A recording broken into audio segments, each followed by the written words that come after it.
Black Rebel Motorcycle Club, spread your love. It's time to give Karl... You're actually nervous, aren't you? I'm a little bit nervous. Just to recap, Karl is 30 this year. He never went to get his results of his GCSEs. So myself and Steve took it upon ourselves to phone his school, track them down, and we actually got your results. What did you think you took? Did English. Right. Maths. Yeah. Art. Right. And I think I did physics. Okay. Well, you didn't do any of them. Eh? You didn't do any of them. You didn't register. You registered for one exam and took one exam and got results for one exam. So I don't know what you thought you were turning up to, or you weren't registered, or you didn't. You're familiar with the notion of registering for an exam. You have to kind of officially register in order to be eligible. What do you mean, register? I turned up for a couple. Yeah, you can't just show up. You have to register for them. You have to pay this because it costs the school money, so they have had to have paid for you if they thought you were going to pass. You can't just turn up on the day and ask for some paper at the front. I never got a letter telling me that. Well, that's because you were never at school. But you did somehow register or registered for one exam. You registered for history. It's a topic that you've always been interested in. I was saying to Ricky before, World War II, I loved it. Not the actual event. No, the study just of it. all the stuff like, about the Anderson shelters and stuff like that. Yeah. And the bombs and that. Mm-hmm. And then when I took it, it had nothing to do with that. It was more about the Tudors. So the Second World War didn't come up? You mean there were no questions about the Anderson shelters? Nothing. That's devastating. So what are you expecting the result to be? Is that it? Yeah, it's the only one you took and registered. As far as the school is concerned, or certainly it's the only one that counts. It's the only result. It's the only one that counts. Yeah, you've got... Did you register for yours? Yeah. Yes. I've got certificates and everything. So what, do you do that before the exam? Do you have to go somewhere and sign something, or...? Yeah, you don't check your results and then decide if you want to register. It's not like Millionaire, when you look at the question and go, I think I'll take the money. Yeah. You go... No. But anyway, you must have registered for one, or maybe your teacher put you in for it. Well, I didn't do it. They must have been confident. They must have been confident. They must have thought your best bet was history. Right, so... What did they get? You got an E. Which I think, technically, is a pass. E? It's a bad pass, but there's F, and there's U. You're not going to be doing a PhD. You can get an F, right, which is fail, and then a U, which is ungraded. Now, I don't know why the U exists, because F means you failed. U is like them going, you not only failed, but you wasted my time. So... We're annoyed that you took this exam. So you thought they'd register me to get an E? Well, they didn't. I think they were hoping... It was rather like you with the lottery. They were hoping for something better than nothing. See, I assume that the man who registered for that thought he can scrape an E if Anderson shelters come up. Yeah. Well, that's it. You've got... Now, what I'd like to do, Karl, is... I've started your re-education. You've read a book on Rasputin. I'll be asking you a few questions about that later.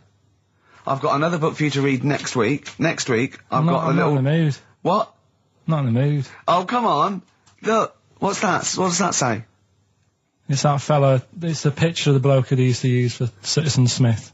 Yeah? Che Guevara. Yeah. Yeah. He was quite happy, I think, when he found out that Robert Lindsay was involved. He went, yeah, of course you can. No worries, yeah. What are your feelings, Karl? What do you think? Are you depressed? I'm just a bit annoyed, because I'm sure I turned up for more, so it just wasted me time.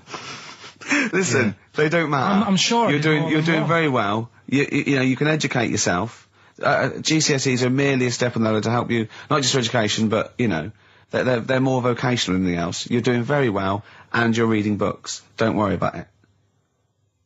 It's not a concern. Something. But if you want, I'll pay for you to take history again. Karl, we'd love to see you get a C or above. And Well, we're willing I'll pay to... for you, and I'll get you some books. Right, now listen. We can, let's get, I reckon, when are the exams? June? Something like that, yeah. We'll try and register next week, and I reckon you can get an A or B. In history. In history. No, don't worry about it, it's just easy. I get you Brody's notes. If Heat magazine, they love you, Karl. They could probably sort something out. They could probably pay for a tutor. They got a lot of money, they sell a lot of magazines. I mean, it is almost always, and you found that out, I discovered this, it's always the Tudors and Stuarts. There's no fear for them not coming up. Now, what do you already know about them? You must already know stuff about Henry VIII and Elizabeth. No, because it's too long ago to even get interested in. Do you know what I mean? You can't. Is that why you relate didn't? to it. Okay. The Anderson thing, it was like, God, you know, I bet my mum and dad were in an Anderson shelter. You know, this is interesting. What, when they... Oh, my granddad would have, like, had something to do with this. But the Tudors, it's like, I don't know even if they had a family back then. Play a record! As you know, I lent Karl, part of his education is historical education, I lent Karl Gladiator, the movie, on DVD, which he watched on his PlayStation 2, and Rasputin. Do you know last week when you gave me this, did you know my result for history? No. That's weird, isn't it? Yep. Now, right, okay, it's the film review. Karl, you just tell it from the heart, tell us what you thought about the film, what you thought the... Can I just ask, is this the first time you'd seen Gladiator? You'd never seen it before? No. Okay. And what were your thoughts? Okay. The film review. Gladiator. It's alright. Nothing great. It's like an old, sort of an old version of Rocky done in the olden days, really. Right. A bloke fighting other people. Sure. How sort of well known is the story? Do you reckon people know the basics? Well, just very quickly, just do the plot. Quickly. There's a guy called Max. Maximus, yeah. Yeah.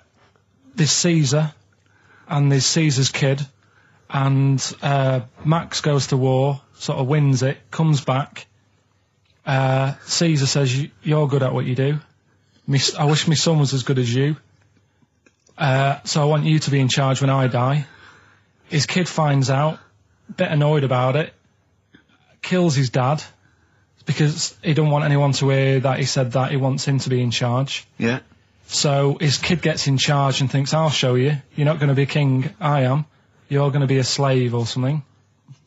And then, next thing you see is... Sorry, can I just stop there? My only thought is the film's 3 hours long, so maybe we shouldn't go through the whole plot, right? We've done the first 10 minutes, but go on. So, yeah, he's a slave and then... Yeah, but then, that was an interesting bit that I thought, right? I mean, I was watching this with a girlfriend, she was already annoyed because she wanted to watch Friends on E4. Okay.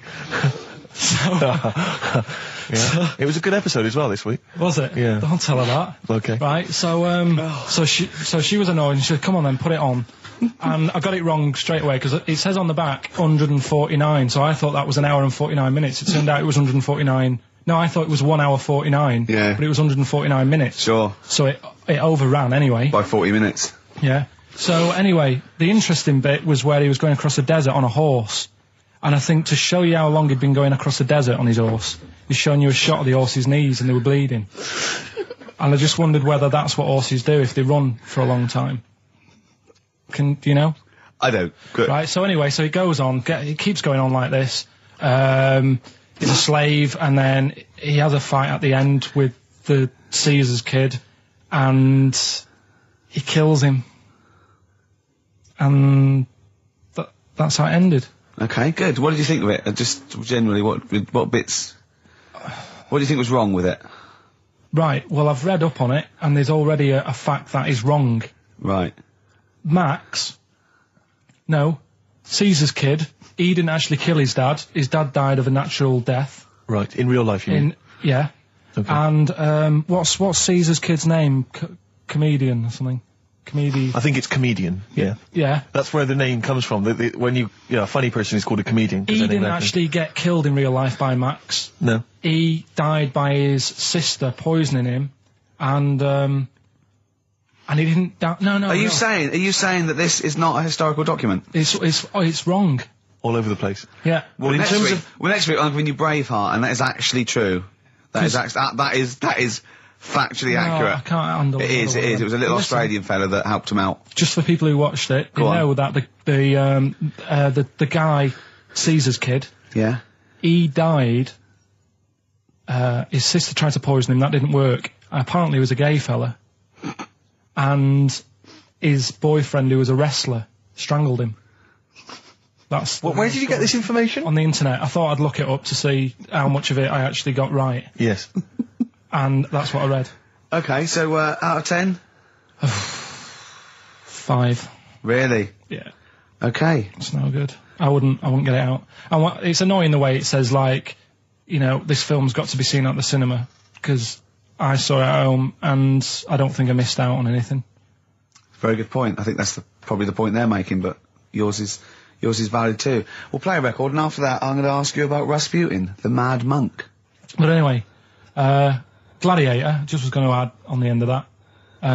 If you're into that sort of film, Jason and the Argonauts is probably a better bet. Is that factually accurate? Did you look that up or not? Did skeletons actually come out of the ground and fight? Yeah. you? I don't know, but it's a more enjoyable film. Okay. And it's shorter. Okay, now, just moving quickly on, just to the last item on Carl's re-education this week. Rasputin, you've read a little book about Rasputin?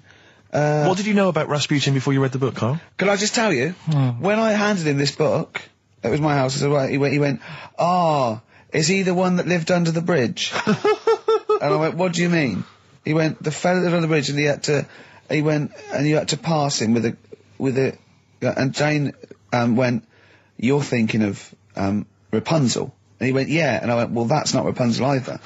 Rapunzel's, you had to say, isn't that, you had to guess his The person name. who lived under the bridge was a troll in the three little book graph. I'm a troll, foldy well. So, to answer your question, Steve, that's what he knew about Rasputin. Okay? So have you read this whole book? Can I just have a look at it, Rick? This whole book, it's about the size of a beer mat. Yeah, I'm just thinking. But did you read the whole thing? No. You didn't Well, manage you to read didn't the whole even thing? do that. Well, again, some of the names in there are so long and foreign sounding that I just thought, I can't remember all these. So I just got to the meat of the story. Go on, Okay, what what is did it you then? learn about Rasputin? Right. He was a monk. Yep. And, Mad? he... Was he a mad monk? Hang on a minute. Don't confuse him. Sorry. Right. Go on. God. You see, this is what happened in the exams. Right, he was... Oh, don't do that when I'm drinking, Carl. Please, mate. He loved his women. And that's how the story started off. He had really nice... Story started off. Yeah. He had really nice eyes, and that's what everyone fell for, especially the women. Yeah. Anyway, the people back then thought he had special powers because he could hypnotise people or something. Oh, yeah. And it was about a little lad who had some sort of blood clot on his leg. And he said, just calm down and you'll be alright. And people thought he had special powers, but what he was doing, he was saying calm down, and he relaxed, and it stopped the blood flowing sort of as fast. And that's how he got better. But anyway, that's the only bit of special work that he did. And then he kept going on, and he was going in brothels and all that. And the people in the town thought, this isn't right, he shouldn't be going about doing this. And Where did he live? Russia. Right. Is that right?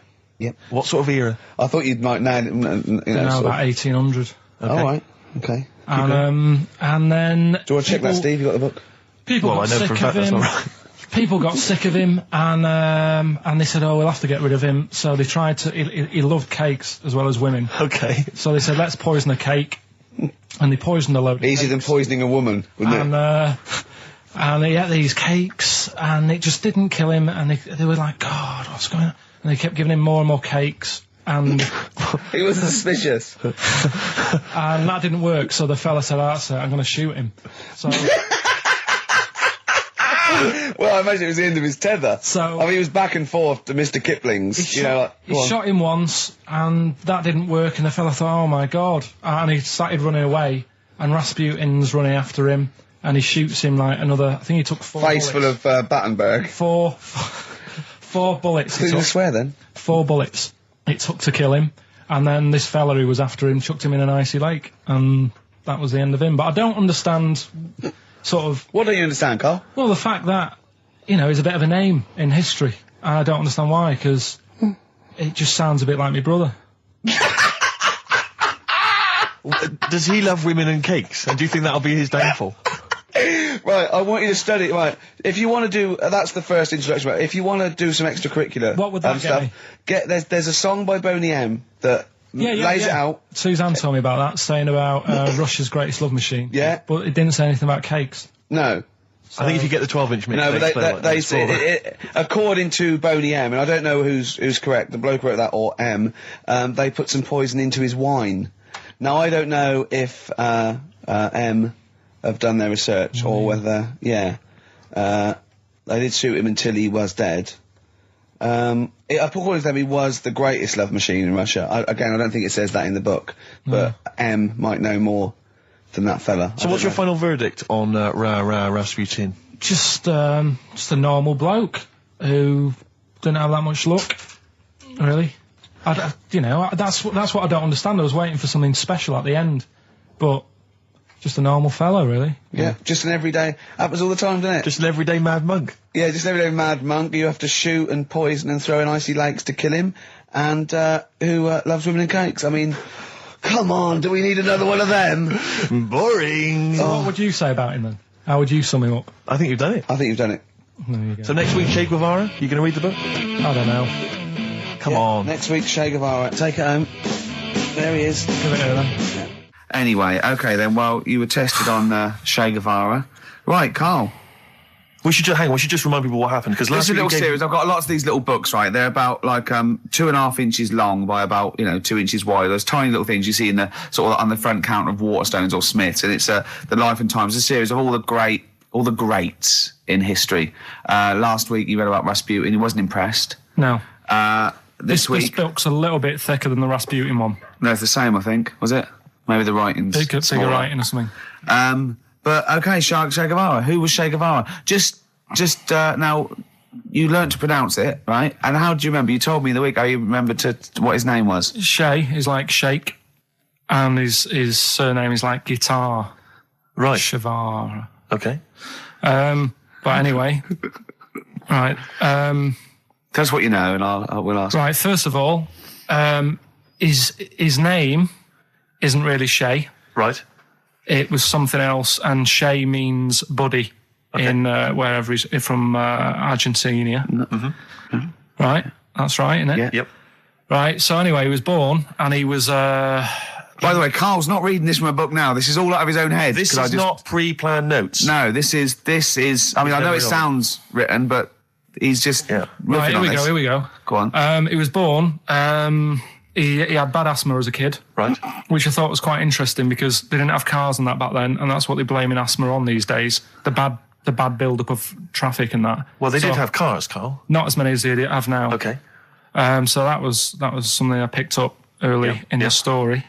He had asthma. Yeah. His dad was into he wasn't a politician or anything, but he was, they were into the politics. Sure.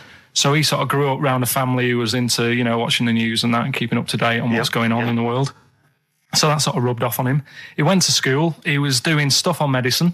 Yeah. Yeah, he wanted to be a doctor, or he thought he did. Yeah. Anyway, he learned really quick. He did like 6 months work in about 3 months. So he could have some time off school or something. Right. So he took that time off and went to travel South America with his mate on a motorbike. Yeah. Yeah. And he saw all this bad going on in the world, and he thought, oh, this is bad, this. Yeah. I could do something here. I could change this, make it a nicer place to live. So he said, what I'm going to do is join a gang that sort of is against the like the government. Yeah. Right. Right. Am I right so far? Yeah. You're doing very well. Right. And the woman who he met, who was like running this gang, is a woman called Hilda, who he later married. All right. And Hilda introduced him to Castro, Right. who was like the head cheese of the gang. Right. Who wanted to change things. Okay. And so she said, like, this is I think his real name was Engelbert or something like that. Ernesto. What? Ernesto. She said, this is Ernesto. He does medicine. Should have him in our sort of army. So when there's injuries and that, he can make people better. Yeah. So he said, yeah, all right then. So he joined the gang, and they went like went to sort of. I'm chopping it down a bit. No, Sure. really- You're condensing it. It's not in real time. No. So anyway, so they go. It feels like it. You see, this is why I just wanted you to ask me questions. Well, listen. Let's cut to the chase then. So, Okay. obviously, he made his name as part of the Cuban Revolution. Yeah. Yeah. Do you know what date that was? About. No, I don't. Okay. And obviously, so he was a big involvement in that. Yeah. In which country was he caught? It was caught in Bolivia. Yeah. How did he die? They executed him. Yeah. He shot him, and his last words before he died, right? The guy's there with the gun, and he wasn't scared. He wasn't like crying or anything. He said to the bloke with the gun, he said, "Go on, shoot me. Be a man." Yeah. He said, Yeah. and they shot him. And did it tell you what happened to him after that? His dead body? No, but Suzanne was telling me about this the other night. She said there's more to it than that. They stuck it in a glass coffin, didn't Yeah, they? so, yeah. Well, no, but before that, they cut off his hands and his feet. And sent them to the... No, and then, because they buried him in different places, and then they buried the body. I think they might have sent the hands to Fidel, but they buried him in an unmarked grave because they didn't want anyone to start using his grave or his tomb as a place of martyrdom. But of course, that just made him even more of a martyr because no one knew where he was buried. So it just meant that he was even more. But that wouldn't work icon. anyway, because if they did find out, that's more places people can go and sort of grieve. Do you know what I mean? If you've got all these different graves, What with different parts of his body? well, you've got a foot over there, and it's like, well, oh God, His head over there. Thanks for what Sure. you're doing. Yeah. So all in all, essentially, what's your summary of Che? yeah, you like him more than Rasputin, don't you? A lot better bloke than Rasputin. I can understand why he gets one of those little books. Well worth knowing about, and good bloke. Did a lot, Crammed a lot into his short life. Yeah, but interesting bloke.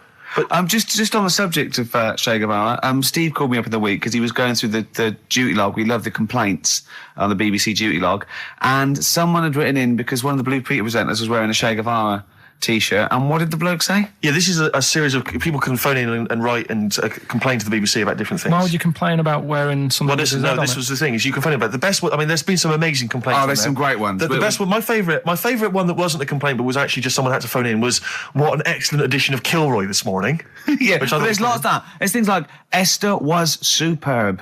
Woman call one. Woman called. There was a brilliant one I remember once, which was Robbie Williams was wearing a Nike T-shirt on Top of the Pops last night. Product placement on the BBC. It's just all So things like pathetic. that. Yeah. But anyway, this was one phone call. There was a presenter on Blue Peter. She was wearing a T-shirt with Che Guevara's face on it. Right. And someone had written in and said, or someone had phoned in and said, very worried to see a presenter wearing Che Guevara's face on a T-shirt. Are you trying to turn my children into communist revolutionaries? Yeah. Imagine that. Imagine who's thinking that. Who's bothering to phone up with that information, Carl? Yeah. Who knows what they're going to say about this show? Yeah. I mean, you've been championing the work of communist revolutionary Che Guevara. Luckily, no one listening to this show can either write or operate a phone. So I think we're pretty safe. So thumbs up for Che Guevara. Yeah. Well done to Carl there. Yeah, no, I thought it was I did brilliant. all right, didn't I? But the thing Yeah, is, that- Carl, that- you keep saying to us you don't understand why history's interesting, and yet you're clearly interested by that. You remembered that Carl, information. I've got another. Yeah. I've got a few in the series. Can I give you your next week's homework? Go on. There you go. Oh, Read it out. Hitler. Hitler, the life and times of Hitler. 1889 to 1945. Yeah. Yeah. Do you know much about him? What was the significance of that last date? Why did he? What was that last date, Carl? Why do you think he died in 1945? End of the war, Yeah. which I'm interested in. So this will have stuff about Anderson shelters and that. It might not be covered in the Hitler biography, the Anderson Shelter, but Just check if there's a special Anderson chapter. Anderson Shelter chapter. No, I'll look forward to this. Yeah, It'll be interesting. Powdered Egg is page 4. Yeah. Excellent. Well, we're going to play a hip hop. Yeah, it's time for a hip-hop hooray.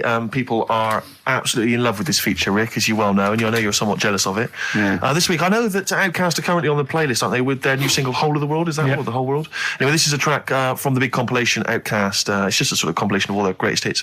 And this is a good one. It's called Rosa Parks. Play it, Carl. Their greatest hits album, that's Outkast, and a track called Rosa Parks. Like it. Yeah, enjoy it. Yeah.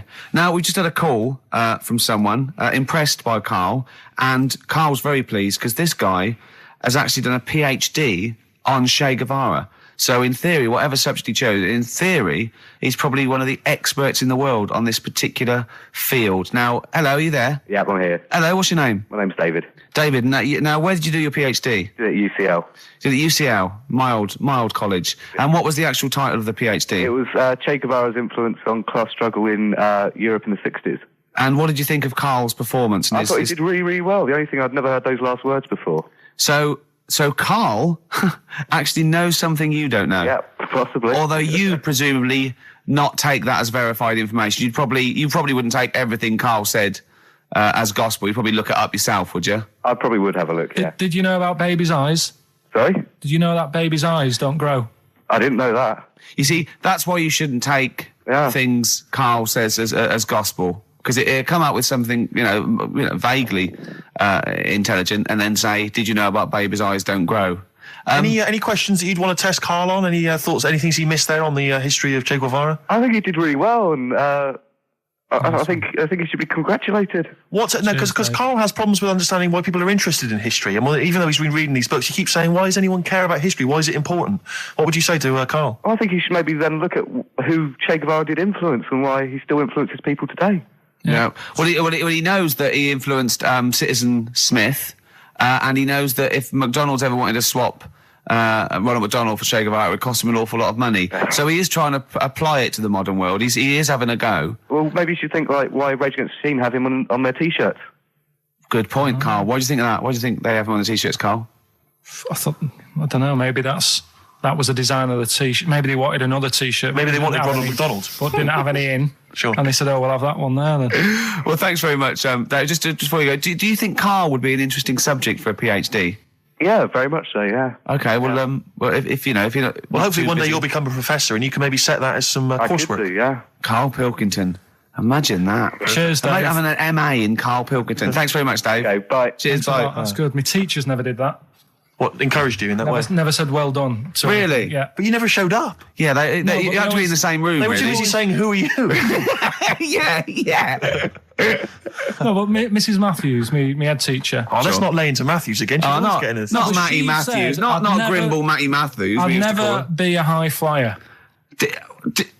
If she could see you now. What did she say? You'll never be a high flyer. She said that to me, mum and dad. Really? On a parents' evening. And that was after I'd played the drums in Little Donkey. She clearly didn't know what she was talking about. Table 60. Lisa Tarbuck.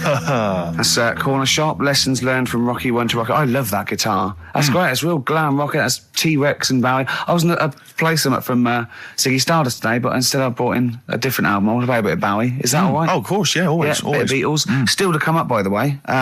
With The Education of Karl, last week he did Che Guevara. He did very well. Before that, the week before that, he learned all about Rasputin, didn't you? And this week you've been studying Hitler, haven't you?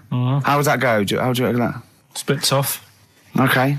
I'll give you the full story later, Steve. Do you know much about him? No.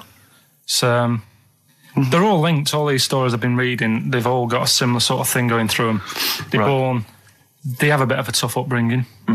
Things aren't going well, and they seem to take it out on other people. Okay. But I'll tell you more later. Okay. Yeah, I don't think you can... I don't think Hitler and Che Guevara... It's the same thing. Che Guevara, when he was a kid, had like asthma. Right? He wasn't an happy kid. Hitler, he only had one ball. Well, I was trying to find about that. Yeah, seriously, he phoned me up in the week. I said, how's it going? He went, I've just skimmed it. I was looking for the testicle thing. Now, I don't know if they left that out or it's not true. Right. He was trying to look up that Hitler has only got one ball. I think they only did it to wind him up. Because it's like, you might be taking over the world, but we're all saying you've only got one testicle. Sure. And it's did you look in the index and it's sort of Hitler, Adolf, family life, early childhood, testicles?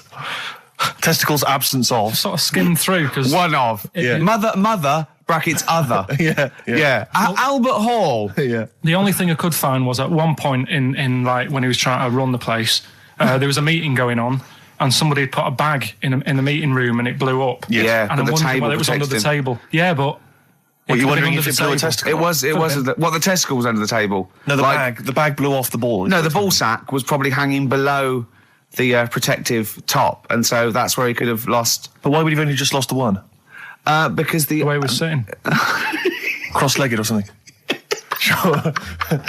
Sure. Okay. Well, again. Last week we had a Che Guevara expert phoned up. Maybe they could. Maybe there's a Hitler expert this time who could maybe phone up and confirm the testicle theory. XFM 104.9. Sorry, I was going to back announce that track and just mention it was Elliott Smith and the track Son of Sam. Well, I think I'd just better ask Karl a couple of quick questions about Hitler.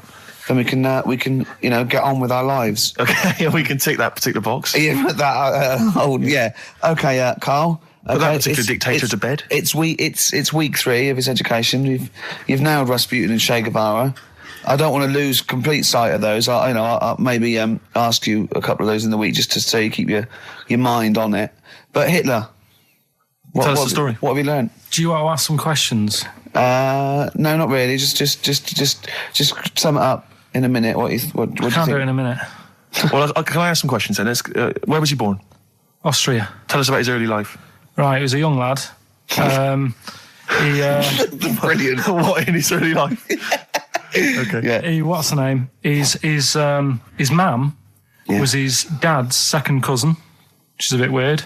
Yeah, that is weird. They had 5 kids. Steve's going, yeah, it's usually first cousin where I come from. Oh, that's unfair, isn't it? There's no need for that. There was 5 kids, but only 2 of them, including Hitler, including him and his sister survived. The others died at an early age. Okay. Right. Anyway, so they grew up, and the mum died and the dad died and that, and he thought, oh, what am I going to do? Because he didn't do well at school, didn't have many qualifications. No. Liked art. Did he have a GCSE in history? Liked art, right? And then, so he said, right, I'm going to go to Munich. I missed a bit out, actually. Jewish people were in Austria. He didn't really like them. Okay. He thought they got, special treatments and stuff, and just didn't like them. So he went to Munich, and he joined the army. Right. Yeah? Yeah. And he was in the army, and he got injured. Right. So he went to hospital, and whilst he was in hospital, the World War I ended, and he was like, oh, God, I want to... I was enjoying that. Yeah, so... Don't, because you're breaking the concentration. Yeah, sorry. I'm not even sure I want to join in on this one, just in case. Okay. Right, go on. Right, so... He was in hospital. He's in hospital. It gets a bit better. He's never that fit, though. He's one of these blokes who was always ill. That was on something like 30 tablets a day or something. Comes out of there, joins some other army. Right. God, I knew it all this morning.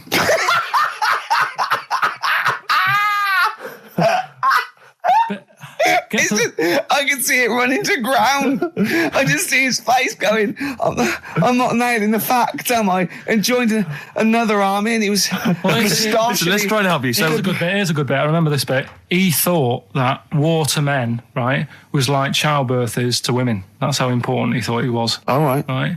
So it's like, you fight for 9 months, and at the end of it, you own something, right? Yeah.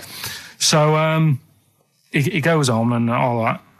He's in Berlin. Yeah. And he's fighting his way through, trying to take over countries and that. And he does he do Berlin? Does he? Sorry, wait a minute. Is he Chancellor yet?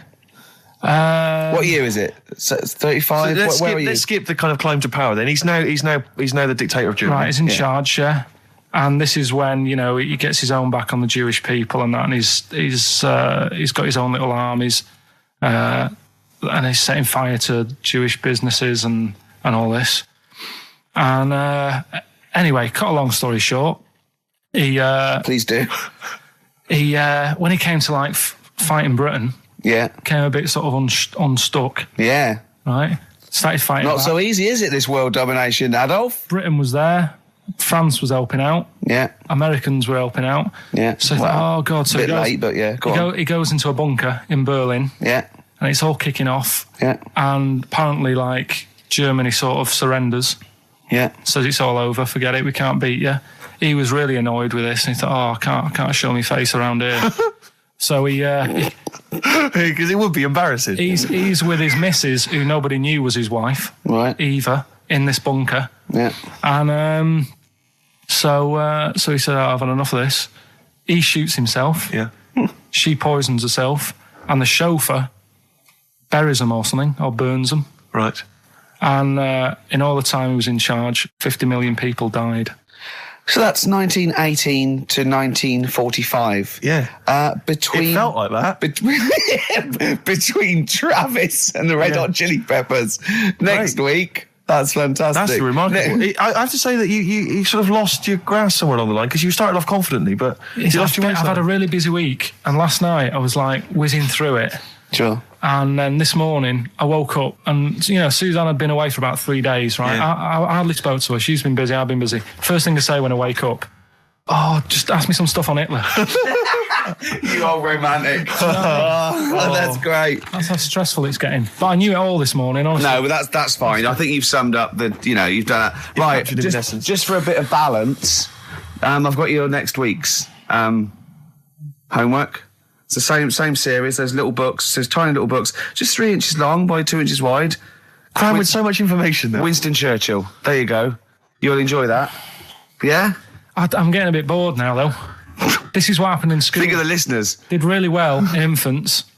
Once I got to secondary, lost interest. Was it the breakup between you and Harris? And Zoe. I wondered if you spiralled into something there. Yeah, because it's like all these other, these men of history. They always had sort of things happen in their early childhood, didn't they? Maybe yours is the Zoe Harris dress incident. Well, let's just refer to it as the Zoe incident. Yeah. From now on. Yeah. Winston Churchill, the bit I left out in the Hitler story, Hitler was scared of this man. Yeah. And I can tell you something else about Winston Churchill. Go on. He said he can remember being in the womb. And he was born in a public toilet. Play a record. He texted me yesterday about Hitler. He went, stop making me read this heavy shit. He said, I've seen in the back of this book, there's one on Elvis. No, I mean, it is interesting, but not when you have to read it. Do you know what I mean? Right. It's But do you more think you'd have read it in your leisure time? To be honest, No, you wouldn't have. I wouldn't. No. So do you want a week off? Do you not want to learn about Winston Churchill? Why don't you read it if you want to, and just if you get interested, then read on. I think Because that's what I did with school, and it didn't work. No, you decided you didn't want to. Yeah. Yeah. Okay. So- but hasn't that taught you something? Can't we just do it like a TV series? It doesn't go on forever. We've done 3 weeks. Give it a rest now for the summer. Yeah, because most series last for 3 weeks. Well, you know. Yeah. I'll be testing Carl on the new re-education of Carl, as you know. He got a GCSE. It's the last one, isn't it? In history. It was the last heavy sort of one, yeah. No. So Winston Churchill. Because I thought we're going on to more sort of metaphorical and metaphysical pursuits, aren't we? Not that book. Yeah, that's the Aesop I can't Fables. read that in a week. You don't have to read it. Right, Just that's right. Just choose the ones about the foxes eating penguins. You'll like that. It's time for your the re-education of Karl Pilkington. This week, Karl was studying the life and times of Winston Churchill. What did you make of it, Karl? What did Churchill do for Right. you? Last week I made a bit of an error with Hitler. Yeah, you Go on, just why? I tried to remember too much, and it was way too much for me. Sure. So what I've done this week, sort of flicked through, got a few of them basic facts. Yeah. And what I've learned, right?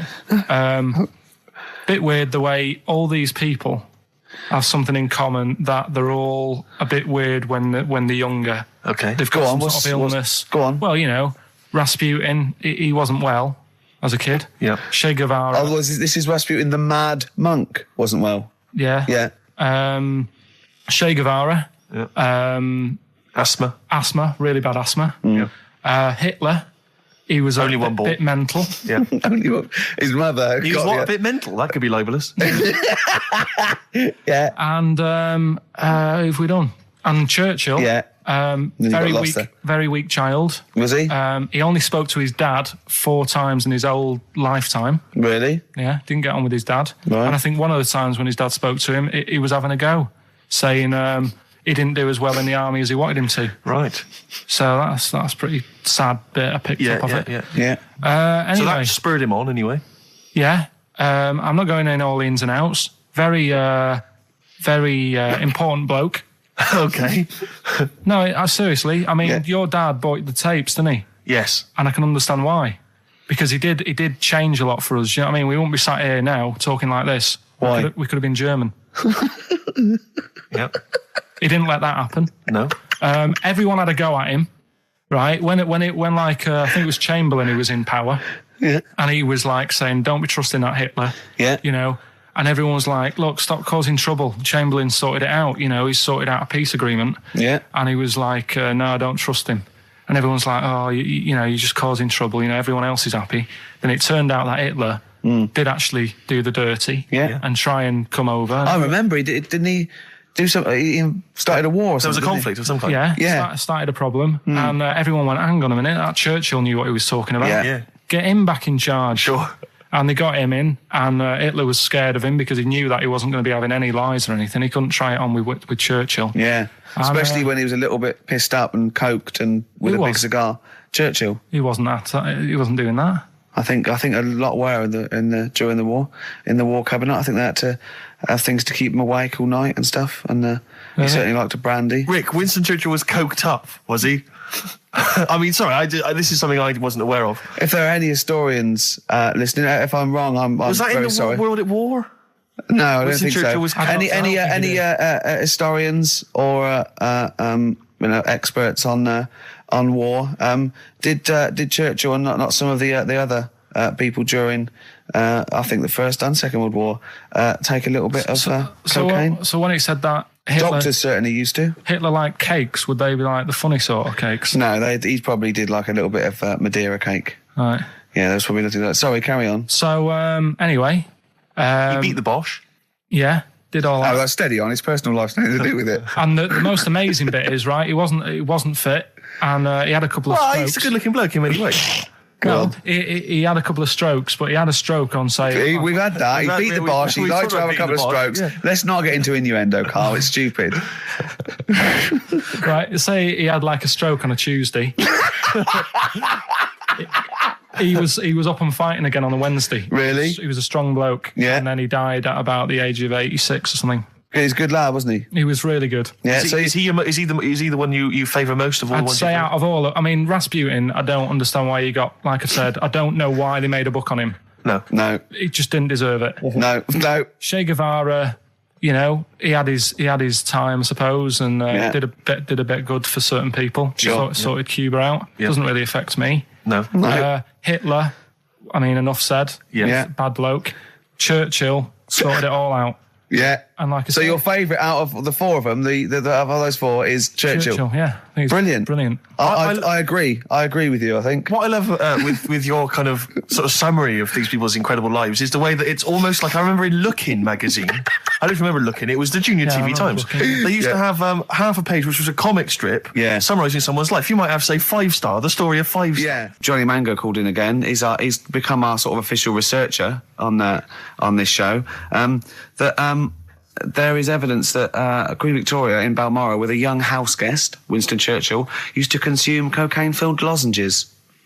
So there you go. Also, MDMA was a precursor of sort of ecstasy, a derivative, and that was big in the day, giving soldiers, a little pick-me-up. So it's not so mad, is it? It sort of Winston makes Churchill sense taking cocaine, because is he it? was into his speeches and that, and they say that coke gives you sort of, the balls to stand up and say like... Not that that's a good thing. And No, you it's should- not. No. Definitely not. No. Right? But apparently it makes you confident, doesn't it? So you can stand up and say, we're going to fight them on the beaches. Yeah. And all that, and sound like you mean it. It's exactly, yeah. When he was sort of like, a little bit pissed up with his cigar on, coked off his tits, he wanted to fight.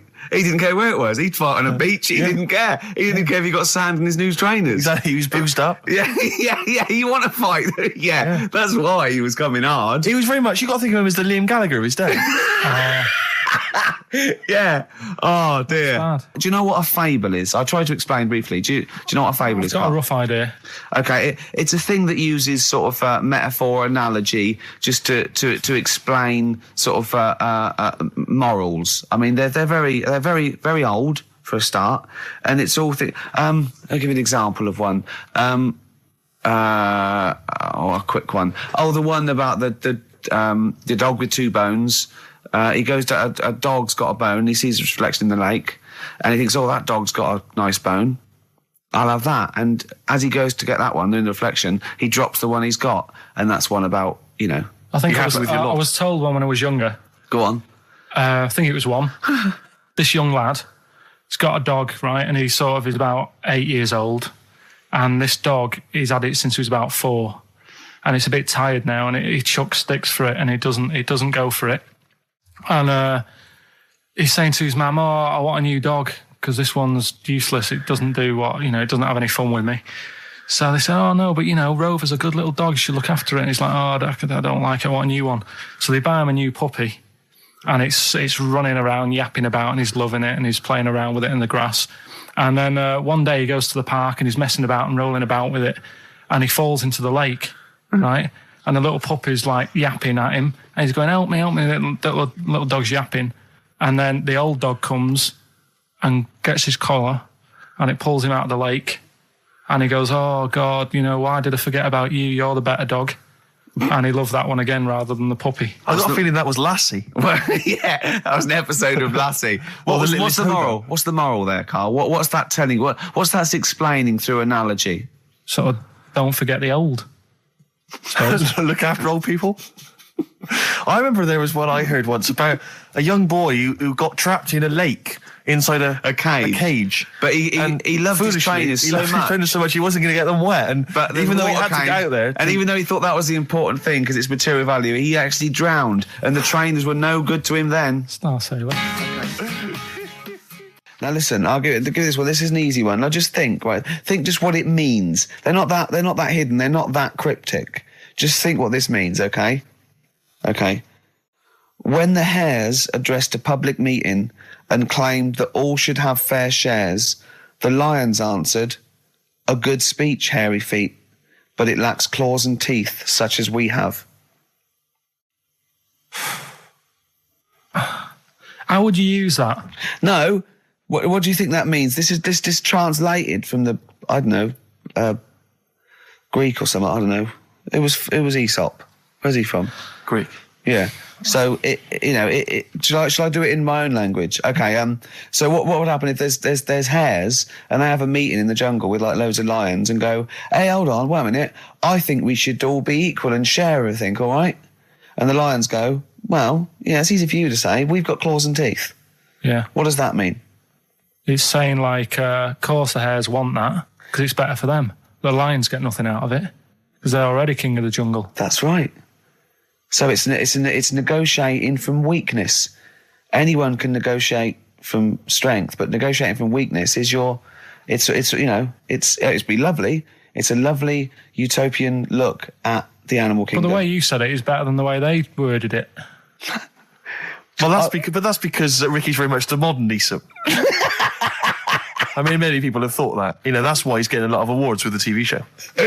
For him, that's a fake. So look, I'll take that home and read ones you like and tell me about the ones you like, ones that click. I don't care if you only come in with like one or two. Go, I'll tell you what, Rick, there's one thing that I've learned from that.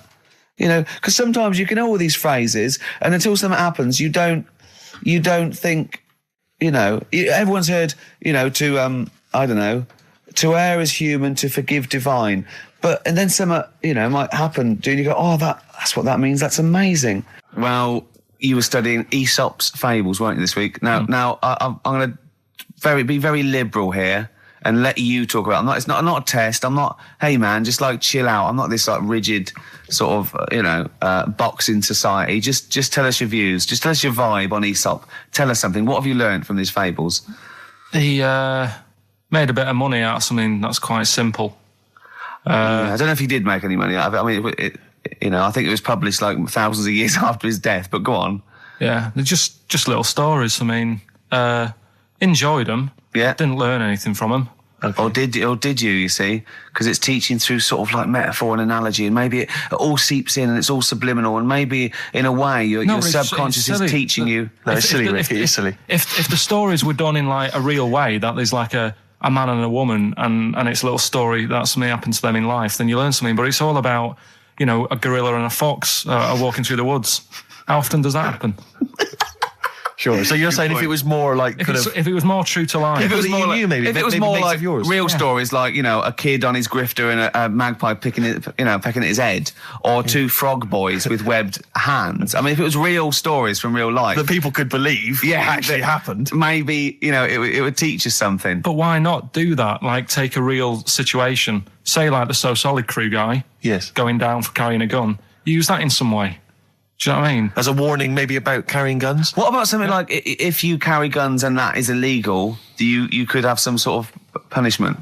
Yeah, that's Good. So Good, I see what you it doesn't mean, bother yeah. you then that the fact that these fables have been used for many, many generations to educate maybe young children or even older people, the fact that they've served a brilliant function and they've become classics, that doesn't bother you? You've seen through them? Well, they don't always work. Okay. When I was out with Rick the other day, he brought one up. I told him the one about the two mice, the industrious mouse, who throughout the summer he would be storing berries, nuts and berries, and he'd be storing it, and the other mouse would just be eating off the trees and running around and having a laugh. And they go, "Well, you're going to become hungry." And he'd go, "Oh, I'll worry about that when it comes to it." And they'd do that, and he'd be storing his nuts and berries, and autumn came, and the mouse was still playing and not doing anything. And then winter came, and the silly mouse was like shivering, and he went and knocked on the mouse's door and went, "I'm freezing and I'm starving." And the clever mouse said, "Well, I told you, didn't I? You know, you should have been storing your nuts through winter like I did. Come in and share mine." You know. And what did you say, Carl? Well, and the moral of that is whatever. Yeah, you know, sort of, you know, just be careful. But my thing is that it's not very good, because the moral of that is do what you want, and there's always a do-gooder, a share there. Yeah, that's right, sure. Yeah. But the way I think, which is more sort of 2002, the ending should have been, the guy with all the berries should have been going, "Oh, I'll be all right come the winter. I've got loads of food. I'll be safe." But then, as he's going into his little hut at the beginning of the winter, some sort of bus or something comes and kills him, Right. and it's like, You should have partied hard because you might die. Yeah, enjoy life whilst you've got it. Yeah. Okay, and if winter comes, just starve to death. Well, worry about tomorrow. Okay. That's my See, I'm little wondering fable. if there's a new book here. I really am wondering if there's a Karl's Fables. He's been coming out with some all week. He keeps going, "Well, that's a fable, isn't it?" Yeah. So what's your favourite fable in there? Have you learned anything from this book? Is there one fable you liked? Yeah, I mean, What did you like? they're all right. What did you like? You've thrown it on me now there. Didn't you like one about a crab, you said? No, that was the one about messing about on a cliff edge or something. Don't mess about on a cliff edge. Well, What was that? I don't know. There's not many around here, so I didn't take much interest in that one. You know what I mean? God. Um, I'm doing my best here. I'm You don't dying. remember yeah, any? here's one. Go Yeah, on. here's one that was quite nice. There was a belly, like your stomach. Yeah. And it's this belly on a pair of legs. And the legs was saying, "I'm more important than you because I carry you around." And the belly said, "Yeah, but, if it weren't for me holding all this food, you wouldn't have the energy to walk around." Yeah. And that means, rather than working on your own, it's best to work in a team. Yeah. So, Well, the one similar to that I was taught when I was little was a vision of heaven and hell, and it went down to hell, and in hell, right, there was these people had 20-foot long chopsticks, yeah. and they were eating their food, and they couldn't get the chopsticks into the food and get it round to their mouth because they were just too long. Right. Right, that was hell. And in heaven, they had exactly the same thing, but they were feeding each other. What? Right. You don't like Chinese food? Is that what you're thinking? Is that what your concern is, Carl? No, I'm just... The one I remember, I can't remember the ending of it. It's about two nuns in a bath. Yeah, I know. I can't remember what it is. Yeah, Remember that's that it, one? yeah. Or are they on a bike? maybe? That's two adventures. It's the same nuns, but It's they the go same to all nuns. sorts of adventures. They're normally quite erotic adventures. Well, they are, but there was one when they're driving down a cobbled street, I remember. Oh, go on. And then there's the other... Then, of course, Whalebones on XFM 104.9. I'm Ricky Gervais. With me, Steve Merchant. Hello and there. Carl. Well, Carl, I really don't think you got your teeth into the fables, really. I don't think you... There wasn't anything to learn. I read a couple, thought, yeah, that's all right, and put it down again. There wasn't anything to learn. It was all stuff I knew already, but made up with nice little foxes and bears and stuff. So, Yeah. But that one about, that one we spoke about, when the hares are going, we should share all our food, and the lion said, that's a good argument, but it hasn't got the teeth and claws that we've got. That's lovely, because it's sort of that's an indictment on sort of, you could say it's an anti-equality almost. You could get really sort of deep into that. You know what I mean? You could... No? Big philosophical ideas in a nutshell. Not interesting? no, not really. Okay. Okay, then. Well, you're going to hate this then. I've brought in the concise Oxford Dictionary of Quotations. Now, just look at some of your favourites. I'd suggest going straight to things like Wilde or Newton or Churchill or You're a big fan of Keats. Churchill. Yeah. like- Oh he's well, alright. he's the boy. Yeah. Right, okay. Let's go through that old Kramer. Blah, blah. Newton. Right. Right. Here's a famous one. Okay. This is Isaac Newton. If I have seen further, it is by standing on the shoulders of giants. Do you like that one? So there's a meaning in it.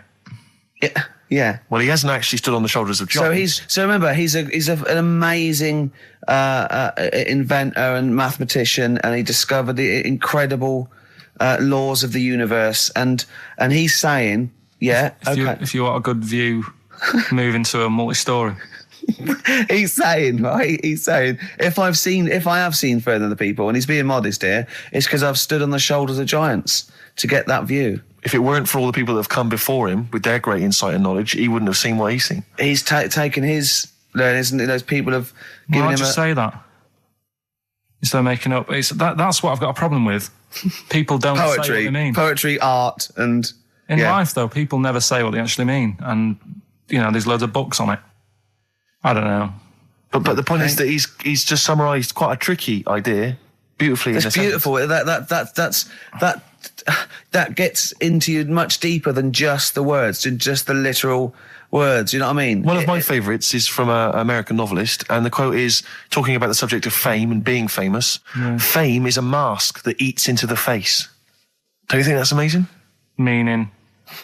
Well, meaning that fame is something that is artificial, that you wear initially, you become famous, but it's ethereal, it's nothing, it's intangible, it's just an artifice.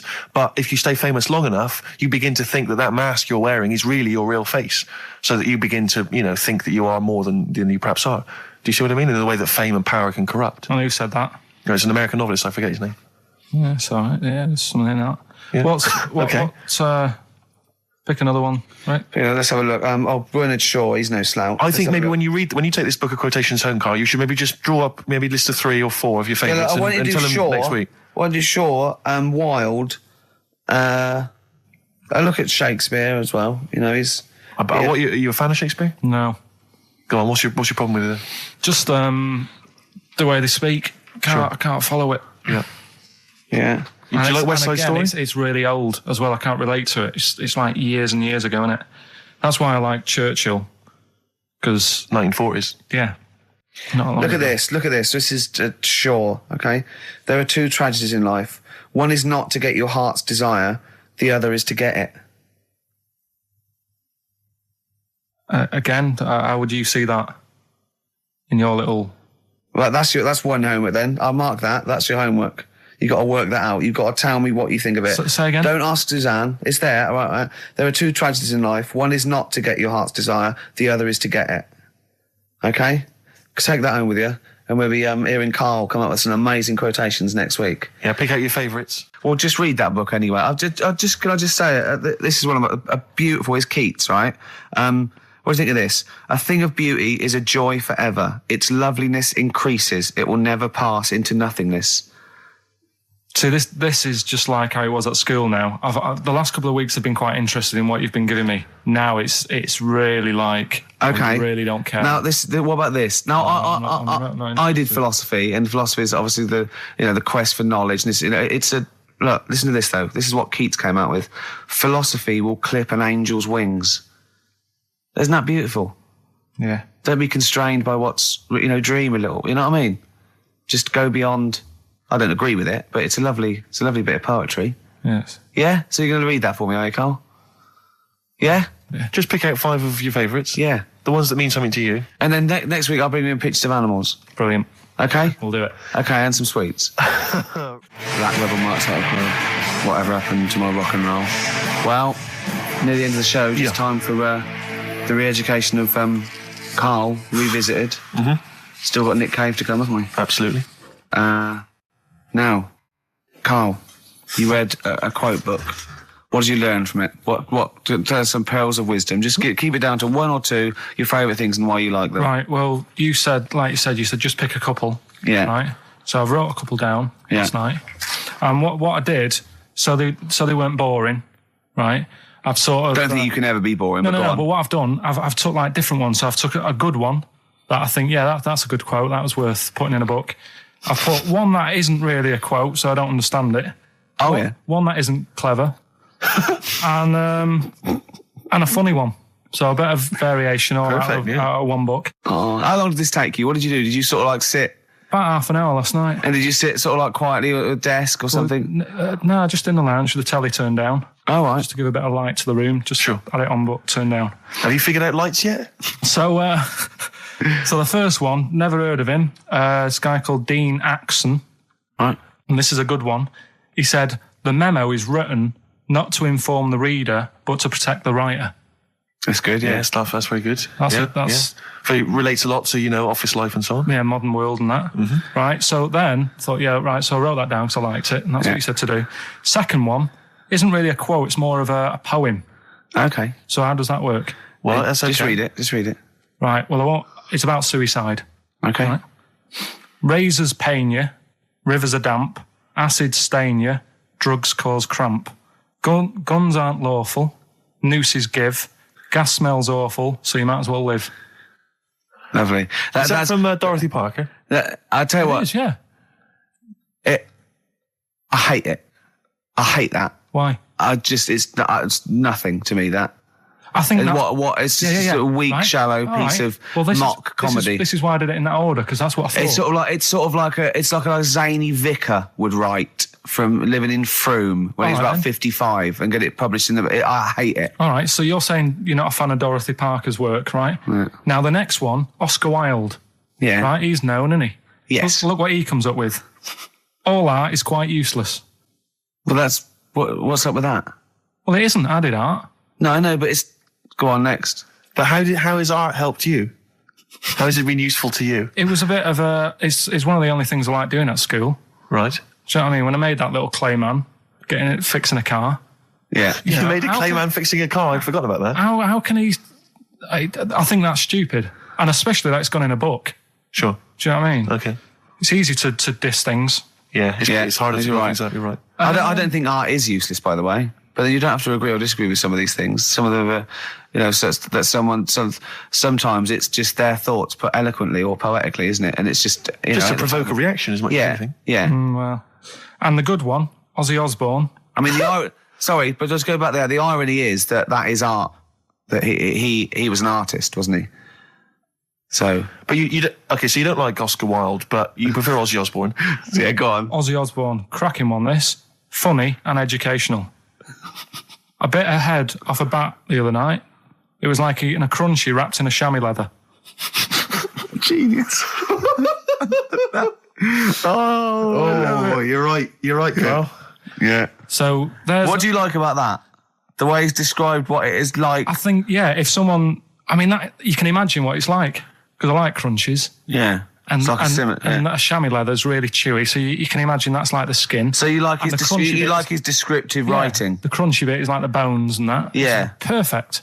But Carl, it's interesting because you've analysed Ozzy there, and in a way, that is the first step on maybe doing a new English GCSE. Yeah, being able to study you said why you liked it. You said because it describes what you've never eaten about yourself. Yeah, but my teacher, Mrs. Kane, if I would have come into school with, a quote by Ozzy Osbourne, she wouldn't have been happy. Really? Do you know what I mean? And that's the difference between... She'd go, right, Carl, get your horse and go home. Well, listen, though, we were talking about other quotes. Yeah. Neil Armstrong. Yeah. Do you know his one? Yeah. What one... giant leap for mankind. Do you know it wasn't meant to be that? It says it's one small step for man, one giant leap for mankind, right? Yep. It was meant to be, this is one small step for a man. Right. I.e. me, the individual, on a microcosmic level, one giant leap for mankind. And he mucked it up, because if you say this is one small step for man, one giant leap for mankind, man there means mankind. I know, it's embarrassing. So you shouldn't give people... He's not a trained actor. That's true. He's more of an astronaut, to be honest. He won any awards, Rick? No, there are no awards. Is he BAFTA nominated? Don't think so. But listen, right, he said another quote as he got back into the rocket. Have you heard about it? Go on. Well, we run out of time, and I'm just wondering whether it's worth saving as a bit of a teaser for next week. What did Neil Armstrong say as he got back into the rocket? Yeah. Is it going to be away? Something like, that was boring, wasn't it? The mic's not still on, is it? Yeah. They're not still listening. Well, that's what I was saying to you. He could have said that, and it would have That's still not gone down. cheese. it would have still gone down as an amazing quote, wouldn't it? Well, listen, I think you Buzz should save Aldrin it, went, Carl. you tosser, I was meant to go No, first. I'll tell you what we'll do, Carl. We'll squeeze it in before the end of the show, because, Ricky, you got to play your song for the lovers. Oh, we should yes. play this. I don't think we'll fit it in. We might have to save it. Don't worry, we'll see what we can do. Well, Let's next play, week, by the way, you've got happiness quotations, a collection of thoughtful words and beautiful paintings. I'll just give you an example of one. Happiness is a perfume you can pour on others you cannot pour on others without getting a few drops on yourself. Lovely that, isn't it? Brilliant. You can't be happy with that. This is Nick Cave and the Bad Seed from the Boatman's Call. It's a beautiful song. Any song that starts off, I don't believe in an interventionist God is all right by me. And this is Into My Arms. Nick Cave and the Bad Seeds, Into My Arms. Well, that's it. We've run out of time. We have indeed. So no time for Carl's quote. That'll have to come next week. Yeah, we'll save that for next Neil time. Armstrong. Well, I hope you enjoyed it. Goodbye. All right, Rick. Come on, I'm sounding a bit chirpier. It's not that depressing. Well, yeah. Sports next. You know how excited you are? Go on. You love the sport, do you?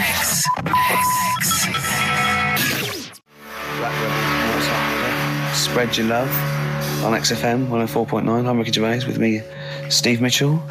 And now it's Carl's bit. It's the re-education of Carl. He's like Liza Doolittle. And now he's coming to, or Lawnmower Man, if you've seen that film. More like Lawnmower Man, if you've seen the film. You'll know what I mean. And his homework was to just study quotes, really, on happiness and stuff and general well-being. He's not a big happiness quote fan, are you, Carl? Not really. So what have you done? You've come up with something, haven't you? Right, yeah, I told you, right? Because a lot of these are just things you say every day. They're nothing special. So what I'm doing... Well, you say them every day. Well, the sort of things you come out with and you don't even think about it, do you know what I mean? Yeah. They're on the TV all the time. People on the radio are saying these sort of little quotes. Sure. And what I've done is, remember that programme on Channel 4, Faking It? Yeah. Where they got some, like, posh kid to be on a door and all that. What I've done, I've... Imagine if that was the pitch for the show.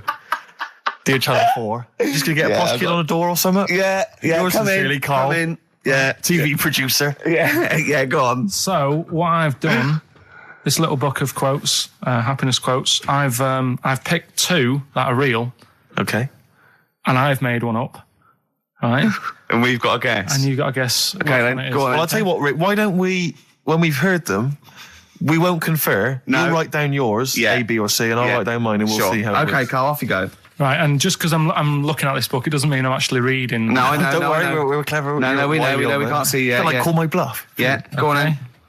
Nothing is worth more than this day. Okay. Yeah, Eh? All right. yeah. The way I see it,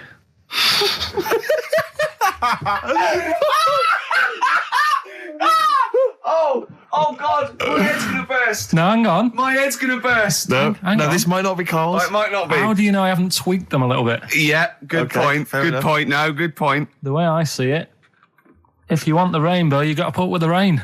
Yeah. Okay. All right. All right, yeah. Okay. Hang on. It's not here. Come on. Cat food. Cat food, come on. It stinks a bit, but if you don't put up with the smell, the little kitten will die. Steve, I don't know what to say. I don't know what to say. Imagine this in faking it. Imagine their faces when he says that, and they're going, "Oh my God." Oh. Carl, play a song, mate. We'll have to confer on this one. By Blair.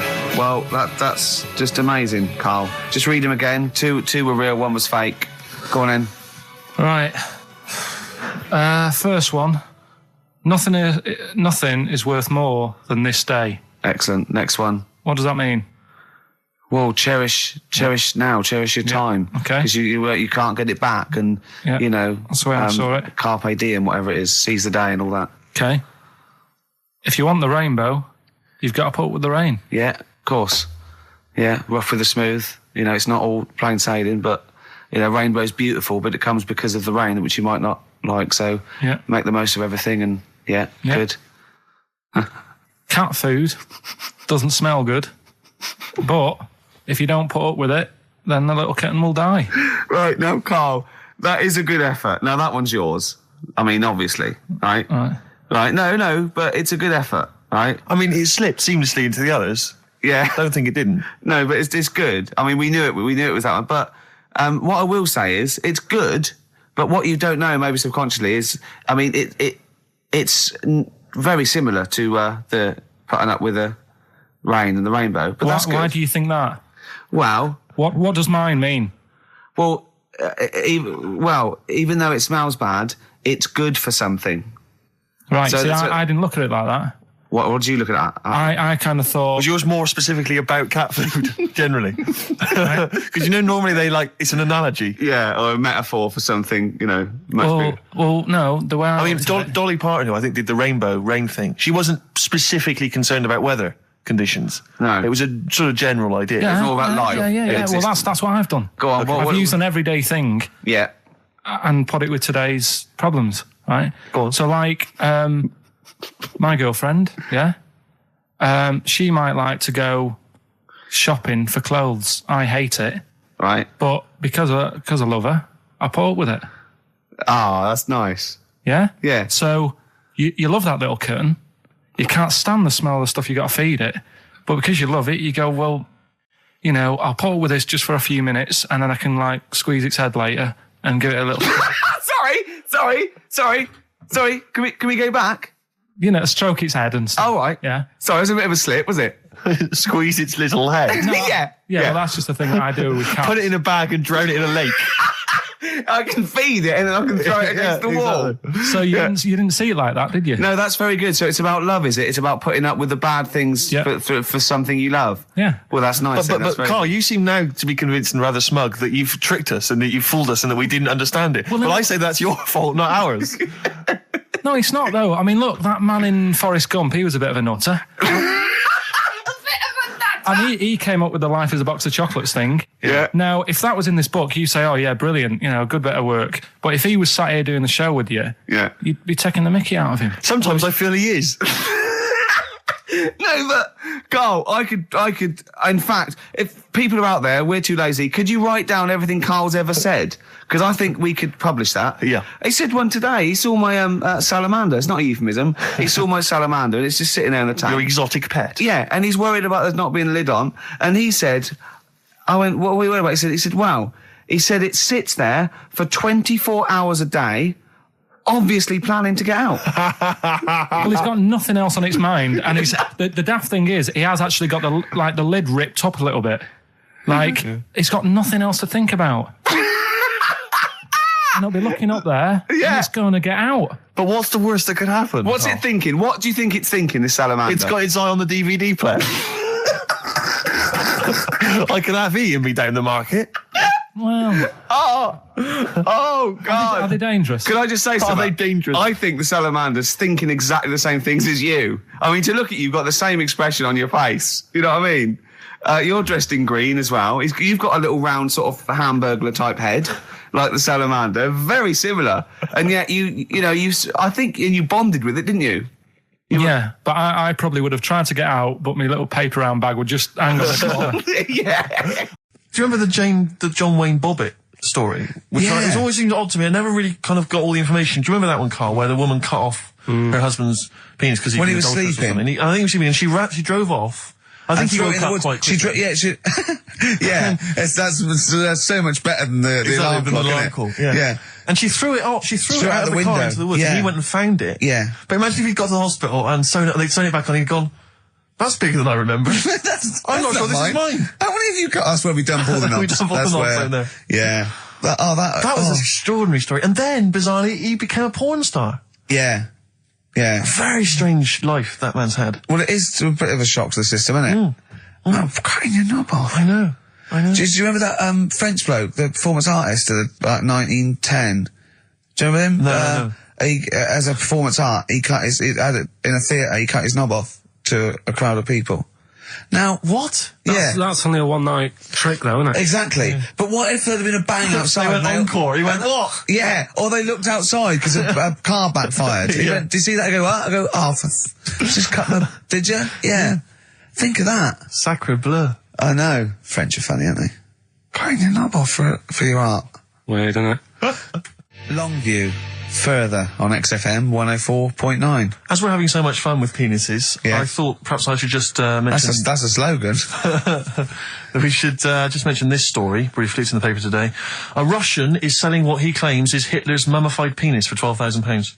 Yeah. Ivan Zadurprov says his ex-Red Army soldier dad hacked it off as a souvenir after storming the tyrant's Berlin bunker after his suicide in 1945.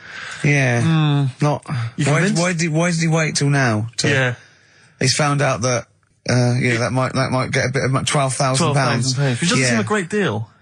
Doesn't seem a great deal of money, really. Well, it's useless, isn't it? True. You're not going to be able to use it. It's not going to be able to. It's not going to be a donor. Imagine that if you walked round. Yeah. You'll never... making love to a girl. You'll never believe who this is. Yeah. You never believe who's doing you, love. Exactly. This is going to freak you out. This is, just relax. Exactly. Okay, sit down now. Was that I got a all right? little surprise for It was you. brilliant, yeah, so you enjoyed it? Yeah. Right, are Did you you know a fan of the Third Reich? Exactly. Well, no, awful racist. Okay, let's go a different tack. Yeah. You did like the sex. I love the sex. Okay, then. Yeah, it's not going to be Hitler's knob, is it? But, I like the idea that, I mean, you're you're in the Red Army. Yeah. You've just stormed Berlin. Yeah. 1945. You crash into the bunker. You've gone through terrible. How you've lost 20 million comrades. Unbelievable. Oppression It's been everywhere. going on for years. You're in there, you see the man. Here he is, he's dead. He's dead, The figurehead and leader of one of the most despicable, You turn to your friends, there's a tear in your eye. Yeah. And your immediate thought is, I ought to chop off his todger. Yeah. Yeah. Well, no, I said Bagsy. I said Bagsy is Winkle. I said Bagsy is Winkle outside. Whoever it was. Yeah, I didn't know it was going to be Hitler. Brilliant. It's just, I can't, it just doesn't make sense. It's ludicrous. And I don't know how is he expecting to prove this? Because I want some proof. Well, I think that's why he said that. He probably started off with, I've got Hitler's face. And they went, brilliant. Oh, let's have a look at it. What do you mean let's have a look? Well, just check it's Hitler's face, because obviously I know what he looks like. Oh, yeah. No, it's not. You know what no, it's not his face. What wouldn't you know what it looked like? Well, I mean, no one's ever seen his genitals. That's what I've got. Yeah. I've got his. It's got a little swastika on it.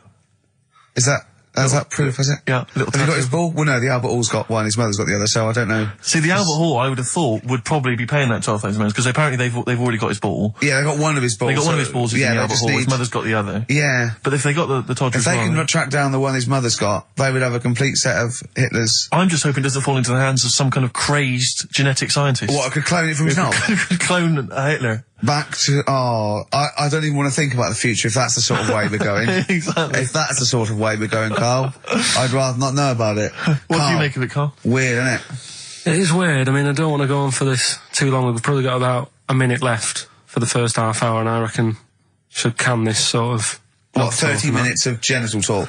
Do you think that's enough just on a quickly, Saturday afternoon? there's Go on. one in a museum. I think it's like that London Museum. What? One what?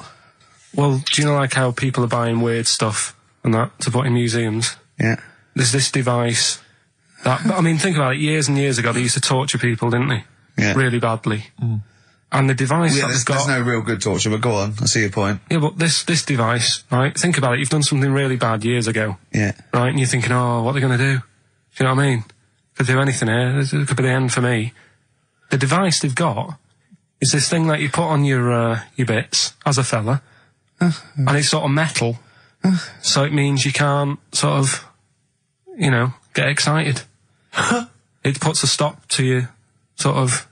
That wasn't a torture device. I think it was a Victorian thing to stop adolescent boys wanking. They used to have things like wrist things as well with like spikes on them. It's not a torture device. Isn't that? Well, not really. Imagine that being captured by No, I was right, gonna you're say, I never was going to get gonna hard say. on again. All right. Not really a torture device, is it? And there wasn't that many nice looking women wandering about anyway about them, was there? You didn't get excited about stuff. What are you talking about? Well, they filthy, they stunk and everything back then. What are you on about? Right, we've covered that. No more of that talk now, right? Let's move on. Filthy, stinking All Victorian everything. women, filthy and stinky. Yeah. Oh, dear. Bit of Rolling Stones Yeah, and let's get go up for the it. old songs of phrase. Yeah. Stones, Beast of Burden. We've not played it before. It's an absolute gem. I mean, I was watching athletics, right, the other week. Yeah. Right. And I was watching it because there's a lad who I went to school with. He's like winning gold medals and everything now in the Olympics and stuff, right? So I was looking out for him. Now, if you went to school with him, I'm assuming he's got 3 legs or something? No, he's normal. just a regular guy? He used to push me on my go-kart, and so I feel like I was there from the start, training up a bit. Yeah. And watching the programme, and there was swimming in it, and I was watching that for a bit, getting a bit annoyed, because that butterfly stroke, Yeah. I don't know why they do that. No, nor do I. It's just hard work. It doesn't make you go any faster than, let's say, that stroke. The crawl. Yeah, don't do that. That stroke on radio doesn't work. The crawl, yeah. So I was watching that, thinking, that's annoying. Yeah. And then they got onto the running bit, and my mate's in this race. Yeah. Now, they do the side shot, don't they? So you can see who's in the lead. Sure. And then they do that front shot, where it's absolutely pointless. The only reason to do the front shot, I think, is to keep women interested. Because you can basically see his tackle going from left to right, being battered all over the place. Why were you looking? Seriously, you had no choice. If you wanted to watch it, it was like, I was interested if he was going to win, but it's like, you know... But why did you turn over and watch Charlie's Angels instead? Because I wanted to see if he won the race. But... Or flip back at the end. Just flip back to get the result if you don't... Well... Yeah, or at least turn away or close your eyes well, on the front shot. No, I wasn't. I just... Suzanne was happy. Suzanne was loving it. Yeah. And I was like, whoa. Yeah. Just go to the other shot. But they were showing you the front shot and running along there. They could have just shown the top half, but they didn't. Sure. It was there. It's just heads moving along at 25 miles an hour. Yeah. Well, I think you're meant to see the running, the actual legs moving. It's athletics coverage, isn't it? It's not like... But they don't show you a shot from behind. Did you want that? Oh, no, I didn't want that either. It sounds like you were disappointed. Yeah. Play a record. What are we having? Better Radiohead? Yeah, it'd be brilliant, wouldn't it? Incidentally, last week, you remember, we began the show by talking about knobs. Yeah. I think we've got a bit more knob news this week. There's not much coming up, is it? Knob news is on the way. After Radiohead, more cock. Radiohead and go to sleep. That's not to you. Please don't go to sleep. We've got another hour and 35 minutes of fun chat and great music on XFM 104.9. I'm Ricky Gervais, with me Steve Merchant and Karl Pilkington. Pilky, little K-Man Pilkers, little baldy twat mank whinging, a little bit bent Pilkers. There he is. There he is there. Now, Rick, you may remember that last week we opened with some quality knob news. Knob news, yeah. It was Hitler's knob. Hitler's knob was one of them. That just sparked off into a whole bunch of other knob-related discussions. Yeah. And I'm pleased so far to see that we're almost at the halfway mark for this first hour, and so far we've only talked about nudity and/or todgers. Yeah. So excellent work from us. Well done, lads. Yeah. I'm looking forward to Dr. Fox and the rest of the Sony award committee listening to this one. Yeah. But more knob news. I don't know if there's a jingle for that, maybe. You nearly had the eye out. Knob news. Knob news, excellent. This is an extraordinary story. A woman tried to sue her bosses for £210,000 after finding a cooked penis in a canteen stew. Hospital cleaner Sophie something, I can't quite pronounce that name, was eating goulash for lunch and could not cut one of the lumps of meat. Oh, you can see where it's going. I've got so many questions already. I know. She picked it up and tried to chew it, but it was too tough. Then she inspected it with workmates, who all agreed it was a penis. Imagine that discussion. Yeah. Miss McLarter said she vomited for the rest of the day, instantly became a vegetarian, and had to have psychiatric help. It's not known whether the organ was from a human. The case continues. Well, it can be found out, so that's one thing. Obviously, the doctors aren't confused. They're not going, I don't know, I've never seen one like it. Yeah. Also, why is she eating goulash? I know. I mean, that's my first question. Why? Yeah. Lunch. What do you want? Oh, no, I fancy some goulash. Yeah. Oh, some gooly lash. Gooly lash, Thanks very like much it. indeed. Lancashire cockpot Oh, is on the menu. Brilliant. Only £5.50. Wangers and mash. I'd love some wangers and mash, please. If you've got any knob-related puns, not food-related puns, then call XFM on 3426 14094. Ricky.Gervais at xfm.co.uk. Call Chris Miles at radio1.xfm.winginmank. Yeah. Cock-o-gay. Cock-o-van. Cock-o-van. It's already done for There's you. wangers and mash, cock-o-van, Lancashire cockpot. You know. That's just off the top of our brains. Yeah. So, if you've got if any you of your wanna- own, keep them to yourself. We're not interested. What do you make of that, knob news? And he's in a hospital. I don't think so. Oh, yes, it it was could- a hospital cleaner. You're right. hospital Oh, cleaner. God. I know how your mind's thinking already. There's been a mix-up.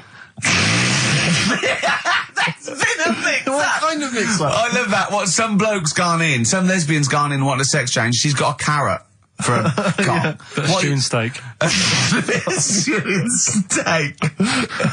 Oh, that would be great. You're not a doctor, you butcher.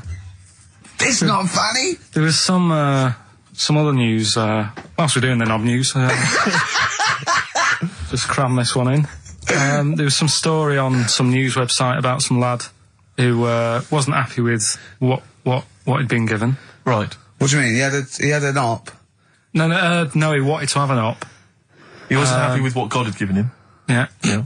What the Lord had popped downstairs for him. Sure. And, Sorry, no, wait a minute. Was he a bloke who wanted it? yeah, fella. And what he Wasn't happy wanted, with he didn't want a knob, or he wanted a bigger knob? What a bigger one. Right, okay. And, cost $5,000. Right. And they made a mess of it. Well, how did they make a mess of it? Don't know, it came out smaller than they went in with. Well, no. What do you mean? That's I don't know all the ins and outs. Oh, It God. was, it's just Well, like he borrowed the money off his There's been mum. a slight mix-up. He borrowed the money off his mum? I love that. How bad is that? What do you want for your birthday, son? Yeah. Interesting. Thanks, Mum, for asking. A couple of bits of news as well. Hello, Doctor. How did it go? Well, firstly, don't look under the bandages and don't have the goulash for lunch. It was smaller than you went in Mum, with. you got $5,000. Why? Just give me tell me what it's for. You can have it if you tell me what it's for. Well, look at that. Oh, you need a bigger one. Yeah, definitely. There's the money. On you go. Nothing can go wrong. What did he say to the doctor then? That's rubbish. I didn't read all the ins and outs. I just, like I said, I saw Just it. look for the picture. They want a picture. But you just thought, well, thanks for it. You just thought you'd pop that one in. Thanks. Yeah, that's the end. Knob News Extra. Play record, Carl. So if you've got any knob news, we've got one more show left. Send that to ricky.gervais at xfm.co.uk and we'll hopefully get that knob news on there next week. Yeah. All right. Some Dizzy Rascal. Oh, Dizzy Rascal, yeah, he's one of the hot new English rappers. Let's play it. Dizzy Rascal, apparently, according to Carl, he hails from Bow, if he's listening. Good work. You have a number 3 hit with that. XFM 104.9, Ricky Gervais reading a magazine, Karl Pilkington, in a good mood today, so everything to play for. Some adverts. XFM. The Beatles from the soundtrack to The Yellow Submarine, actually, and that's Hey Bulldog. On XFM 104.9, our last show, maybe. Me, Ricky, Steve, and little Carl. All right, Carl? But that book, that wasn't a fake. It wasn't like just a ruse to get you back to show you me in Dancing in Pants to Elton John. It's that. What was your girlfriend doing during that, incidentally? I think she was just getting on with sort of like packing up sort of boxes because we were moving. So sure. I don't think. Well, she's seen it all before. Yeah. And the book was. Do you remember that book that I showed you? That it was a man's body, an owner's manual, and it's just like loads of stats. And there's one in there. Yeah, it's kind of like a Guinness Book of Records of men. Yeah. There's one section there. There was. Sorry, hang on. It's not like Guinness Book of Records of men. That just sounds a little bit like you and I were sat around your house looking at a big book, picture of men. The big man book. The big man. He is a big man, isn't he? Yeah. He should be on the front cover. Yeah, it was a book more about the kind of physical body and Exactly, about biology and social and sex and all that sort of stuff. And But we didn't which look is at the sex which is where we got the knob news for today from. Right, this is true, right? I read that you have someone's eye out. Knob news. Then you've got the jingle. Yeah. I read that the smallest ever functioning penis, right, was under 3/4 of an inch when erect. Extraordinary. That is bad luck, isn't it? And Yeah. it's a micro penis, so it's perfectly scaled down. Just a little look at Carl's face. Well, couldn't the fella have said, look, right, I'm not happy about it, so I don't print it. It's not the sort of press people want, is it? There wasn't a picture of him. It was anonymous. They didn't read the book and at work next day and go, look at this, Frank. What? Smallest ever penis, half an inch. He didn't go, it's me. He just went, yeah, loser. Yeah. You know what I mean?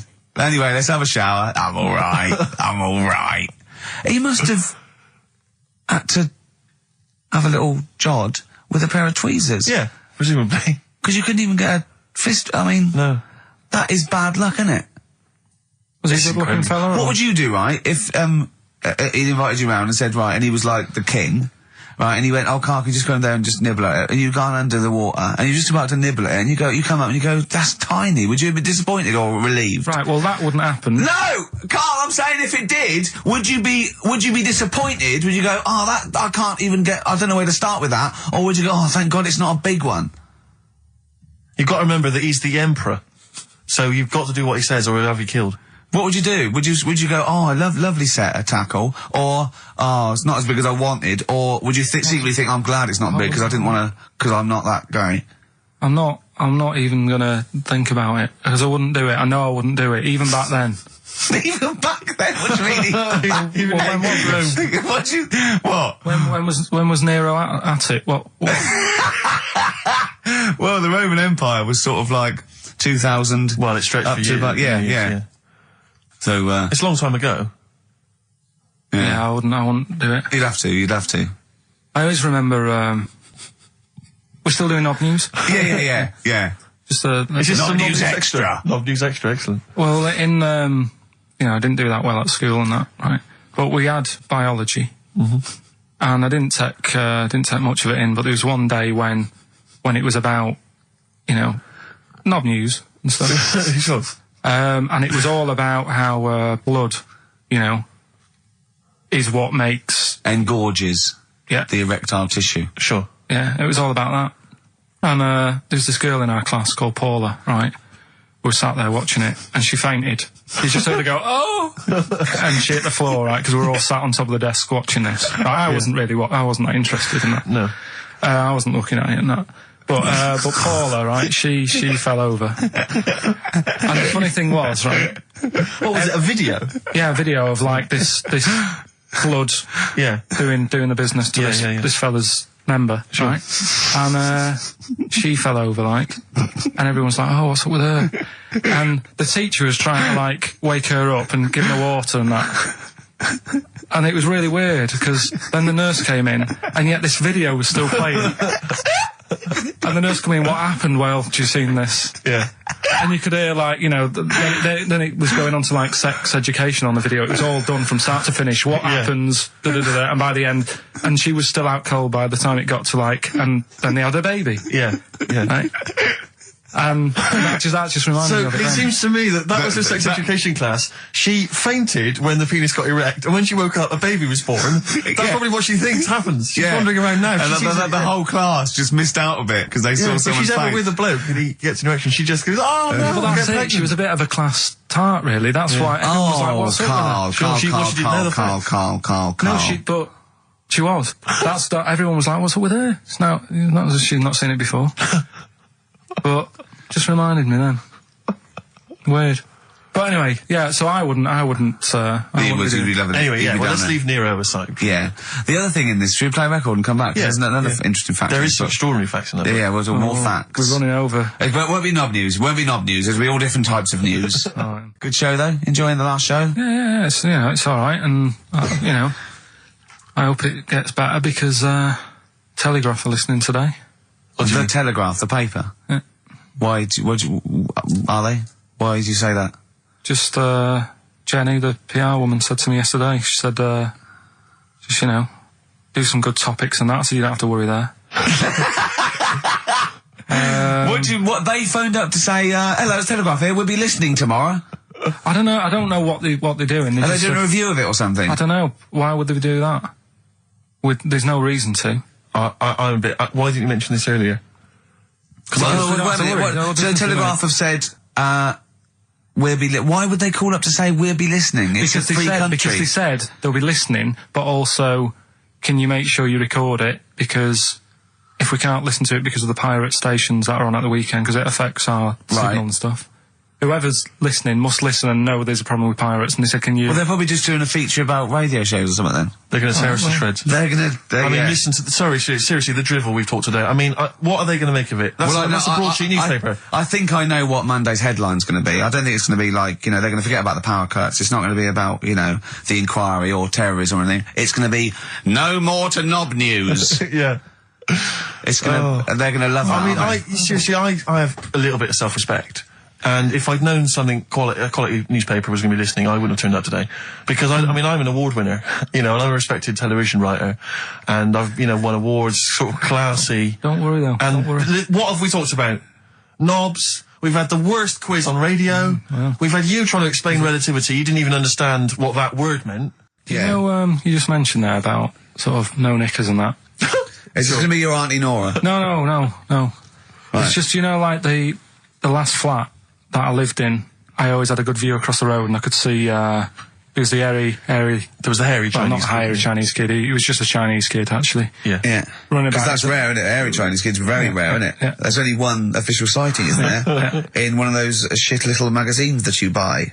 Yeah, he was running around in his underpants. Sorry, you just swore ironically. I mean, I imagine if there's any newspapers listening, you did that because he's sort of jokey and... Yeah, go on. Let's not swear. And there was Go the on. old woman who didn't move, she was just sat there reading a book all the Who time. we think wasn't possibly died and no one came round for weeks, That yeah. might be. But, and now I've moved, right? And it was quiet for a bit. I always look at what view I'm getting, right?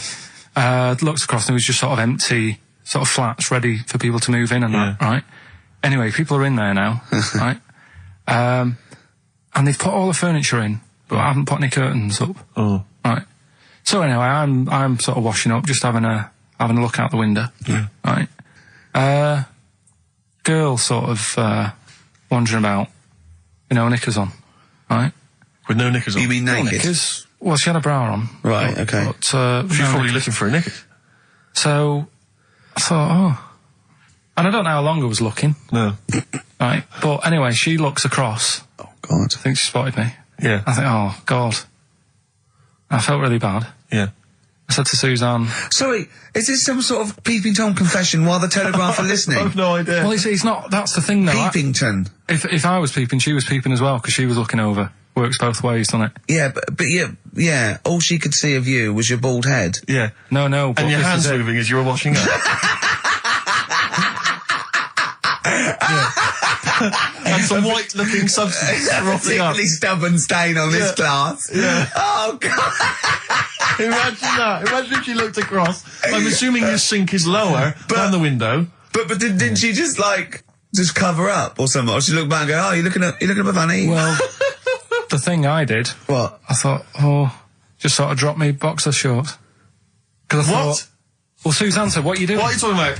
What are you talking about? No, just so they can see me cheeks of me. What are you talking about? No, because I thought, if she thinks I'm walking about in the nude as well, then we've both got something out of it. Carl! This sounds like a bad excuse in court. I know. This is Or the plot of a film on Channel 5. I mean, this is like the doctor who got done right for exposing himself to a patient and then painted that little thing that you look down their throat pink. Yeah. And go, this is what they saw. yeah. No, so sorry, you were looking at a woman dancing around naked, right? So the only thing you could do was immediately drop your boxer shorts. So she looked across, saw you fully clothed, saw you took your No, boxers she off. wouldn't have done, because it's sort of just the top half and the sink's at a side angle, so I was sort of looking out. So This she is wouldn't have genius. so she wouldn't have seen your trousers then anyway. No, she did. I moved in front of the window more. So you then made a... you actually climbed in front of the... Oh, this is amazing! So you climbed in front of the window to show off No, your it wasn't naked obvious. lower half. Suzanne said, what are you doing? And I I bet said, she did. What are you looking at? I sent you in here to What clean are up. you doing? I'm just taking my trousers down, stand over the window. Why? Because there's a naked woman across the road. What do you think I'm doing, Suzanne? I'm exposing myself while looking at some free fame. leave it. What's up with you, Suzanne? leave it then, leave it. Christ. Are we doing Rockbusters? Or Yeah. Oh, she sent you in there to read up on Einstein. She comes in and finds that. Oh, brilliant! Oh. Wait a minute, can I just check? A final question. What did the woman across the way... What happened? What was her I reaction? didn't look again. I just thought you've seen a bit of action as well. We're both happy. Let's leave it. Brilliant. So were you waddling around like a penguin with your trousers around your ankles? I just was walking about, and Suzanne said, "What are you doing?" I said, "I'll explain to you in a bit, but don't look out the window because then it's Excellent. obvious." Then he sees, she calls her husband to look at Carl walking around naked. He goes, "Oh, she's got a... Quick, Suzanne, get him out. There's only one with you can do. Get some more friends. They've gone one more." Anyway, Brilliant. Right, play a record and come back to Rockbusters. And Monkey News. We haven't got enough time. Do Rockbusters. Oh, God almighty. I make it clear now, I do not condone in any way, shape or form what Cheryl Tweedy did. But I have to say, they wind me up. By they, you mean toilet attendants? Yes, No. yes. Right, Yeah, yeah, not not- Pop Idol winners. That's what I thought you meant, Yeah. So, go on. But, because I'll tell you what it is, you go into a club or pubs or big friendly pubs, you go in there, and there's the toilet attendant in there. He's got his little display of aftershaves, sprays, some sweets maybe, Blue straw whatever it house, might. and maybe a blue lollipop. straw house, maybe a lollipop.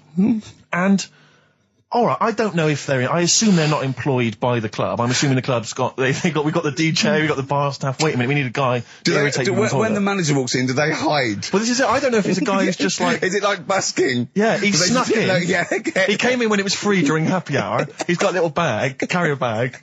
He snuck in the toilet. But the thing is, it's the fact that toilet attendants, fair enough. I mean, I'm happy if a toilet attendant sneaks in under cover of darkness, cleans it for me, and then shoots off. But it's when I have to see them there. I feel know. guilty because I'm like, I've got. It's like I maybe wash my hands. I'll forget he's there. He'll hand me a paper towel. Suddenly I've got to tip him like a quid or It something. annoys me because just out of I piss. wash my hands at all. I don't usually wash my hands. never wash my hands. I sometimes don't even bother getting my knob out. I do it while I stand and change my trousers when I get home. Exactly. So it annoys me I have to go through this charade of getting it out, slashing out of it, shaking it dry, and then washing my hands. See, if just 'cause he there's- did any of those elements, What, I'd shaking tip it him for a you? quid, yeah. Pop it out. But yeah. not to hand me a paper towel and get it myself. And I know. it's just guilt. And sometimes I'll hold it in because I'm nervous I don't want to go back in there. What It's annoys costing me a is that, fortune. like a posh award ceremony, it's a pound a piss. It is a pound of piss. Do you know what I mean? So, or in a top hotel or something. Yeah. It's absurd. And I'll tell you what's worse than that.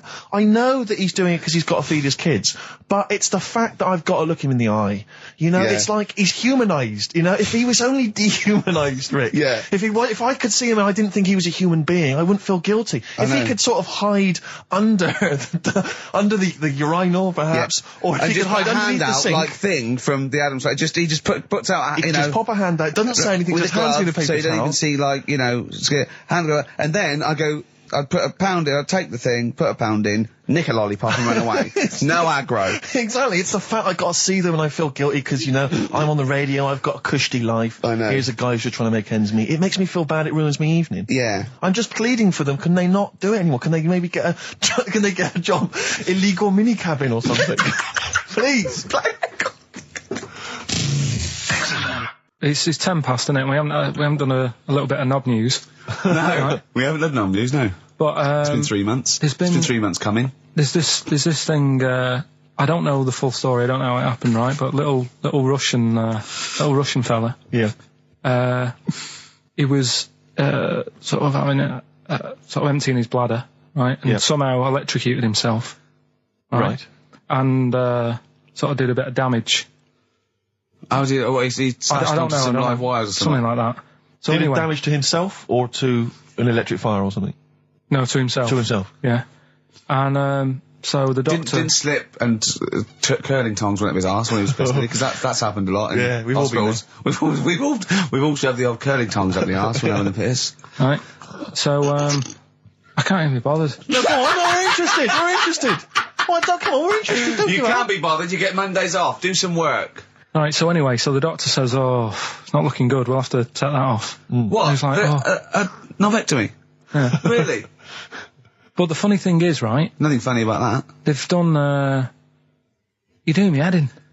You're doing me Just head tell in the today. story. Just doing me head in. Oh, you I've can got chill to. out on Monday. I've only got 15 minutes, but I'm going to talk to you every Saturday. I'm going to get the money's worth out of this, because you get Mondays off, and I can't bear the fact someone getting away with something like that, because it's terrible. So you're going to stick this out, or you're going to have to work Mondays. So take it on the chin, right? Okay. Just finish the story. Yes. I command you. Just do it. Anyway, so they said, he said, you know, will you be able to sort me a little knob out? A prosthetic No. cock, yeah. Yeah.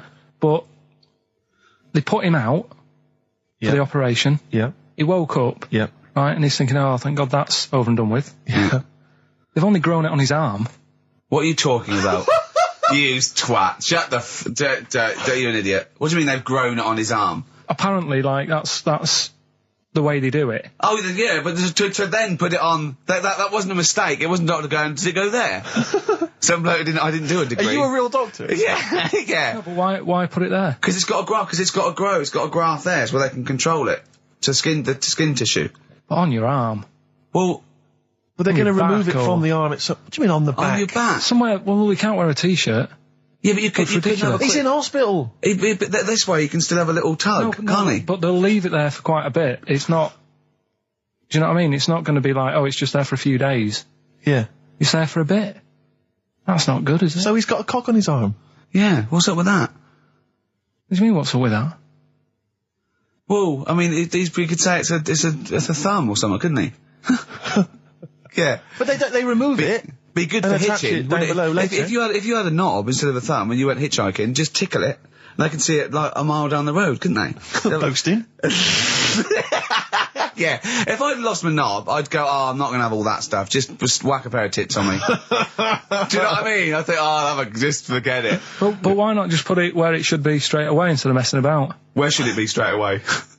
You know. On the you know. forehead.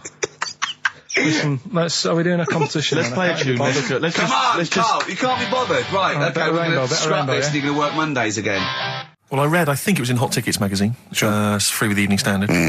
I might get some free Evening Standards now. I've plugged that. Yeah. I was just reading in there that I don't know if it's still going to happen, but apparently she was going to do a little cheeky appearance at GAY G-A-Y. in London, and obviously I was quite excited because I'm a Spears Do you fan. know, sorry, do you know that's what that spells, don't you? GAY, Yeah. gay. Yeah. Yeah. Well, I think it is a gay club. Oh, sure, This go is on. this is what I was ascertaining from the article. Oh, because they've Yeah. they've called it what it is. Exactly. Yeah. And it was apparently she was going to be previewing some of her new album live on stage at GA1. And that's an intimate venue. Normally you'd have to see someone like Spears, probably at Wembley Arena, someone like Yeah. that. I'm thinking I'm a Spears fan, you know, get up a couple of the gang together. Yeah. You know. So the lads. Exactly. Yeah. Cruise down there. Yeah. But then I read on in the article that apparently the doorman at GAY were only going to let in regulars, and the way they were going to ascertain if you were a regular was by asking a series of questions at the door. What, testing if you're Testing really... it. Now, I don't know if the questions would be about the interior of GAY. Or the interior of someone else. Yeah. Or just general kind of, Like, you know. what, do you reckon you'd have passed the pretend? Well, that's what I was wondering So to you'd myself. have had to pretend to be GAY. GAY to get in to see Spears. Now Can you that say gay on the radio? Yeah, I think so. Yeah. Now I'm always there's intrigued to know irony, if isn't it? So you're pretending to be gay to get into a club to see a bird that you Yeah. like. Yeah, I'll give you a little quick test. Right. Shall I? All right. All right. Well, sorry. What's your name, mate? Paolo. All right, Paolo. Yeah. You haven't done a lot with your hair. You just sort of let it grow out. I mean, would you be putting product on a bit later? Because I mean, you don't look very. I mean, sort of like you look sort of quite. Quite masculine, quite. Yeah, well, sort of like you didn't care. Like you have no care about how you look. Like you're a. I mean, like. Normally it would be shaved. Of course. Oh, okay. Yeah. We would say normally that looks about like 3 months growth there. Why haven't you? I've been ill. Nothing serious? Nothing serious. Okay. No, that's why I let it grow. So it's grown. Okay. So what time would you normally be going out then? Paolo? Normally I'd go out about sort of, I'd go out about 8-ish. 8 o'clock in the evening you've got? No. Because that sounds a bit early. That's what... No, I'd go out about 3 in the morning normally. Right. So I take mine. Yeah. Okay. leave Right. So that's that's right. Yeah. Where'd you go? Down sort of Down GAY, Compton Street for a Compton coffee Street. and then Yeah. onto Yeah. GAY Something like with that, your yeah. little shaved Head. Okay. Well, you're doing Sounding fine. pretty gay. Sounding pretty good. Can I just ask you one final question? 20 bender points? You're 20 bender points. So I'm just going to let you in. Okay, I'm just going to tell the guys to let you in. But I've got one more question. Yeah. Do you prefer knobs or tits, Paolo? Knobs. Knobs. You love Love knobs, do you? knobs. Can't get enough knobs. So you hate tits, I assume? Loathe them. You hate tits, do you? Yes. Okay. What? Even Liza Minnelli's? I don't know what to say. I love hers. But not in a Not in a straight not in way. a straight way, in a gay So way. okay. So you love knobs more than I love tits, knobs right? more than tits. Okay. I Okay. love knobs. In you go. Thanks very much. You know Brittany's on, do you? Oh, she is so sexy. Oh. See, that's what would give me away. It'd be like the Great Escape. It's just the last. Yeah. You just... Well, I mean, I think you're probably a bit bi. Right. Yeah, okay. but I mean, go in anyway. Thanks very much. Okay, the drinks are quite expensive. Oh, I thought so. Pop your shirt off, will you? Hey, Outcast on XFM 104.9. I'm Ricky Gervais, Steve Merchant, Karl Pilkington. You alright, Karl? Yeah, not bad. Yeah. Just, when you were talking just now about, like the gay stuff, Yeah. right, I don't know if you saw the thing the other week about the fella who's on that quiz show. Oh. Sort of Oh, right, okay. gay Who? fella, straight, sort of man-woman thing. What are you talking about? Tell me what did you see? Tell me what you saw. It's, This is like a kid come running in and he's seeing something frightening. It could be an alien, could be a ghost, could be a paedophile, and you've got to get exactly what actually you saw out of him. Right, what did you actually see? It's just this fella who's a woman. Right. Right, okay, right, try and talk like a human being. Right. It's a quiz show that's coming on the telly, and it's this woman. Right, is it a fella who's a woman, or is it a woman? Bit of both. That's why I'm talking about it. But what do you mean? Is it a pre-op? Is it a transsexual, a transvestite? Is it a lady boy? Is it an hermaphrodite? What is I'll tell it? you about it. Well, tell me. I'm telling you. It's a woman. Well, it's a man. Oh, No, forget listen, it. listen. Play a record. No, listen. Come on. What? It is a man. He is a man. Well, Oh, Christ's sake! it's a TV program where they've got this man who's Transvestite or television? It is a transvestite, yeah. So- But the problem is, I'll tell you, just because you don't know about it, the program is... I don't know. I still don't know about it. I don't know anything about it. Still, I don't know. It's a woman, man, woman, TV program. Look, TV. No, it's a man who is now sort of half a woman. And... A man who is now half a woman. No, well, this is what's weird about it. He's got the top half, but not the bottom half. What do you mean? sorted He's out. got breasts and a wig, but he's still got his boys downstairs. He's Why got do you do that? his caps and the boys What are do you do still that there for? with his Y fronts. Why But that? upstairs, he's got a lovely pair of dumplings. Why do that? Well, he's halfway through. But why not get it all done in one go? Maybe he couldn't afford it. Well, wait until you've got all the money. That just looks a mess.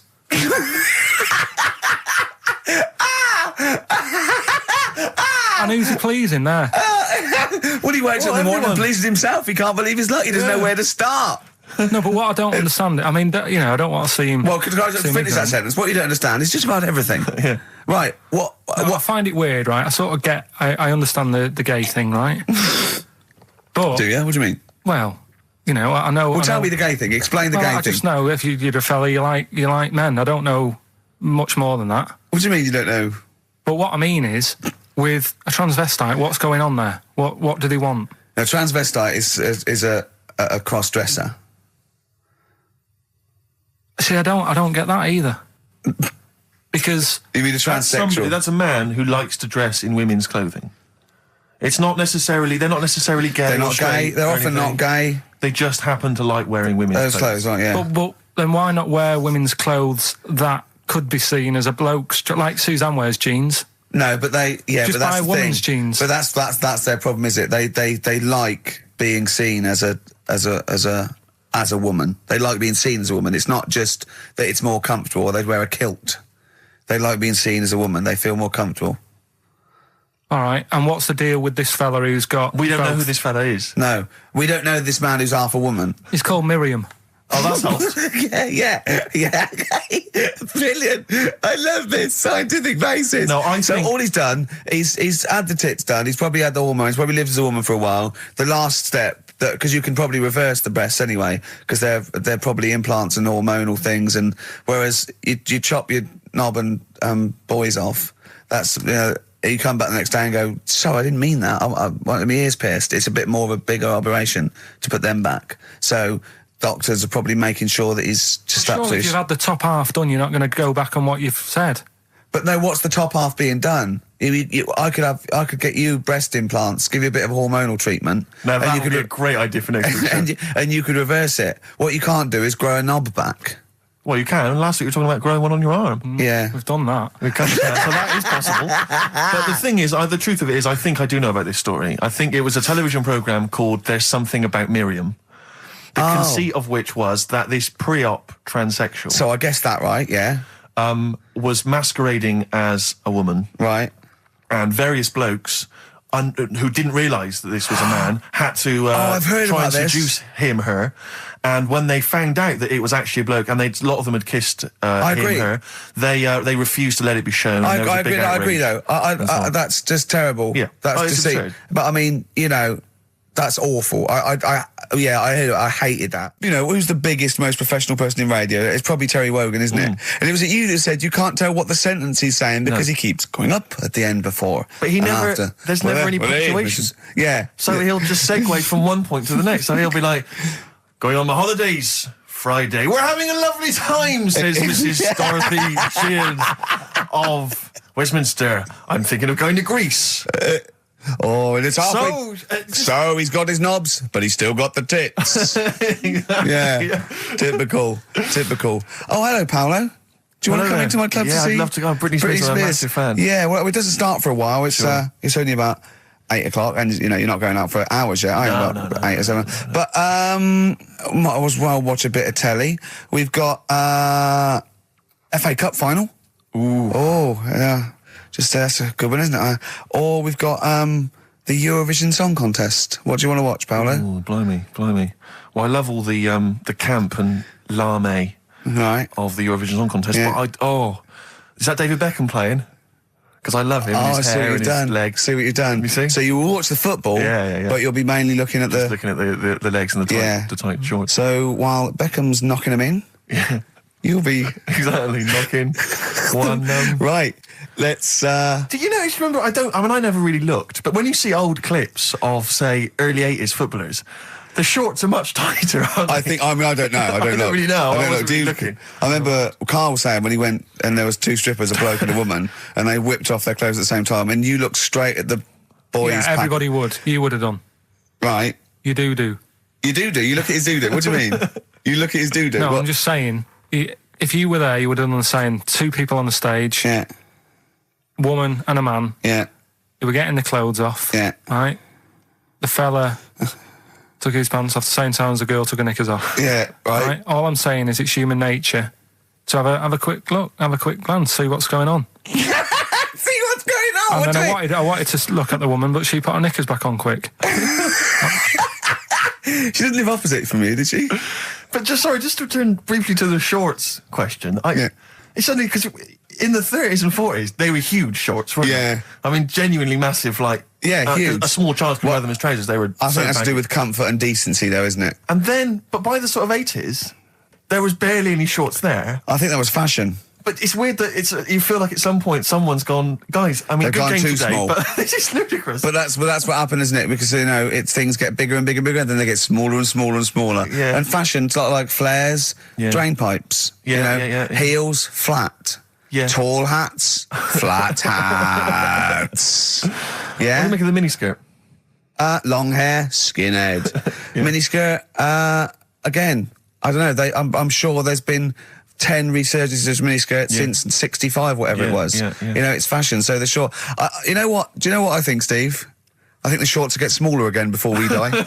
I think we'll see one more tight little packet of Premiership footballers running round with their offal squeezed like the last chicken in a butcher's window. Almost protruding. Wrapped up, yeah. Yeah, definitely. Imagine if they just wore cling film shorts so you could see what was happening there, Carl. Where would you look then? Because you like football, don't you? We're doing Rockbusters. I suppose so. Go on then. Knob body has been that lucky before. Brilliant. All right. Okay. You've got get a lobe of this court case. Right, okay. Not bad. I'm going Interesting. for knob body. It's been that lucky before. Right, it's a story about this kid who was born, right? Was he? Yeah, he was popped out, and the dad and the mum saw the baby, and it was like, oh, that's a good-looking little kid. Sure. And they were proud and that. And then... like they're surprised that it's a good-looking little kid. It's theirs. Yeah. Like, it could have been a frog, and they'd have gone, oh, he's got your eyes. And then the doctor goes, yeah, it is, but look at that. What? He said it's a boy and hasn't got a knob. I love the doctor saying that. I love this GP. Right. Oh, this midwife saying that. Oh, I love little boy. Yeah, but no knob, baby. Mr. and Mrs. I mean, think. Right. No, but I'm speeding it up a bit. All right, come on. So the baby's Right, so the born, baby's like and that, doctor says it's a the lovely doctor baby, says but that, and the woman's like, oh, it's our first as well, and stuff, right? She's really gutted. She's What's the second going to be like? So, Go ahead. so the Just a knob. doctor says, you know, We'll call it Carl. All right, go on. Right, go on. so the doctor says, well, I'll leave it with you for a bit, get used to the idea, right? As opposed to throwing it away. So he wanders off. Yeah. He comes back with a smile on his face, right? Found the knob. So the mum and dad are like, what are you smiling about? He said, you're not going to believe this. Baby's just been born. It's got 2. Right? You can have one of them. And they did a little operation. Where did you get this information from? That's in a book. What book? Is it the a same joke as the book that you carry round with you? No. With the woman with 3 legs, the juggler with 9 arms, and the bloke who found shagging a chicken under a rock. Is it in that book? Weird though, isn't it? Well, it's not true. It is true. What, in the same hospital, there was a baby born without a knob. Luckily, Carl. It happened. You swear to God you're not making The this up. not doctor making it came up, back honest to God. smiling because you don't believe it. There's a baby there with an excess of a knob. It happened, honestly. I'm not, all these things are not made up, the educating stuff. That's why I do it, innit? Teaching you stuff. Always teaching you stuff.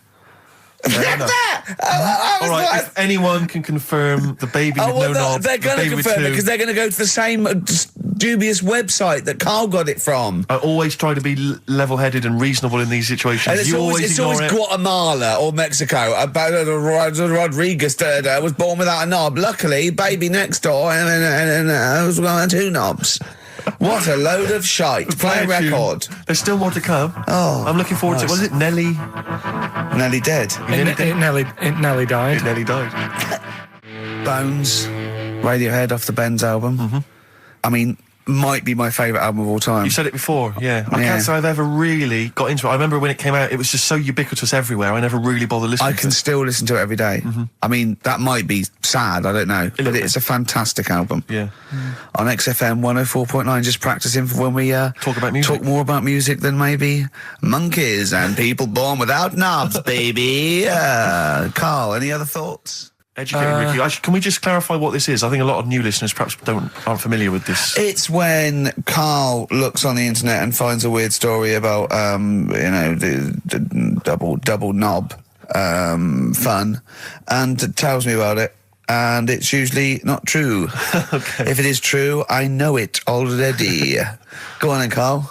They're not really weird stuff. It's just stuff that's gone on. That's interested me. That's all it's about, and I educate about it. I should just confirm that we've had a number of emails that say the baby born without a knob and then having one transplanted from a baby that luckily enough had 2 knobs is apparently true. Right, Yeah, there you no, go. listen. So- I don't question that Where's you that? could be born with a deformity and get someone's, fingers, knobs. What I'm saying is, it didn't happen with the doctor goes, I'll leave with it. I don't believe it. That baby's got 2 knobs. Exactly. What a coincidence.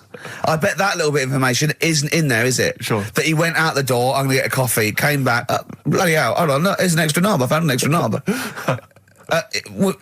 We can put that knob on there. Perfect. Run, Snow Patrol on XFM. Well, big question. Where was Carl's knob? That's what people have been hanging on for. Yeah. Where was it? Well, I can't believe people have been texting in. Hey, what, guessing where it is? People saying, is it in the middle? Is it in the left? It cost them 10p. Cost them 10p to find out. Just wait, I'm going to get out the answer. You don't win anything, right? Like, strike it lucky. Right? Bottom or middle? Right. It was to the left. Oh. Yeah. I went with the right. That's annoying. See, I thought it would be to the left. If not, maybe if it was all scrunched up, sitting down on your lap, right, it might just pop up to the middle. Just pop out, like, sort Well, of next week we'll be finding out where yours is. Where's Ricky's bollocks? Right then, which leads us nicely into... Knob news. Oh, it's the welcome return of knob news. Right, okay, it's very much like the news at 10, this, isn't it? I do a bong, or in this case a schlong, and he gives me the headlines, the knob news of the day. The big, where have you collected all this knob news? Was there a lot of knob news this week? It was mental this week. The amount of stuff. The way it works, you give us the bong, Yeah. I'll give you the headline, Okay. Steve decides which stories we're going to talk about. And now on XFM, knob news. Schlong. Man grows knob on his arm. Schlong. Man gets doctors to make him a second knob. Schlong. Turkish prisoners made hole in cell wall to produce third inmate. Schlong. Doctors accidentally remove man's testicles. So, well, can I straight away go for the accidental removal of the testicles?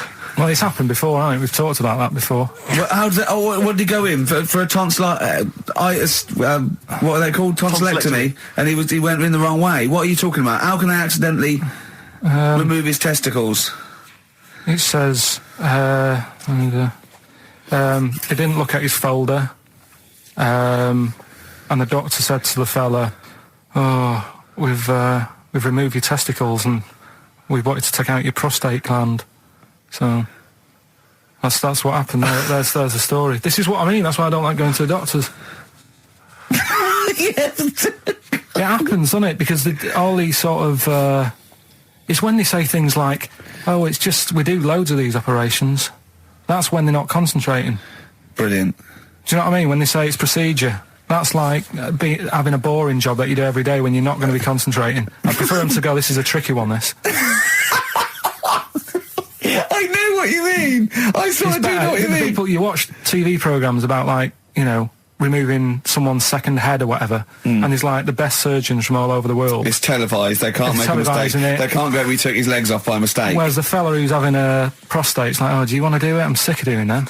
Yeah. And they're probably doing a crossword whilst right at it. Of course they are. I've seen that actually in operating theatres. They're doing a crossword. That's what I mean.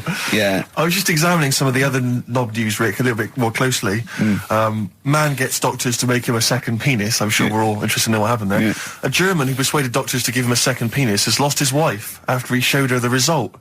Biker Michael Gruber lost his original penis in a motorbike accident, and doctors built him a second one using a mixture of skin, bone and other tissues. Bone? Apparently, the penis worked so well that he was even able to father a child with his wife Bianca. But Gruber was still not happy and asked doctors to repeat the operation and build him a better organ, to which they agreed. From his hospital bed, he said, "I've got 2 penises, but no wife. I'm hoping when I get rid of one of the penises, I'll get her back." What do you mean? Sorry, he had 2 put on. What side does he wear? So he's had both. So he's had 3 then. Yeah. Yeah. This is probably the thing that happened with Hitler when he had 1 ball, but he had 3 at one point, didn't he? So he just got one in the other ball, gave his mum one, and kept the other one. Man grows penis on his arm. I mean, why never people are understood constantly losing their penises around the world? I've no idea. But why on I didn't the realise it arm? was a bit. What do you there mean was why such on an the arm? epidemic. It's just a graft, isn't it? Yeah, but put it on like your buttock or your side. Not you can't wear a short sleeve shirt. Why did they've done that before? I don't understand it. Why not just graph it onto the side of your leg or something where it's high up, close to where it should be? I don't know. To get it used to the environment. Like when you were like release a duck into the wild. I've never understood that. If there's a doctor, again, you know, we had a doctor last time, if there's someone who can let us know why they put it on the arm. So they can keep an eye on it, presumably. He's not going to work with this knob on his arm. He's probably in a hospital bed and under examination. Right. So what do you think? They pop the knob on the arm, say, "Come back in 3 weeks." What do you do, by the way? "I'm a mechanic. Keep the knob, keep the long sleeve shirt," because the blokes go, "Why have you got a knob on your arm, mate?" What are you talking about? He doesn't go back to normal as a teacher. "Sir, what is it? What is it, Simpkins? You got a knob on your arm. No, don't worry about that. Do your maths." What do you think this bloke's walking around with a big knob coming out of his arm? Why on the arm? So they can keep an eye on it. So it's not But if he's fiddling. in bed, just get him to not put any undies on or whatever and just have a little sly look at how it's going. Even in hospital, if you're in a shared, like, little hospital room, people going, "Oh, I've had heart problems. What's your problem?" He's there with his arm out. He's got his knob out. Yeah, but I don't think it counts as indecent exposure when they're grafting a knob on your arm, sticking that on the bed. Imagine if he's driving, he's just got it out the window. People driving by. Yeah. The fact that at the end of the... Is that bloke giving me the finger? At the end of the man grows penis on his arm story, it says, a Moscow surgeon said the man will be able to have sex in a few months. He said, women will never suspect. Well, what kind of a doctor talks like that? Yeah. I'll tell you, it's his cock now, seriously. The birds will never know. He'll be able to go berserk. Yeah, They'll never realise we grew it on his arm. That is unbelievable. Will he have a little scar on his arm, do you think? Yeah, I don't get it. Like I say, 83936 if there's a doctor out there. Or indeed, if you've ever grown... Or a tailor. Making you a shirt. What side do you wear your cock on, sir? It's my left arm. What's this? Bit of stones? Yeah, beautiful. Lay it on me. Wild Horses by the Rolling Stones on XFM 104.9. Well, I think the listening public would have enjoyed knob news there. Oh. So, I mean, there was a lot of knob news this week. I was surprised. You know, I would have thought it would be hard sometimes to get knob news together, but... I would have thought it would have been part of a bigger news programme, but, I mean, I don't think we'd dedicate a whole sort of, like John Craven's news round. Yeah. A whole 5 minutes to knob-related news. Yeah. There was other news, was there, in the week at all? Carl, it wasn't just all knob-related, you didn't just research. No, they're the ones that sort of stand out. And it's knob news time. We're all very excited. Now, last week's knob news was what, Carl? Do you remember it was a man...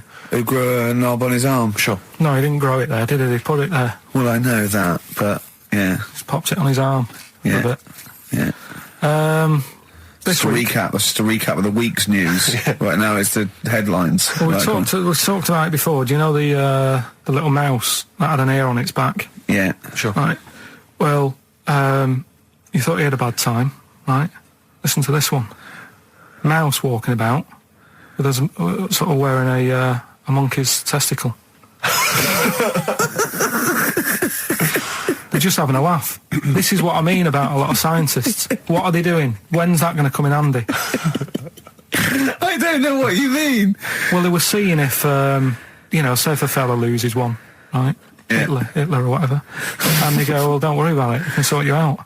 I don't know what the monkey's going to do. I don't know if they keep passing them on or whatever. But the actual monkey testicle was put on the mouse. And it worked. It worked for the mouse. But isn't it... I mean, isn't a monkey's testicle quite large in relation to a mouse? Would it not look like the mouse was on a space hopper or something? Oh, yeah, it didn't look good. Well, they didn't put it where its testicles would be. No, they did. They put it... Well, how could it walk, then? The ear was on his back, so he could just get about. Well, I don't know. But Well, you don't know, do you? You just guessed. Did they grow the monkey's testicles where the mouse testicles it looked would... stupid anywhere else, though, wouldn't it? Oh, whereas a mouse with monkey testicles, that's fine. You'd be showing off. You'd be all right. I'd prefer that than the ear. When that mouse gets put back in with the other mice, do the other mice go, George, you look different. Have you had anything done? But the weird thing is, as well, apparently it still works as a monkey. What? So, what like are you talking about? Like the sperm and that was it was still sort of monkey. Of course sperm. it was. What are you talking about? But that's weird. But what, Carl? What do you? It's only a thing to give it nutrients. That's all the thing they're testing. It's like grafting at that level. Right. What's your question? Because I'm right. What do you think? It would change eventually. It would have changed into a mouse testicle because it had been hanging round a mouse for so long. No, I thought the actual sperm of it though would be a mouse's. Why? Because it's hanging off a mouse. No, but your sperm is actually created in the testicles. So that's why it has to be outside your body. Otherwise, we put them in a nice little cage. But I'm guessing then that they've done this operation so that they can do it to humans. Yeah. Why would I want a monkey testicle if my kids are going to be monkeys? What use is it? No, think. That's no. That's going to happen anyway, Carl. Yeah, but think. Think of what you're saying. They've grown a monkey testicle on a mouse to see if it would still function as a monkey's testicle, okay? So they can do that to humans. So think, Carl. What they'd do is they'd grow a human testicle on a mouse and it could still be used as a human testicle. So what? To give you a testicle that you've lost. From a mouse? No, from another person who it was kept alive on a mouse. because it's kept the nutrients alive, as opposed to keeping it in a deep freeze. Maybe bollocks go off after a week. I don't know.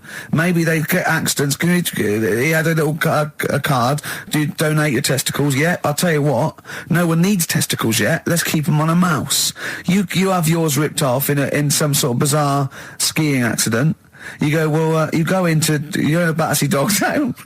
You pick the ones you want. They can grow them on anything. They can grow them on a Dachshund. Bulldogs are growing them usually, that's where you see a bulldog. Usually that's waiting for an operate. What don't you understand, Carl? Hang on a minute. I thought this was knob news, not testicle time. I don't understand what. Yeah, this testicle time's not for another 10 minutes. Yeah. No, it's all sort of linked and that, though, isn't it? Well, sometimes it's linked to a mouse. But what do you think about, like, I don't know, testing stuff out like that? Is it worth it? Could you not just go straight from... But listen, Carl, I'm getting this information from you.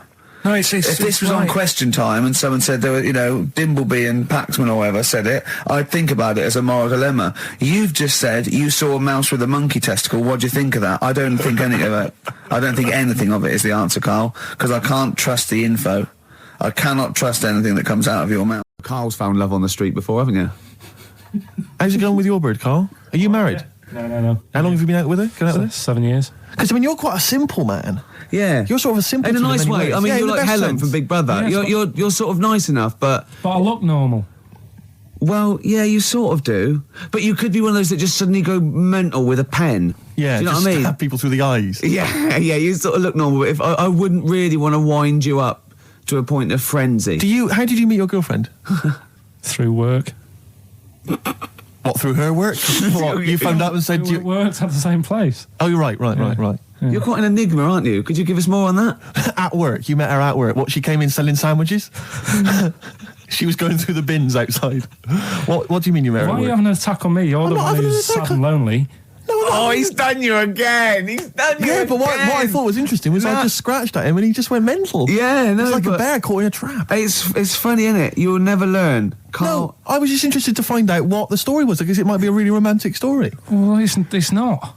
All right, jeez. I love the fact he doesn't want to talk about his love affair. I was thinking about you in the week, and like, does it worry you? I mean, you sort of joke about it now, and we're talking about it in the office, like, oh, is Steve really touchy about the way he looks? And, oh, what's this? Where's that come from? He's done it again. He's done you again. I was walking home the other night, and I was thinking about it. And do you worry that when you're old, you will be on your own? You did start it, though, didn't you? Well, Carl, I'm glad you brought this up.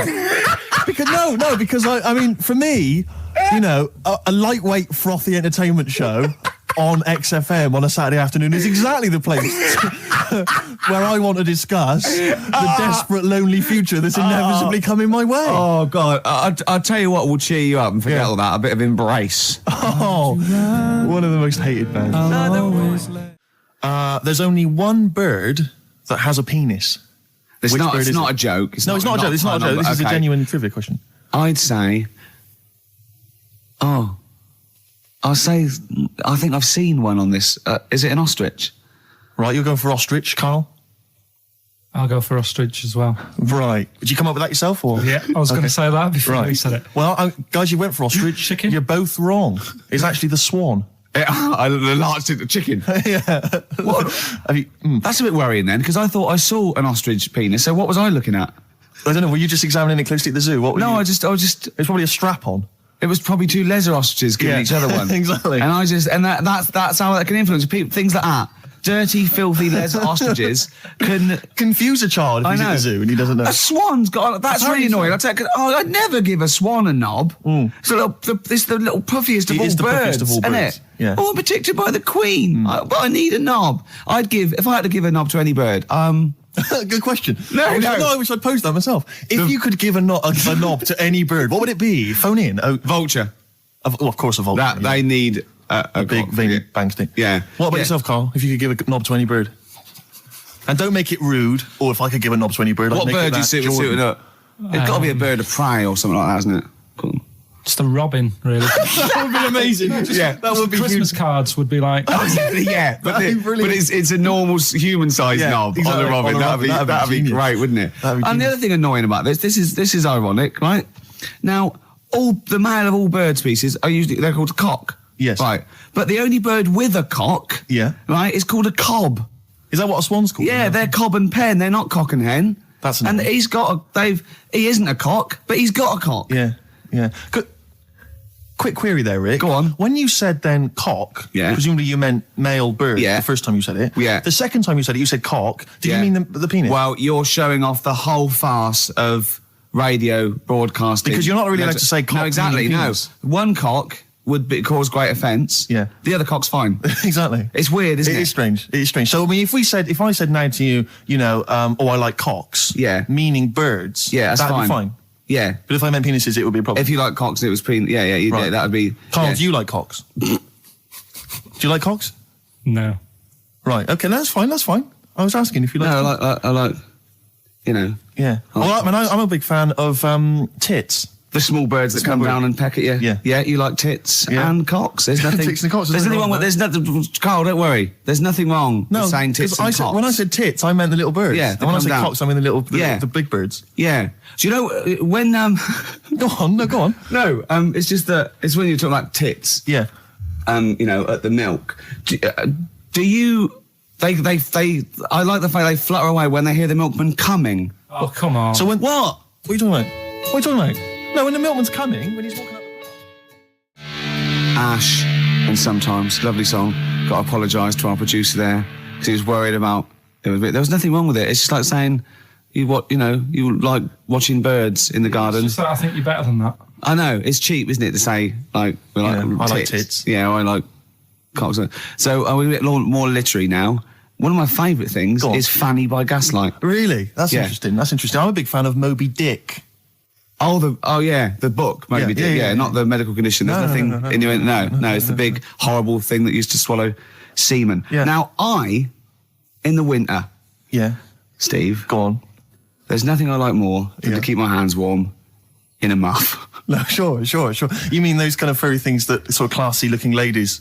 Yeah, used to posh have? ladies often put their hands. You know when you have a nice like a party and they're Have a nice leaving, party, yeah, a and winter party. and you might take the wrong hat or something. There's nothing I like more than to see two posh women with their hands in each other's muffs, Oh, that's always a and they're fun going, bit. "Oh, this must be yours." Yeah, that Is is it- always funny. Yeah, That's always funny. Yeah. But seriously, no, I'll stop this. You're right. I've got a degree. I just remembered that my favourite Beatles song is "Come Together." Yeah. Now we're going to stop this now, Carl, because it's childish. You're right. I've got a philosophy degree, for Yeah. Christ's sake, and it's about time. Who's your favourite philosopher? Do you mind me asking? Well, I would tell you, except when I ever talk about it, I go into a Cockney accent. Really? So it can be like my favourite philosopher. I like a bit of Kant. Right. Is that Immanuel Kant, Yeah. the philosopher? Yeah. That's strange. Yeah. That's strange. What's his name again? Kant. Oh, yeah. Yeah. That can be weird. Can be strange. Look at Carl's Look at face. his face. Look at his face. Join in, Carl. Undo your trousers. Just We'd let be it like hang out. Stan Let your Boardman cock hang when he out. told the Fokker joke. Yeah. We won't do local radio again for 10 years. Carl, it was you that worked out the maths and worked out I was 28 because they just worked out I'm 27. You are 27. No way. Yeah, I asked you, didn't I? And I said, But what I sort of questioned was, I said, well, if you're 27 today, that means last week you were 26. well done, yeah. That's irrelevant. So therefore you assumed that I must be 28 then. Yeah. Whereas I assumed you were using, your knowledge of maths, No, such as it is. I wouldn't do that. No, sure. Wow. I actually got lost in that conversation because I genuinely didn't know what he meant would mean last week you were 26. I don't know what that I meant. don't know what it meant. Wow. Well, it is Steve's birthday. But he would have been 26 last week. Sometimes you genuinely frighten me because it's those staring eyes. There's nothing behind him. It's this little bald head. Looks like Davros looking at me. Genuine fear on his face when he enters into a conversation with another human But being. what bit don't you understand? If he's 27 today, he would have been 26 last week, and he doesn't look 26. He didn't look 26 last week. He looks older than 28 today. You've started on his birthday. You're still having a go at him. Carl, on I his don't look like the kind of hot stud that I actually am, but face facts, that's the truth, mate. Yeah, live with it. Get with Live the with it. programme, jeez. Well, let's have a little bit of cake. Okay, oh, that's appropriate. See The what I did? birthday. But you mean the band, don't Yeah. you? Not the cake. You haven't actually bought a cake, have you? Got anything at all? Can I tell you one of the best presents I ever had? Go on. Without doubt, all I ever wanted was a go-kart. This is true. I was like sort of 5, 6, 7, and I eventually for Christmas. I wasn't sort of spoiled in the sense that I got pocket money, but I always got what I wanted at Christmas eventually. Because, working class mothers, they'd get it out the catalogue and pay for it for the rest of the year. So I always got, I had, really, as many presents as anyone else. And I got this go-kart. It was a little red go-kart and it was a pedal one.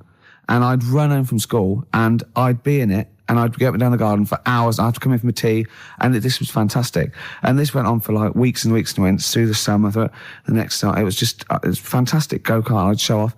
And then one day I came home and I went, it was always at the back of the shed, sort of up against the shed. And I went in, I couldn't see it. And so I went to the back door. My mum was sort of like washing up with that. And I went, where's my go-kart? I thought it hasn't been nicked. She went, your dad swapped it. Your dad swapped it? Yeah. I went, he what? And I was going to be brave. And I went, he what? She went, he swapped it for a wheelbarrow. And I could see she didn't approve of this. And she was thinking, I'm going to tell him and then I'm going to, have this out. And I went, right. She went, it's your wheelbarrow. And I went to the back of the shed and there was this wheelbarrow. He swapped it with a bloke called Jimmy Dublin, who he worked with. Jimmy Dublin? Yeah, I don't know. I think he was a respectable member of the community. He was fine. It was his lively. No, I think he was an Irish gentleman. And that's why we called surprised him. I don't know what his real name was. And I think my dad must have been drunk and he went, I want to get my son a go-kart. And my dad my kid's got one. He's probably had it for a year. He's probably bored with it. Yeah. And he said, I'll give you this wheelbarrow. And I went to this wheelbarrow and it was caked in concrete. I could hardly lift it. I just nicked off a building site, obviously. And I'd be there for hours trying to push this wheelbarrow up and down the garden, right? And it was okay though, because I was going on holiday soon, and I 7 years running went to Bognor Regis, a place called Riverside, because some woman around the way had a caravan that we got free for a week, and it was great, just wonderful. And I used to go there with my mum and my nan. Oh, party time! Yeah, the age of 7 to sort of go. No, it was good because when you're a kid and you wake up in a strange place, it sort of seems weird. You wake up at 3 o'clock in the morning hearing your gran pissing in an iron bucket, and We've all been there. You get disorientated. Anyway, and I went on holiday, and I met a little friend who was about my age. We were both sort of like, and he'd hired a go-kart. He had this great go-kart, and he came around to my caravan, and I went, I've got a go-kart. And I remember my mum opening the window of the caravan and going, don't lie. That's so evil. And I went, I had a go-kart. Wow. Yeah. Did you ever talk to your father about the fact he swapped it? No. You never mentioned it to him? No. You still got that wheelbarrow? I think so. I've grown into it. Yeah. Yeah, I can nearly lift it now. Yeah. And now I'm just too old to run up and down the garden with now it. Now you get one of your several gardeners and use it all the time. Wow. Oh, dear. Like when you're born, you're a little baby, wrinkly and stuff. When you get older, you sort of morph into a baby again.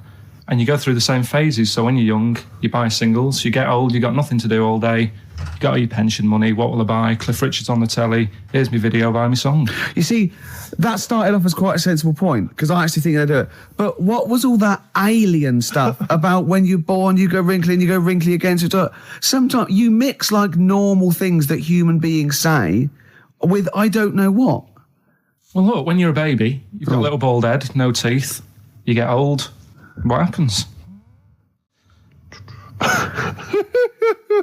Are you a philosopher? You're an official philosopher. Because, it sounds like it. Oh, Carl, play a record. You're a gem. You're a diamond. I used to sell mackerel.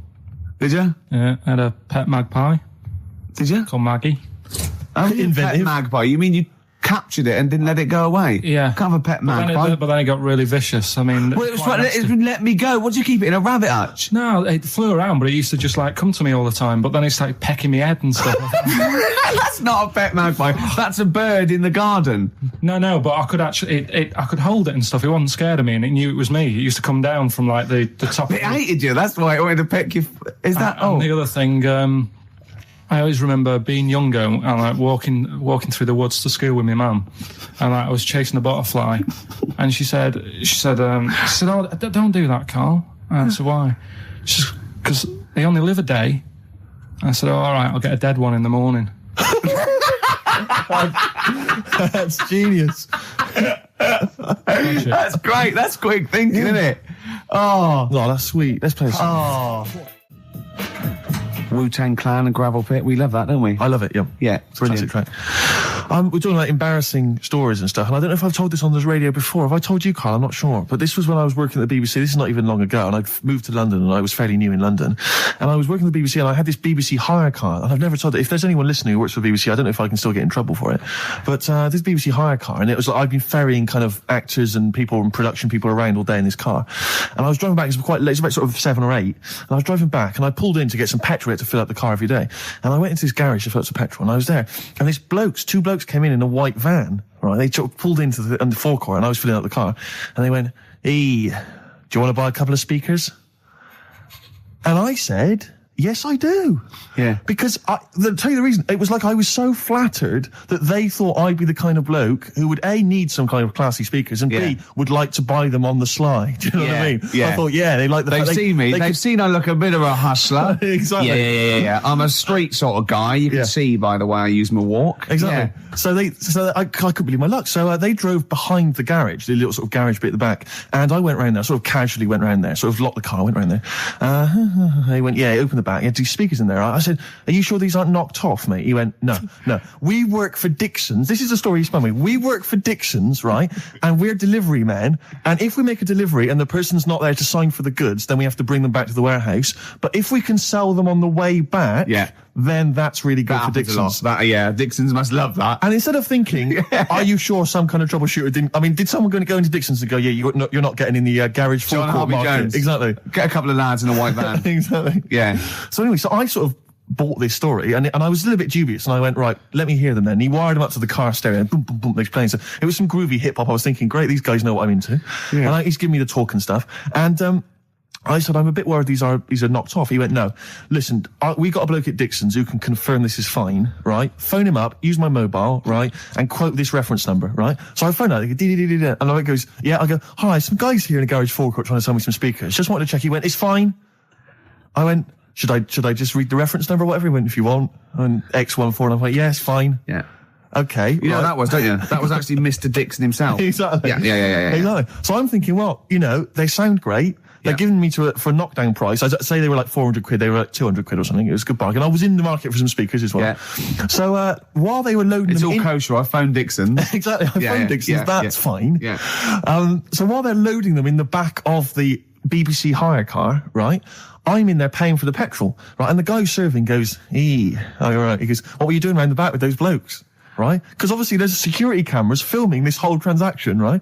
And he goes, what are you doing around the back? And I went, brilliantly, there's some old mates. Some of my mates were just having a chat and that.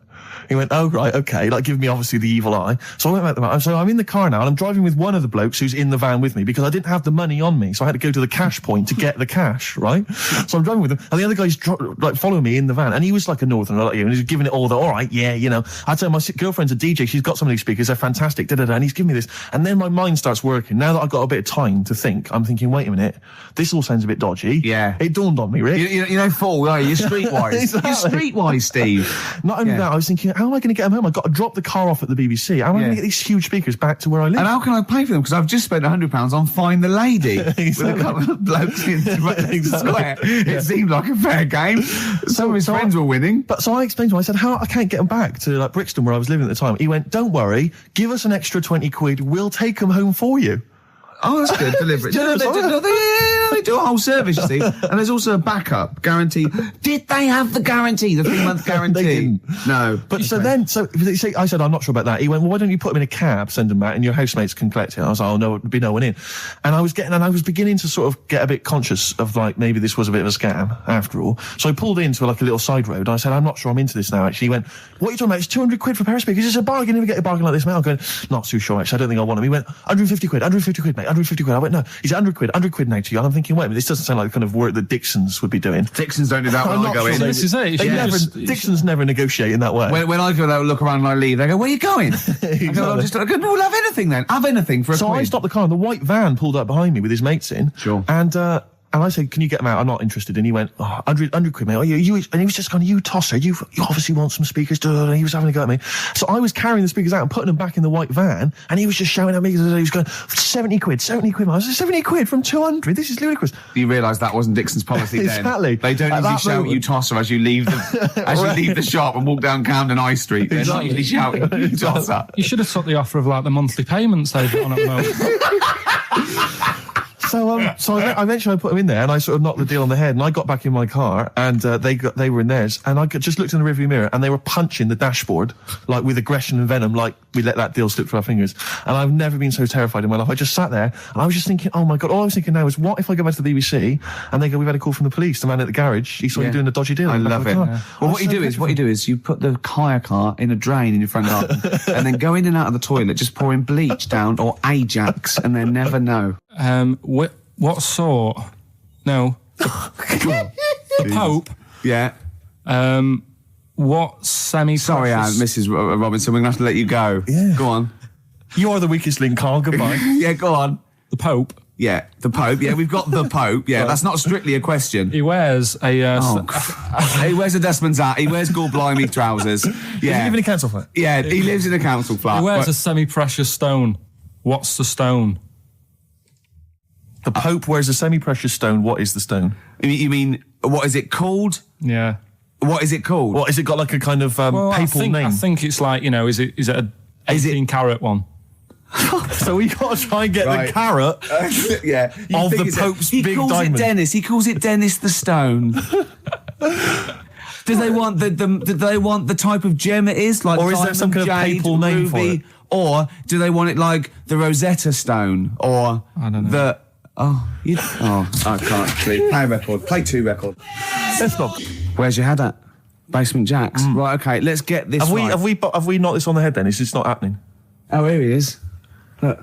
Here he is. Come in. He's... How have you... Oh, God. I don't believe that. Oh, that's pathetic. I do not believe that. That's absolutely pathetic. Now, they won't believe this, will they? No. Right, if I say that Jonathan Ross just got his massive member out, and he is a big lad, come and sit down. I've got your tickets, Mr. Gervais. Thank you. What's going on here then? I mean, why are you dropping off tickets? Well, because, in the spirit of the Comedy Awards, we like to have the rising young stars of the British Comedy Awards. That's right, and that's me. Well, we couldn't find any this year, so we've asked Ricky whether he would sit in the rising young star seat, and I wanted to deliver the tickets personally, so there's no excuses if he doesn't turn up later. Yeah. I always suspected that you were sort of pretty well endowed. Yeah. And now we've seen, it's on webcam. That was just one of my cocks. That's the one you're wearing today. That, didn't we? We got don't say that. No, we were. This is meant to be the happening young station. What's going on? No, you can't say stuff like that. You can't. Just careful what you say. Look after Judy and Clary. Take you to the wilderness, and he comes back in a person. 10 years in the wilderness. Happened to you. That's Jesus you're thinking of, isn't it? Just because you're on everything at the moment. I walked in here, and I came in here, and I thought, this is the young happening place, and what do I see in here? 3 old men sitting What are you talking about? I'm only 28, 27. You all look, you're wrecked. You all look wrecked. Well, that's because we're always partying. I was looking for some youngsters. Where's the youngsters? I wanted to see some tight leather pants. I wanted to see some foxy chicks hanging on you every word. What is it? It's a bunch of old blokes on a block up there washing up in a sink. But look at him. He even dresses for radio. Look This at is him. ludicrous. It's amazing. Looks like you're I love the fact you were on the phone to Gervais last night, weren't you? Asking his advice. Yeah. On clothes. Look at him. He's going for the man down the DSS. I like that look. That's a nice look. Have you got a single pair of trousers that aren't elasticated at the waist? They're maternity jeans, aren't they? They've got a whole frank panel that puts it The forward. thing is, what I do at the end of the week, I can pop these in a pan and I can make a nice soup with all the food that's encrusted in At them. his years as a homeless coming to the fore there. Look at you, But one why- step away from Lawrence Llewellyn Bowen. I'd like to be that bit closer. But why are you dropping off tickets? Are you a little bit... Because I thought you were married and stuff. Why do you suddenly got this obsession with Gervais? Because I'm a bit rough, ain't I? yeah, it's like when you see Dale Winton out with those rough boys. I'd like to get one of my own. When a top celebrity in a lovely looking suit walks down the corridor with his penis out, Yes. Yeah. I know that I'm still an attractive man. You've arrived. I was inaugurated in the same way. For me, it was Des O'Connor. It's like it's the passing on of the baton, if I may use that euphemism. and you've been battened. But it's fantastic. Well, it is a pleasure. I don't think I'm complacent just because I'm mixed with people like you. I still wake up and think, I don't believe it. I'm mates with Jono. Can I just point out one thing? Jono. I was listening to the show last week, and I heard you, as always, revealing a little too much about yourself, if you don't mind me saying so. Yeah. Steve tried. Not as much as you. No, but that was just for the benefit of the room. Yeah. And talking about when you used to occasionally urinate in the sink. Yeah. When you were around my house last time and I came in and you looked a bit shifty, no, please reassure me. It was more ownership. That I was like, I went to my territory, and then other people that come in that go, has Gervais been round here? It's like just marking my territory. Because my coffee the next morning had a hazelnut tang to it that I don't remember putting in. Can I just say something? Because I mean, I used to, you know, mention to you, Gervais, when we first started getting involved in the business. Yeah. I used to say, if there was one celebrity I'd like to be friends with, it's Jonathan Ross. Yeah. Lo and behold, Ricky's befriended Jonathan Ross. I'm nowhere to be seen. But Not Ricky invited told me- round. Ricky told me that I could be his friend, providing I never extended the arm of friendship. Right. to you. Yeah, if you ever... I thought as much. He tries to keep everyone else down. He works with from the office, all the other shows. He tries to keep them down. He I said, didn't even want I'm you to number come one. in. I wanted to meet you on the steps. Yeah. I didn't even want to tell him you were around. But you called. He went, who's that? And he saw your name come up and he went, well, can I meet him? Well, you're all coming tonight, aren't you? This isn't Radio 2, by the way. These links are way too long. This is snappy radio. We have to play out... Yeah. You might The be kids have John lost Ross, interest. But the kids want to hear Coldplay, Catatonia, You know what I like? Faithless. How about some more of that instantly forgettable hip hop you play each week? One of those obscure Gary. hip hop hooray. That's the worst feature on British radio. You should be ashamed of yourself. Wait a minute, I've heard your As I was quiz on saying to Radio Bruce 2. Forsyth You're the on the other day, I left. said the hip hop's had its day. You took that one. Put it away. Put it away. I'm Carl. Carl, how you doing? I'm all right. Got a question for you. Quiet man. Got a question. Yeah. The Pope. Yeah. What semi-precious stone does the Pope wear? It's easy. Go on. Topaz. Is that the right answer? I don't know. I might have wrote it down. I'm really sorry, Jonathan. It's not what he publicly admits to, but I have to know because I was hanging out with him at the Groucho one night, and he was saying, "Oh, look at this, look at this, look at that topaz. Go and buy that. Look at that. Vatican City." Look at that. We can make a nice ring out of that, he said. Didn't go anywhere, but thanks for asking. I better go. I've got to go. I've got to go and buy you. some winkle pickers. Thank you very much. Okay. Enjoy Nice to it. meet you, Stephen. Yes. Carl, I wish I could say it'd been a pleasure, but actually it was quite creepy. See you later. The reason you became king of the universe, of course, is because of your fascinating French bread anecdote. Oh yeah, yeah. Come was on the then. story? How did baguettes come about? If this is going to be someone cooked a loaf a bit wrong and said I can still make a sandwich out of it, I'm going to hit you. No. Go on then. Right. Napoleon, when he was at war and that with Russia, 1812. Yeah. yeah, all his soldiers were like, you know, not used to the cold weather and that. So they said, take some clothes in your bag with you because it's going to be Chilly. nippy Yeah. out there. So they put all the clothes in the bag. Sure. Did what they were told. Oh. It's Napoleon, for Christ's sake. No room for any food. No, You're joking. So Couldn't they make some sort of like sandwich? no, it wouldn't fit because of all the clothes. You had to take extra gear. Sure. So anyway, he said, I can see where know. this is going. I'll be honest. Is there a baguette-shaped gap left in their holdall? They thought, let's make some bread that you can fit down your trouser leg. What? That's not true. No, it's not. I Carl. read it in Euston train station. I was waiting to go back to Manchester. Where did you read What, this? scrawled on the wall in graffiti? Yeah. Do you know the Was it upper- also meet me here for cock fun at 12 o'clock? The Upper Cross Sandwich Shop, Euston Station. It's on the wall. What do you mean it's on the wall? Do you know it says like sail on at Dixon's, whatever? Yeah. Next to that, there was like a bit of information. Once you've read the stuff on I Dixon's, get information. there's a big thing about the history of the baguette. I read it and I thought, No, we got to make a sandwich we can spit down our trouser leg. But how can you march and fight with a huge piece of bread down your train? Although it would be intimidating. You see them coming, you go, sacre bleu, look at the size of them. They're big fellas. Well, Blimey. I can't help but feel that could be a practical joke at your expense. yeah. do that. Well, the Earl of Do you ever Sandwich... question anything you read? If it's No. printed up, is that, Yeah. like, fact for you then? Well, it's not funny. I mean, if they were trying to be funny, it's like, it's not, is it? So it's Have information. you heard us? Things sometimes want to be funny when they're not. That's exactly what happened with the sandwich. The Earl of Sandwich wanted something he could fit down his pants. And it was those triangle cut sandwiches wrapped in cling film were perfect. You might be right. You might be right. I am. Because the Cornish pasty, so they could drop it down the mines, isn't it? Is it? They wrapped it up they wrapped up like meat and vegetables in pastry, and they sort of crimped it, and it was like and they dropped it down the mine, so, yeah, that's how that came about. And bagels were originally made so that people could play hoopla, but then eat afterwards. I don't know if you're aware of that. That is true, Carl. Well, anyway. Call my bluff. Is that true? Yeah. They're all well, true. They're all true. Yeah. Tell your kids that when you have them. Yeah. You know, if they're still alive in a million years. Well, it might be true. Can someone confirm that baguette fact that it was so Napoleon could stick it down Not him. his trousers? Not him, his soldiers. His men. Yeah. Fascinating information. Fascinating bread information, Carl. Radiohead. Yeah, now this is my song for the lovers. It's a beautiful track. It's Let Down off OK Computer. It's one of my favourite Radiohead tracks. It's lovely. Right, set the tape going now if you want to tape these songs. Avalanches, Frontier, Psychiatrist. Absolutely. Well, we've had lots of emails. People, obviously, we inflamed and provoked Well, about actually, I have to say, the Rick- Cornish pasty. I've got a couple of amendments to that. The crusty bit, is actually as a handle, because obviously the miners had dirty hands, and they'd eat all the stuff in the pasty, and they'd be left with this sort of crust, and they could throw that away. Also, someone told us that at one end was a apple, so you have a little sweet as well. No dessert. So there you go. You noticed how, like, over the years we've been doing this, way back when we started XFM, no one ever contributes when we ask about the music, when we ask about hip-hop, or their, opinions on that, anything important. But start talking about pasties. Yeah. We've had about 5 phone calls. Yeah, and someone phoned up to confirm. They used to work for Upper Crust, and basically Carl got all excited. So it is true. Well, I don't know if it's true. I've read the same sign you did, Carl. Interestingly, there's an email here that says, which basically offers a history of the baguette, and talks about after the revolution, the government decreed that all of France must eat the same bread, and it was up to the bakers to bake this bread of equality. And then Napoleon kind of made sure it was a particular, he kind of set in.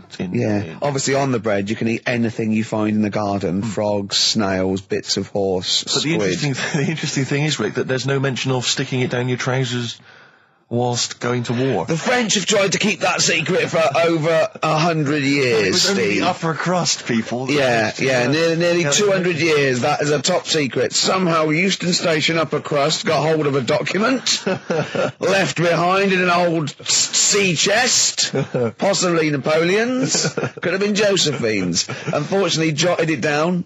He's kicking himself now. Oh, Secret, I cannot believe I left a note. If he talked like that. He did. He did that, yeah, he talked English, but in a very funny French accent. Do you remember, there was one thing that, talking about funny French accents, you remember Allo Allo? Yeah. Remember, it was on about 5 o'clock in the afternoon, but they still meant, because it was a funny Frenchman, it was that English guy who was posing as a French police officer. It's very complicated He would plot. often walk by, and I remember there was one where he said, I was pissing by the door when I heard a shit.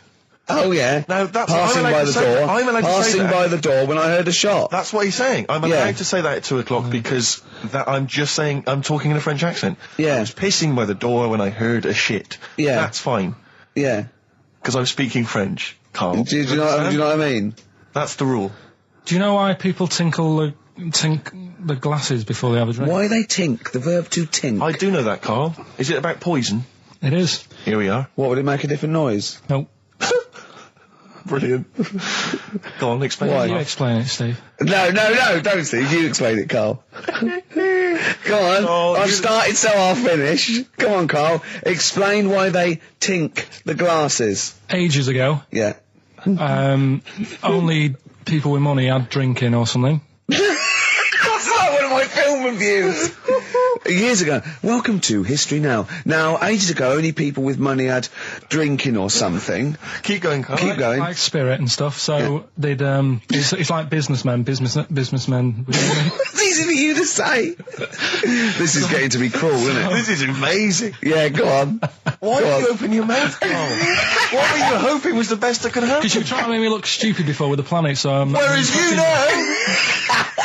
Yeah, go on, no, come on. Businessmen with money have got to drink and ching.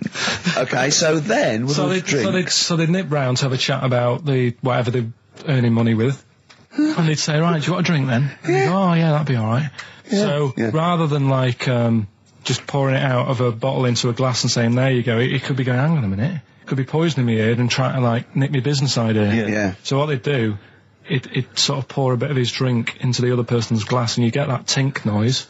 And that's like cheers, you know. No, Carl, I just have a slight amendment there. I think what it was you're absolutely right that they would then test each other's drinks to show that it wasn't poison. But over the years, that was reduced to just chinking the glasses by way of saying, let's not actually bother going through the whole rigmarole. They just did the chinking of the glasses. Yeah, as a I kind of symbolic way of saying it. yeah, that's good.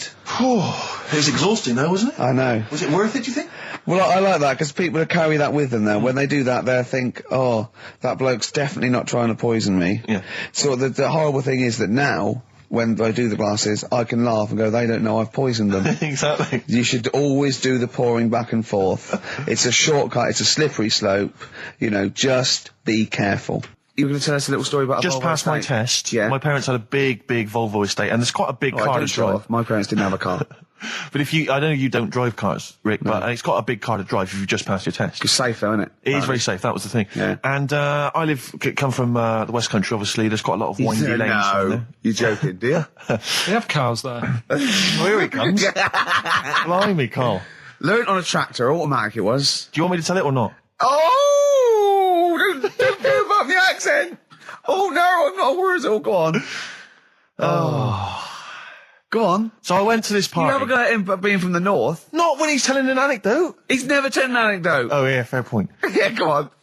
So I went to a party and I was quite excited because I had the car, the motor, and there was a chick heading down to the party that I was like, you know, I had my eye on. And I thought, you know, now I've got a car and going to the party, it's going to be amazing, right? You glass and eye, various friends had said, like, can we get a lift? I thought, yeah, groovy. Yeah, I'll pick up the chick as well, who's a friend of a friend. Yeah. So cruising down to the party in the motor, you know, the Volvo estate, and there's nothing sexier than that. You know, slipping a little bit of Billy Joel on the stereo or whatever. Something classic. Go children. Exactly. and maybe it was Billy Ocean. I think maybe it was quite a Billy. Maybe it Billy was thing. get out of my dreams, get into my car. Ideally. Yeah. So I get to the party, and inevitably it was one of those house parties where the chick that I had my eye on, she kind of was chatting to other guys, and she wasn't really paying attention to me, and I was sort of... Find out to get, was she again? Same old story. Oh, they make me They know laugh. how to tease, don't they, the make ladies? me laugh. Who are they kidding? So I'd follow her like a dog, you know, from room to room. Yeah. And watch her Quite while... literally. Sometimes he was barking. Yeah. Go on. And while, you know, just watch her while she talked to other blokes. And then, obviously because I was driving, I wasn't drinking, so I was not really enjoying myself. And then somebody said, should we go and pick up Vera? And I thought, right, okay. And they went, Steve's got a car, let's all leap in there, we'll go pick up Vera. And this girl was like up for it as well, so I thought, brilliant, you know, I'll be back in the car with her, you know, away from all these lads. Yeah. One guy she had her eye on, he came as well. I was a little bit annoyed. Yeah. But anyway, he was in the car, so I'm driving down these country lanes, just driving along, and they're directing me, they're saying, go left here, go right. And then suddenly we stop, and one of them goes, just drive into that field, this pitch black field, right? And I'm sort of, well, it is my parents' car. Just drive in the field, Steve. I'm thinking, well, I don't want to, like, not seem like I'm a hard, cool, crazy kind of guy, because the chick's in the car. So drove the car into the field. They all leapt out, started running off into the darkness, shouting, Vera, Vera, Vera, where are you? So I'm just sort of sat there in the car waiting. Wasn't Vera Lynn, was it? Because she likes to hide in fields. Bizarrely, it wasn't. Right. It was just, I was just left in the car on my own with Billy Ocean, and suddenly, out of the darkness, they come back holding a Vietnamese pot-bellied pig that they had stole from a nearby farm, and they knew that the pig was called Vera because someone knew the farmer or something. Anyway, so they got this pig, so now they're going, I'll put the pig in the back of the car, we'll take it back to the party, it'll be hilarious. I'm thinking, well, you know, I'm not sure I want a pig and all its, you know, piggy crap in the car, right, crammed in there. But they say, yeah, so obviously I'm thinking again, I don't want to look like I'm, you know, a nerd. You know, I'm terrified of that, Rick, ever happens. Yeah. So, yeah. So you go, hey, bring the pig into the car. Exactly. I'm no nerd. Exactly. Yeah, go on. So now we drive off again. I got this pig kind of squeaking in the back of the car, and they say, stop again, let's do some cow tipping. And they do that old thing, you know, about the fact because cows sleep standing up, don't they? So you can push a cow over and stuff. Yeah. So they're having a wild time, hilarious. So this time, now we get to a sort of dead end in the road, and they say, well, turn around, let's go back to the party. And I'm thinking, fine. Try and do a 3-point turn in this very narrow country lane, right? Get the Volvo estate wedged horizontally across the road. Can't get it out, just can't seem to sort it out. I don't know what, I'm panicking because there's a pig in the car, right? And, local disgruntled farmers, right? People drunk, partying, probably off their head on some kind of weed, Rick. Was it loads of blokes with, like, pitchforks and flaming torches Exactly. going, burn him.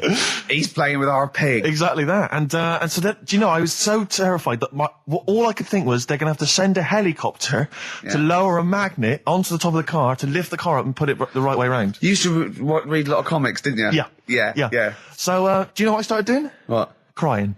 Did you really? Yeah. Why? Just started crying, just very slightly, started getting upset. And the other guy that the girl fancied, he had to get into the driving seat and sort it out for me by slowly edging forward So and that's the backwards. worst bit of the whole story? Yeah, edging slowly back and forwards. He just sorted it out, just slowly worked the car back round, and then we were off. You were just gently weeping. Just gently where weeping in the back. The bloke had just taken the bird that you saw from a distance. Exactly. That was basically your wife in your head by then. Oh, yes. Wasn't it? I can't We were believe it. happily married with a pig for a child. Don't joke, that could happen. I know. The pigs come, if you like. Sorry? What did you say? What did you say? What did you say? When you do what, Carl? What? What did you say? No, what did you say? Because I don't want to have to go to the radio authority again. What did you say then? Just remember. We are going out live, Carl. Yeah, remember Tom Binns, right? What did you say? What I'm saying is, why were they shouting Vera? Because pigs don't come to the name, do they? Hey? I don't know the ins and outs of pig, you know, how to lure a pig into your trap. Can I just tell you some very, very interesting things about pigs? Please do. Right. One, everyone knows they have a corkscrew-shaped penis, right? A corkscrew-shaped Yeah. penis. That's the tail, isn't it? Two, they can't look up. They can't put their head back and look up, right? Three, they can have a 30-minute orgasm. Rick, is it only pigs that have got a corkscrew-shaped penis? No, and landlords. Okay. Very handy. Here's one for you. Go on. Like insect facts and stuff. Go on. If a man was a flea... You could jump over St Paul's Cathedral. No. What? Wrong. It's gone up now. It's... the big wheel. The big wheel. It's the Millennium Gone up Wheel. now. It's gone up now. Play a record. You're the best. I just wish we could maybe tape the bits we're not on air, just because that's when Karl comes into his own. Yeah. He just said to me, I don't know what I was doing, I was sort of like pottering around, dancing around, doing something annoying probably, and he just looked at me, I looked around, he was looking at me, and I looked back, and he went, have you ever used a Y-front properly? Genius. It's a great question, because the answer's definitely no. Definitely no. Does anyone use their Y-front properly? And by that, I mean, get your winky out of the little sort of slot provided, as opposed to like put it to one side or pull them down or whatever. Has anyone used a Y-front properly? I don't think I've ever done it. I don't think I've ever done it. I've never seen anyone in a toilet doing it, Rick. You should be looking. I wish I hadn't said that. I caught you. Really? Yeah. That's actually how you prove people are gay. Yeah. Get them into this conversation. Yeah. Yeah, it's a trap. Yeah, it's a trap. It was the trap. Yeah. I'm not that gay, was by the the, way. Yeah. You didn't prove I was gay. I double bluffed you. As I knew the old gay trick. I thought it was the old Gaylord say no thing. That is another method. Yeah, there's innumerable methods of doing it. That's how Oscar Wilde was caught. Yeah. Yeah. What happened there? Well, the judge went to him, did you see that film last night? Gaylord say no, and he went no, and they went take him away. Yeah. Take him down to the cells. Yeah, take him to Reading. It is true. That is well, true. It originated in America. yeah. So many of these things do. It's Yeah. a brilliant point, Carl. I'd like to hear from anyone listening who's, and I mean, well, they'll just lie, wouldn't they, I suppose? Yeah, I don't even use sort of flies. No? Usually, I sort of pull my Y-front, my sort of tracksuit. So that's why I wear sort of like elasticated waistbands all the time. Exactly. Just sort Speed. of like, yeah, Yeah, you got to get in there with the minimum of effort. yeah, we and out. Sure. Often I won't shake, No, oh no. to my detriment, because it often leaks out a little bit later, doesn't it? Ever been out on a date with a girl where it's just trickled down your leg and you wish it hadn't, and you're thinking, what if she gets my trousers off later? She might smell or see it. What? Like what? I don't know. I don't know what I said there. Right. Rick, I had for Christmas something which I think might excite you and interest you, because I know you're obsessed and interested by facts. Yeah. Don't fiddle with the microphone. Well, I was Everyone just can hear looking at what it was underneath it. So this is a book, it's just facts and trivia. It's edited by Sir Isaac Asimov, who I think's dead. So I don't know when my parents bought this book. I assume it's sort of from a second-hand shop or something. Right. It's quite long, but I got it for Christmas. I keep meaning to bring it in, because generally the facts are quite sensible in here. And I like to think if Isaac's been involved, they're probably substantiated. It's not like kind of just this nonsense on the web. I think that this is probably... Or up in Greg's the Baker's that Karl Exactly. gets most of his facts from. The ancient Egyptians trained baboons to wait on tables. Karl, fascinated. Brilliant. That's fantastic. But what my point about that is, why did they stop? Yeah. It's a genius idea. Was Would you it- not want to go to a restaurant where they had baboons serving? No, I'll tell you what Answer a happened. few. It might have been like the Planet of the Apes, and they sort of rebelled. One of them could talk. One of them could take his order. And one day went, do you want fries with that? And the bloke got really annoyed and said, answer him back. And then there was some sort of rebellion. Right. Yeah. The Planet of the Apes isn't true, is it? It's not. just a No, it's film. not. It's not a documentary. Right, okay. I wonder, because what I like the idea of having baboons is the fact that I reckon they're like I have difficulty, and I'm sure you do, Carl, like at working out that sort of 10%, you know, on a bill. Yeah. I reckon baboons would find that particularly hard. I reckon you could get away with under-tipping them all the time. Yeah, exactly. Just not leaving enough and just legging it. Exactly. They go away and you go, sucker. Yeah, exactly. So Yeah. I'd love to see some baboon restaurants. If there's any restaurateurs out there, so Terence Conran or someone. If you do go to a restaurant and you've been waiting on those, please don't order the banana daiquiri because it comes half-eaten. They can't help their little selves. They really can't. They're okay with, like, you know, beef and steak and chips and all that. But there's a little bag. I go, do you... Can you imagine that, the baboons serving at waiting tables? It's genius. Just stop to think about that. It's absolutely incredible. Yeah. It's absolutely dynamite. Yeah. That's a See, good zoos fact. would be a lot more popular if there was, like, the canteen and you could go... If they were serving tickets to 2, one child row. Okay, go through there. But I think they should do other things, like in the Flintstones, they used to mix cement in that bird's kind of... Pelican, yeah. We should start doing that again. Because that also happened in ancient times. Yeah, exactly. According to the Flintstones. Yeah, before they had proper cement mixers, that's what they did. That was how they did it. Definitely, Just animal facts. I remembered one in the week. Go on. There was, do you know them 2 gay American men who have tigers? Okay, the 2 gay ones, Those yeah, are go the on. 2 possibly gay guys. Yeah, let's not worry about libel law anymore then. If you shave a tiger's head... Whoa. Right, okay. You've got to treat that sentence with a lot more reverence than you did. Think what you're saying. If you shave a tiger's head... Not just his head, its whole body. Sorry. Sorry, yeah. So I thought you were getting weird. Go on then, yeah, if you shave a tiger, yeah, go on. It's still stripy underneath. The skin's... Is it like rock? It goes all the way through. Yeah, that's amazing. Where did you hear that one? I remembered that. Like, I was that watching... a drunk just shouting it in the street? I shaved a tiger and it's still stripy. Get out of here. Yeah. Well, you know a polar bear?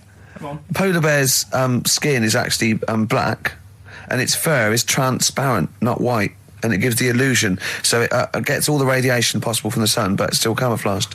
I didn't understand that, Rick. Sorry, you lost me. If its skin's black, a polar bear's skin is black, and its fur is translucent, and its fur is translucent. So why is it white when we? Well, it's just because the light hits it and the sun reflects on. Yeah, and it makes it look white. Yeah, so if you look at each individual hair, it's actually translucent. So at night it would be black. Well, everything is. Is it? Yeah. Oh, not bright stuff, Rick.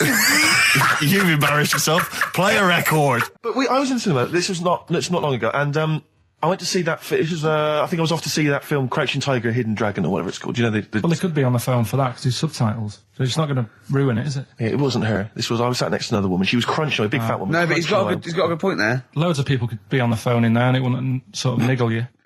Fine. Well, at least we've cleared that. Imagine if that was true. Well, it's like when you go on the tube and read a paper. There's loads of noise, but you can still concentrate, can't you? He's got you. Do you know what That's I mean? such a great point, isn't it? Right, yeah, because it's so easy to lose yourself in that magic realism world, you know, with all the sound effects and music and surging, exciting noise, and there's a woman clattering on going, yeah, well, I'll probably meet you later, Stange. Should we get some Diamond White in and around by the park? Yeah. Switch off. I do it. Yeah, but we know what you're like, Carl. Yeah, you can switch off, Carl. It's like you can turn your ears off.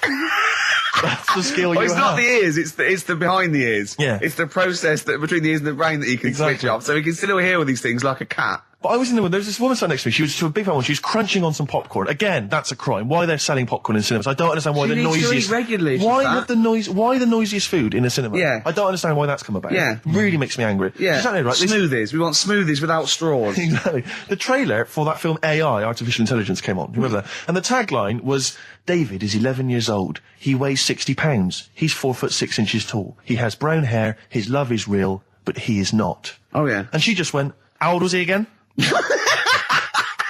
To her boyfriend. Right? Just ruined it. War film trailer comes on for some Pearl Harbor or something. She goes, yeah, I don't fancy that. Just announcing this, don't fancy that. Too many war films. So then the trailer, then the opening credit comes on for Crouching Tiger. And before that, you know that thing that comes up that says it's signed by the BBFC and it has the kind of certificate and everything, and that certificate to say what age you have to be to see it. That came up, and it said Crouching Tiger, Hidden Dragon, in brackets subtitles. She went, it's not subtitled, is it?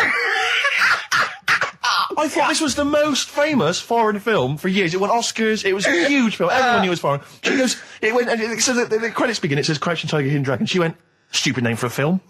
What? she just She wanted paid it. to see it. She was with her boyfriend. So then it starts, right? And obviously it's in Japanese or Mandarin or something. She's like, and they're all talking in Japanese. Japanese or Mandarin. Whatever. So they're speaking in this, Japanese language, Oriental language, and she's going, "Don't they sound stupid? Don't they sound stupid?" She's going, and then the subtitles come up, and it's quite a weird kind of strange language they're talking, and she was going, "Can't make the subtitles out either.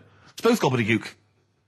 Just wittering on every step of the film. I totally agree with you. But what I like in your telling of it, I know you're sort of getting quite I'm emotional. genuinely livid. But she went Mandarin or Japanese, some Oriental language. And Well, I don't know what else. It's a strange language. It's a strange language. Well, anyway. Oh dear. So then I moved. I climbed over several seats, made a big huff of, make a big show of moving. Yeah. Sat next to a guy on the phone, just chatting on the phone. Oh, I'd have gone mental at that. I was so now I hate that film. I didn't enjoy it. I don't like seeing it. I don't want to even think of it. It's subtitles, isn't it? Well, rubbish. That's why I get videos. Yeah, I should have thought that through, Carl. You're absolutely right. Lamb chop. Yeah, let's play Lamb Chop. This is brilliant. This is from this CD that came out recently with Uncut magazine. Occasionally they put out some quite interesting free CDs, and this was one that had various covers of Rolling Stones songs, and a lot of them were quite shoddy. But this was a brilliant, especially done, I think, for the CD. It's Lamb Chop doing a version of quite an obscure Rolling Stones song called Backstreet Girl. It's just beautiful. Let's hear it. Depeche Mode there, and I Feel Loved. Who'd have thought Depeche Mode would have been that huge? I think I'm seeing little lads from Basildon with little plinky plonky sound. I thought they'd be like Visage or something. That'd be it. And now they're stadium rock fillers. They're huge. They conquered America. You went through some hard times. You came out the other way, and well done. But see, I think what you just said there is a very good example of why they are and why certain other bands aren't. Because if you think about it, for me, you see, whenever I think of a band name, if I see a new band's come along or whatever, I always use a very simple test, which is, can you imagine that you're the announcer at a huge event? Maybe it's like broadcasting around the world like Live Aid or Nelson something. Mandela Or it's a concert. Nelson Mandela Freedom concert. Yeah. And you can imagine someone He's there. Nelson's there. Yeah, Everyone's with the there. Spice Girls. Oh, they're all there. But you can imagine someone saying, "Ladies and gentlemen, please welcome to the stage, Depeche Mode." Yeah. Rolling Stones, The Who. Exactly. But you can imagine someone saying, "Ladies and gentlemen, please welcome to the stage, Visage." Ladies and Really? gentlemen, will you please welcome our headline act? Welcome Idlewild! Exactly. Ladies and gentlemen, please welcome to the stage, Ned's Atomic Dustbin. It doesn't... Do you know what I mean? You just know. The Levelers! Some bands aren't going to make it. Ladies and gentlemen, please welcome to the stage, Mega City 4. You know what I mean? It's So it's a simple test. We'd like you to do that at If home. you're thinking of starting a band, or you've just named your band, you're just beginning, just phone in, tell us, or email in, tell us what your band name is, and we will use that simple test. And we will do the test. Ladies and gentlemen, will you please welcome to the stage the Franken Walters. Jimmy Eat World? Ladies and gentlemen, please welcome to the stage, Cooper Temple Claws. I don't think it's going to happen for those lads. Here's a good It's one. a simple test anyway, but 100 email. reasons, please welcome to the stage. 100 reasons. 100 reasons I think would work quite well. I'm just going to give the email address, ricky.gervais@xfm.co.uk. 100 reasons. If I could. Ladies and gentlemen, will you please welcome to the stage, Pop Will Eat Itself. Carl, have you got like a sound effect or something of like, get the atmosphere Cheering. we're going to test? Cheering. We'll seek it out with. Have you got something there? Have a look on there. I'm just looking in the NME for the kind of forthcoming gigs of the smaller known bands, and it might be a useful place to just begin the. Ladies and gentlemen, peoples around the world, will you please welcome to the stage Chumba Awamba? Have you got a sound effect? We got one. Nice, yeah. Ladies and gentlemen, will you please welcome to the stage the Parkinsons? They're playing in Leicester this week, so I look forward to that. That's a good plug, isn't it? Let me see who else. If anyone wants to pop down to Leicester to see the Parkinsons. Ladies and gentlemen, please welcome to the stage Cyclefly.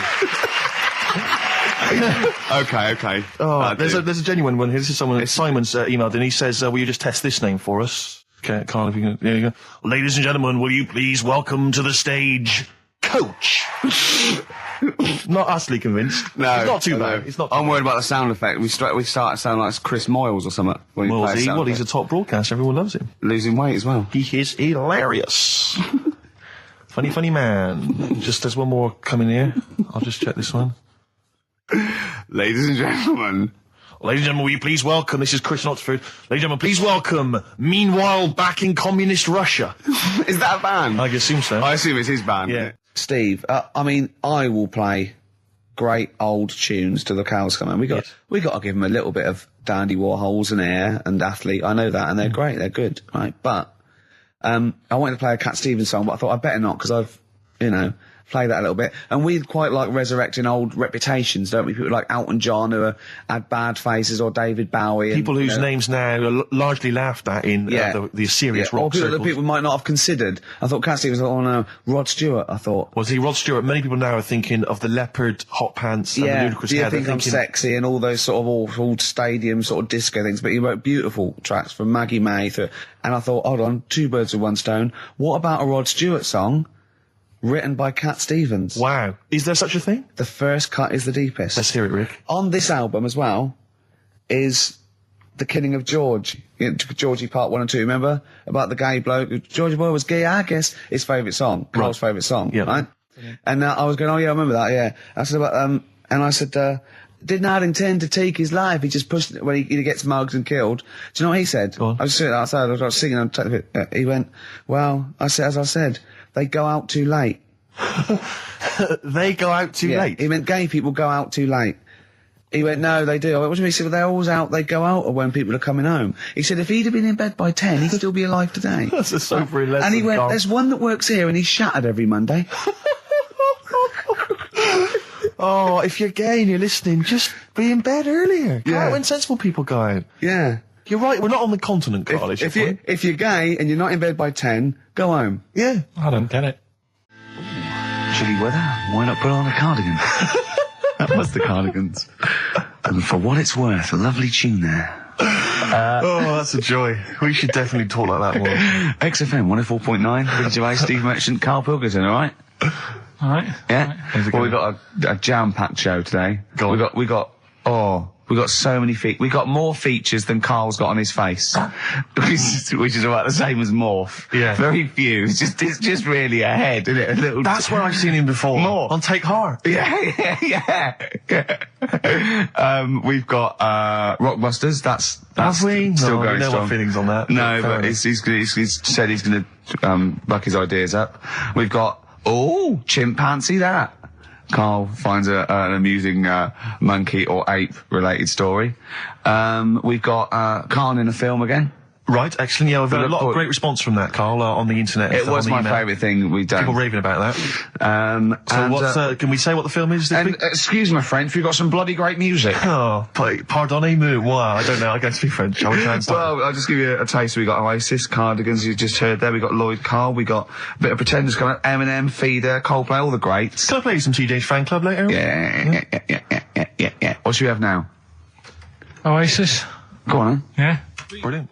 Oasis and Songbird. It's a nice little ditty It's all right, yeah. of a Saturday. Yes, thank you. XFM 104.9, Ricky Gervais, Steve Merchant, Karl Pilkington. I think we should go straight into it, Carl. I think we should do the competition. There's Carl in the corner. It seems a little premature. Do you reckon? Yeah, I Do you think reckon so. it's so good? We should tease it out of them. Well, it's a big thing. It's just that I've got absolutely nothing to say.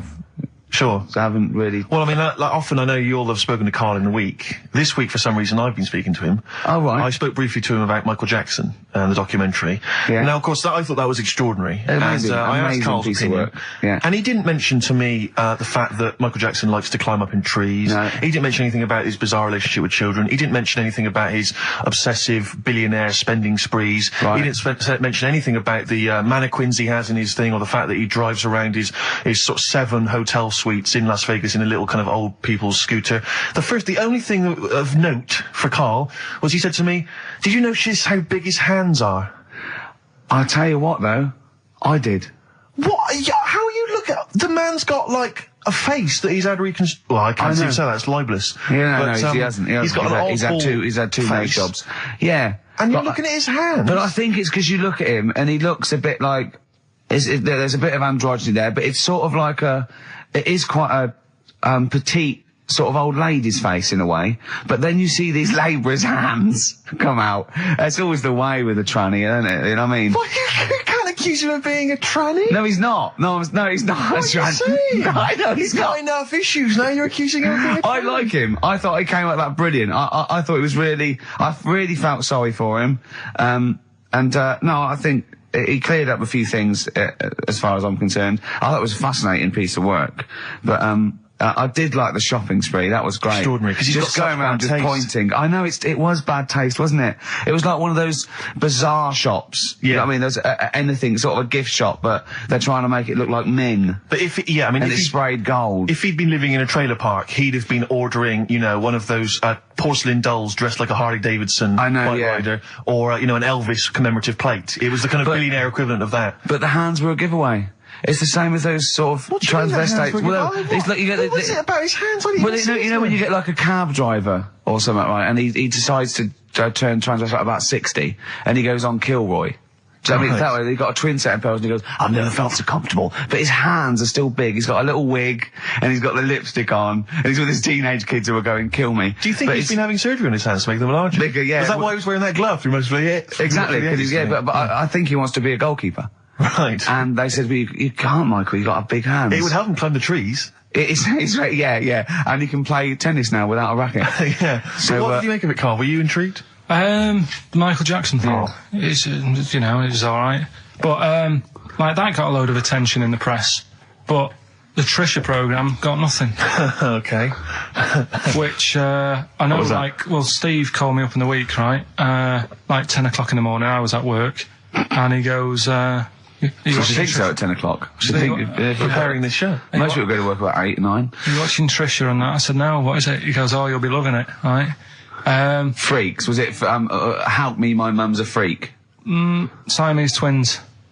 Right. So I couldn't watch it, but he said, oh, it might be on again, because they repeat stuff on ITV2. Right. So I had my dinner late, right? Instead of having it at 1 o'clock like I normally do, Yeah. I had it at 2:30. Yeah. Sat in the office, put the telly on, ITV2. These Siamese twins. Did it blow your mind? It was amazing. We talk about a lot of things on the show quite a lot. The Airy kids crop up a lot. I was waiting. It's been 10 minutes and you haven't mentioned the hairy kid. Right, and last week we were talking about Siamese twins, weren't we? So it was weird that this programme was on, but it was amazing. I mean, what I did think you you can't refer to them as Siamese twins. I think they're known as conjoined twins. Why? I think Siamese is maybe considered derogatory or as an old antiquated phrase. Yeah, I think it's because the first famous ones were actually from Siam. Right, but and that doesn't exist anymore. No, it's conjoined, Carl. Yeah. Get the phrase right. But you think that if that's happened to you, that wouldn't be that sort of offensive. The names that you must get called. Right. You think that's least your Siamese worries? twins, I'd say, well, that's, yeah. Now, were you stunned by where they were connected? Just live with it, we'd say. Right. Because they were connected, of course, at the forehead. Oh, Sort of, which was quite extraordinary. God. What if one had bad breath? That wasn't a question that Trisha asked. Annoyingly, because I know that much of the audience was thinking that. There's a few things that didn't crop up. What questions would you have asked of them? Because what things did you feel weren't mentioned? I'd love to just watch Carl watching amazing things. Exactly. Do you know what I mean? It's like early learning thing. Mouth slightly open. Yeah, some mouth slight open, saliva. dribble, looking round to see if anyone else has seen it. You know, that like when a cat sees a bird land on the balcony. Exactly. It can't believe it's luck. I'd probably say, how do you buy her, a birthday present? A surprise gift, yeah. Because everything's ruined. Sure. Right? I'd probably ask, Yeah. Well, did you not think it was interesting that one of them had a boyfriend? well, that was a bit weird, wasn't it? Uh-huh. But what was the other thing that I was thinking when I was watching it? I was thinking if one got into crime and that was sent to prison, Right. what would happen? How would you handle that? It's brilliant. It is brilliant. If a chimp could talk. And what was the other one? The other thing was, what did he talk about? Because it's not as if you can say, oh, guess what I did today? Do you know what I mean? Yeah. So,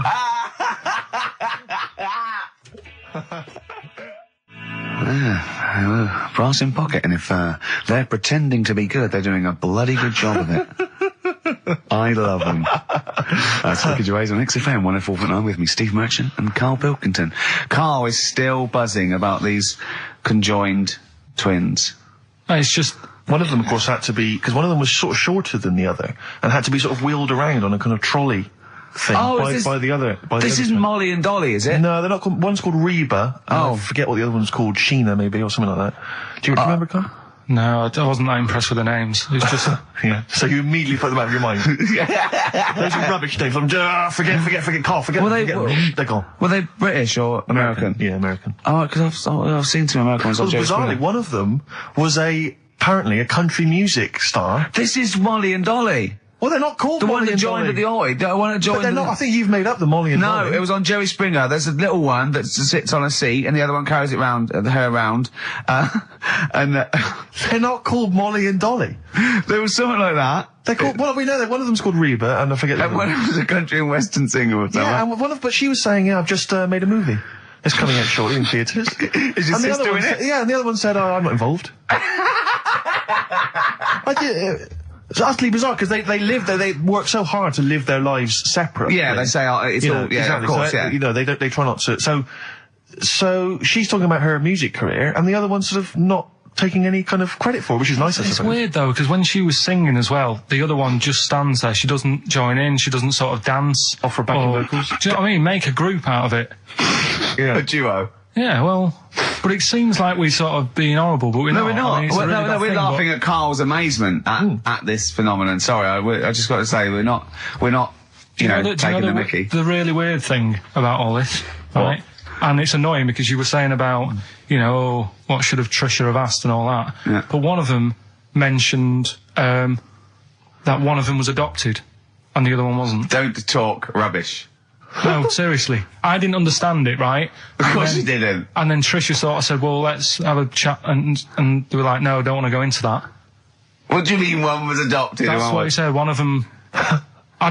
don't quiz me on it, but that's what was said. Hello there, Hello there, I'm a multi-millionaire, and yeah. I've just seen your orphanage. Oh, I'd yeah, love it's lovely, to innit? adopt one of your children. You'd like to adopt one? I'd love to adopt a children, because I've got loads from around the world, so I'd love to adopt one. I'd give you $10,000 towards your well, orphanage. we'll speed it through then, yeah. Brilliant, okay. We've actually got two left. I only need one. I'm only interested in Right. one.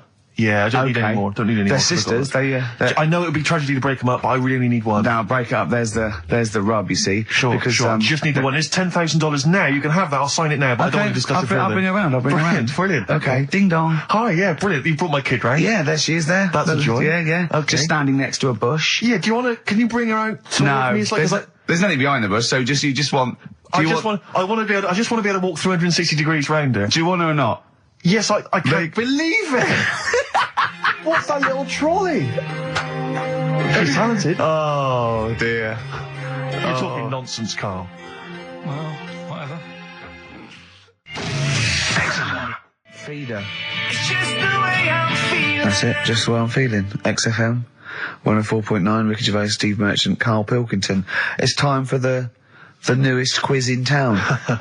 This is where Karl inserts himself into a seminal film. Last week, it was the little kid in Sixth Sense. You remember, to great acclaim. The critics loved it. They said a triumph. This week, he's fiddled with The Graduate. This is the scene where, of course, he goes upstairs to the hotel room, and it's on the cards. She's a dead cert, Mrs. Robinson. Well, Here we go then. So, are you ready for it? I've brought some condoms from home that Suzanne got for Christmas. Benjamin, What? will you bring me a hanger? A what? A hanger.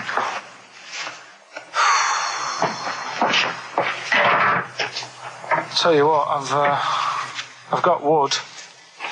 What? Just saying, I've got wood. I've got metal ones as well. What sort do you want? Either one would be fine. All right. There you go.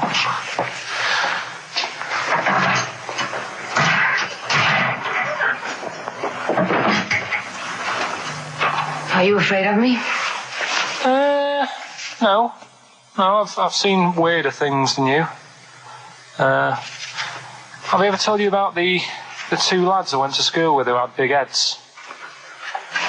webbed fingers as well. But not related, and weren't mates, but both had the same thing, which is a bit weird. I'd never found out what was wrong with them. Can I ask you a personal question? As long as it's not about my head being round, because Ricky's always going on about that. He's saying I've got a round head. Well, you can admit that, can't you? No, it's. I'd say it's a normal sort of shape. It's just round. It is, isn't it? Yeah, but what do you mean?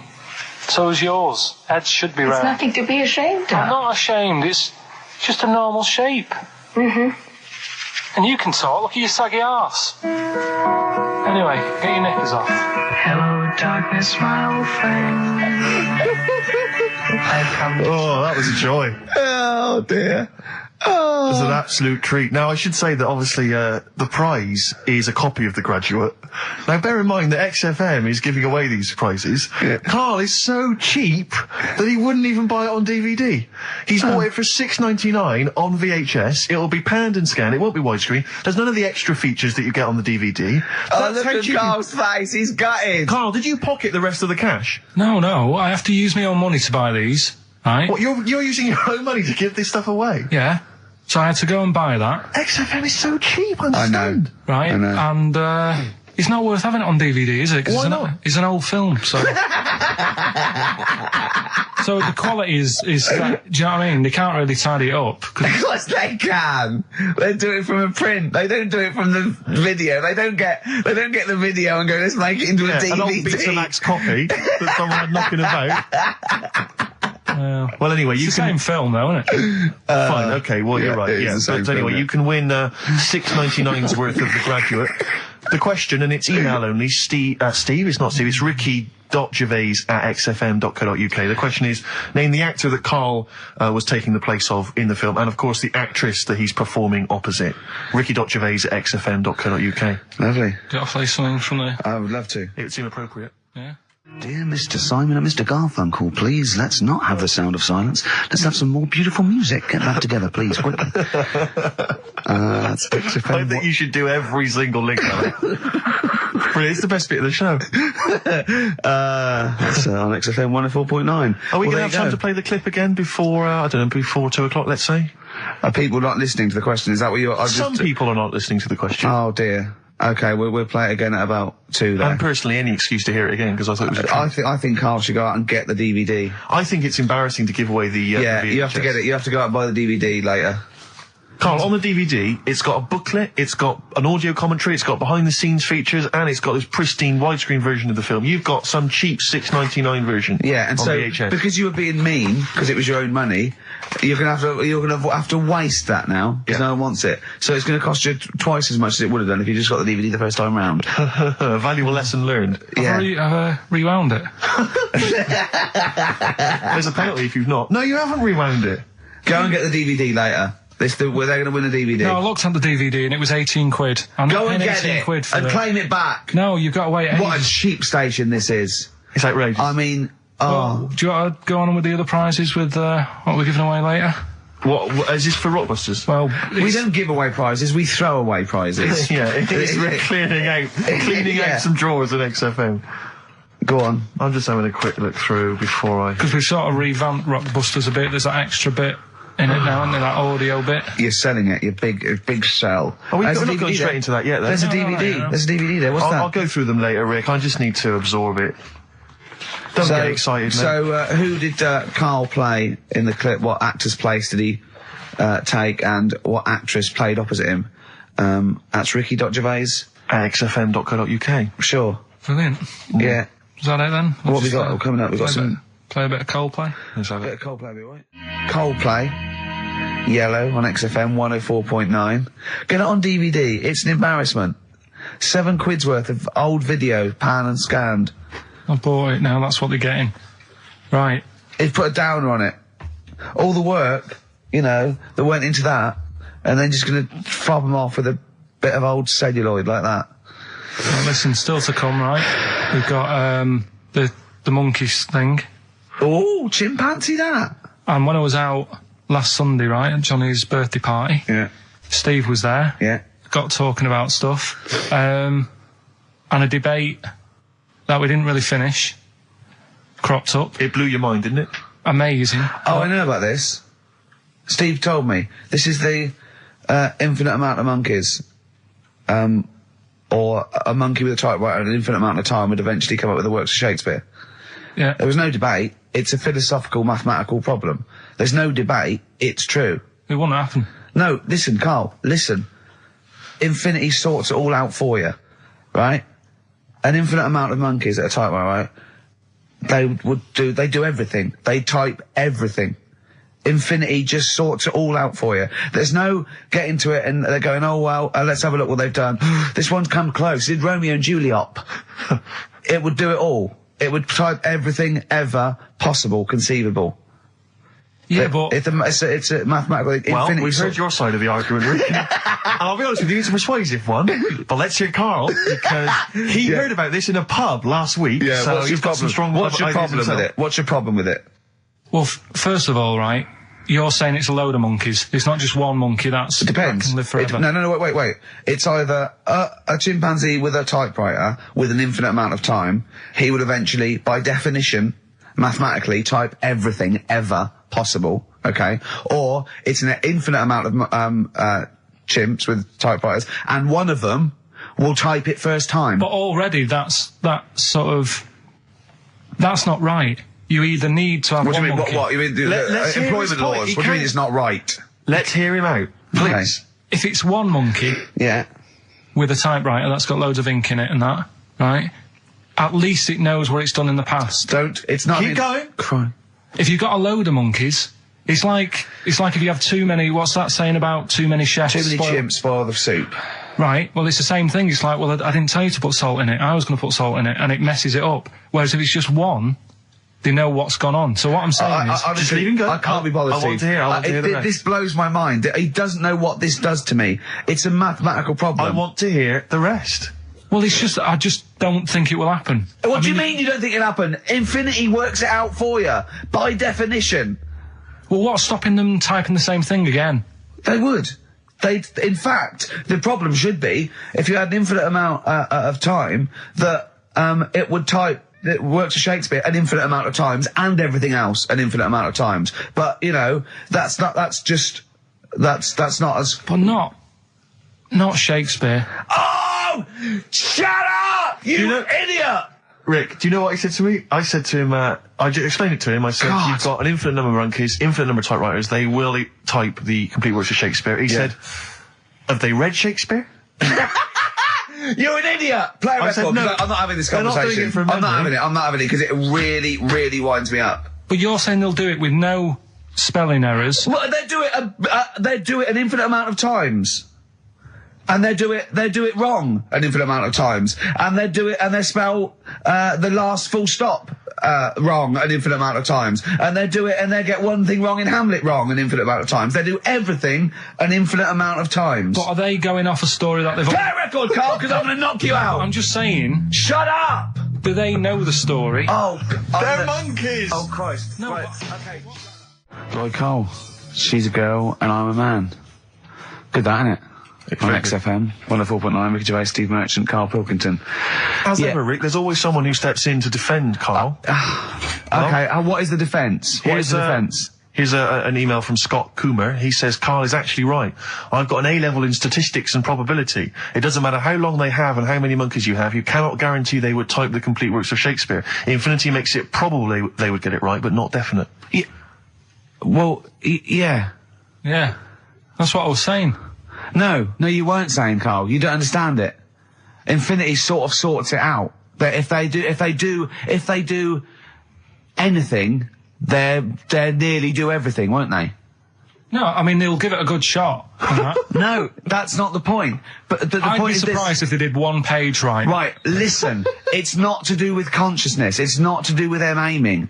They are It's- just bashing away it's at the like, keyboard. It's like they're used to show that there isn't consciousness. They chose the chimpanzee because it can type, presumably, hit the keyboard. It's because they hadn't come across you at the time.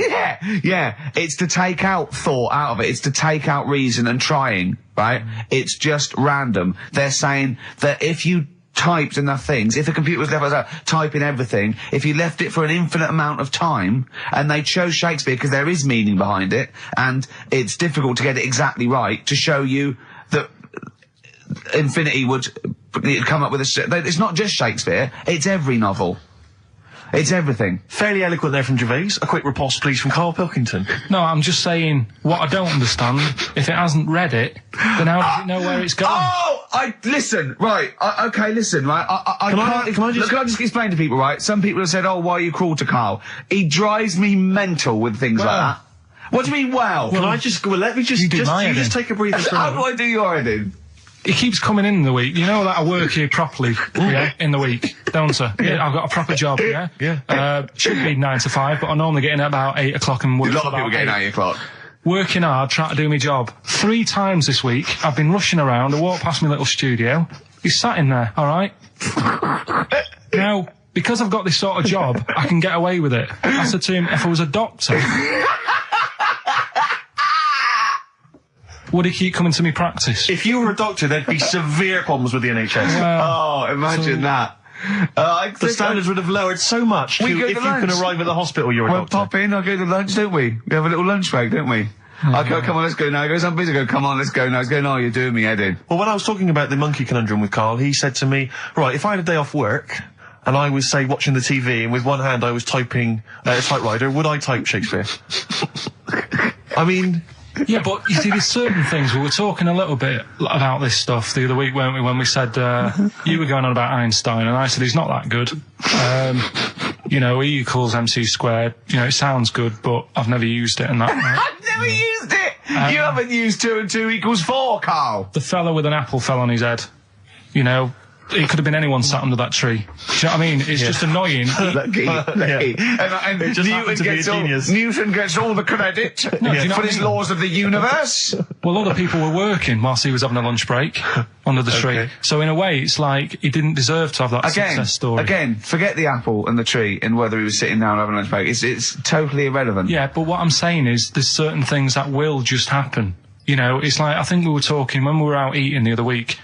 We were talking about Noel Gallagher. Well, this is reason the monkey discussion came up, right? Noel Gallagher... I don't know what to say. I don't know what to say. Rick, I don't want to misquote Noel. I'll be like Herbert Lom in Clouseau. I'm going to get a twitch whenever he opens his mouth. I don't know where to start with some of his statements. Well, as I say, this discussion began because we were talking about a quote that Noel Gallagher supposedly gave. Now, I don't want to misquote Gallagher, but the gist of it was that he said, had I...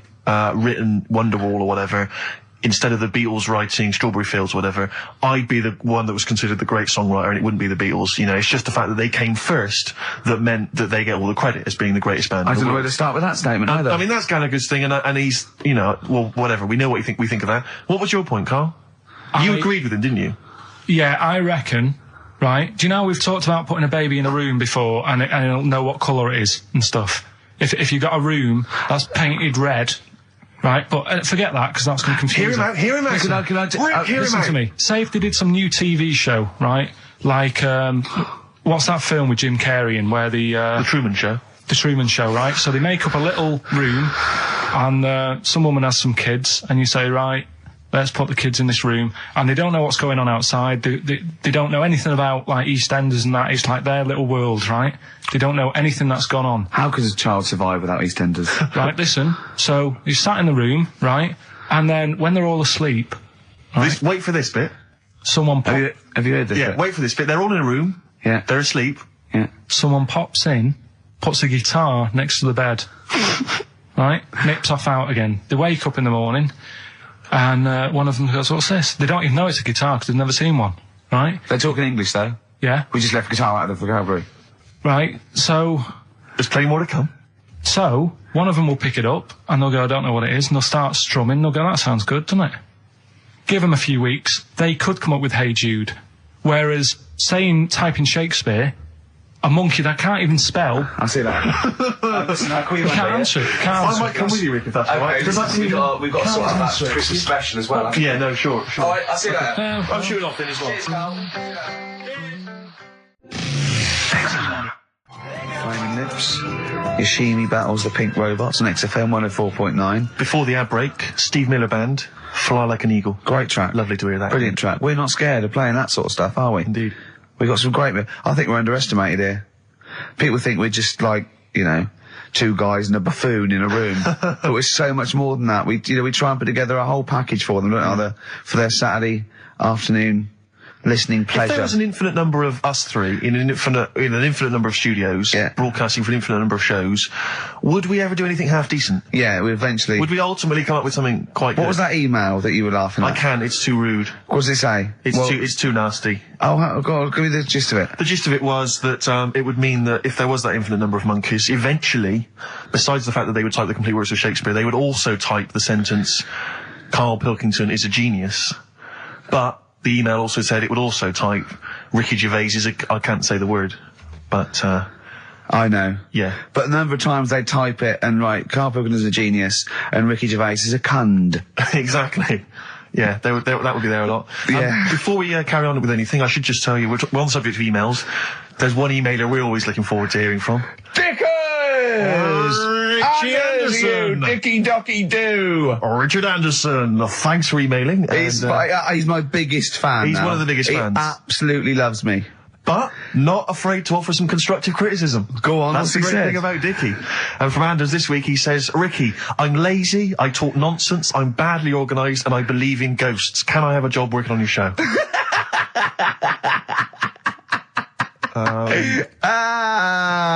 Possibly, Anders. Maybe send in a CV. Or email a CV. He's put a little bit of all of us in that, hasn't Exactly. he? Oh, I'll ask him if he's a goggle-eyed freak, Steve. All right, calm down. Well, no, I didn't mean there's no need to get insulted. No, I didn't necessarily mean you, did No I? need to get nasty. Well, Also, I was thinking about that, actually, Steve. Oh, God.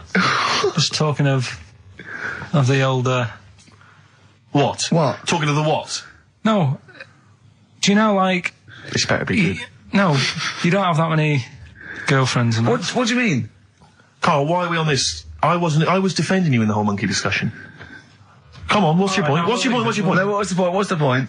I just was thinking... If there was an infinite number of Steves?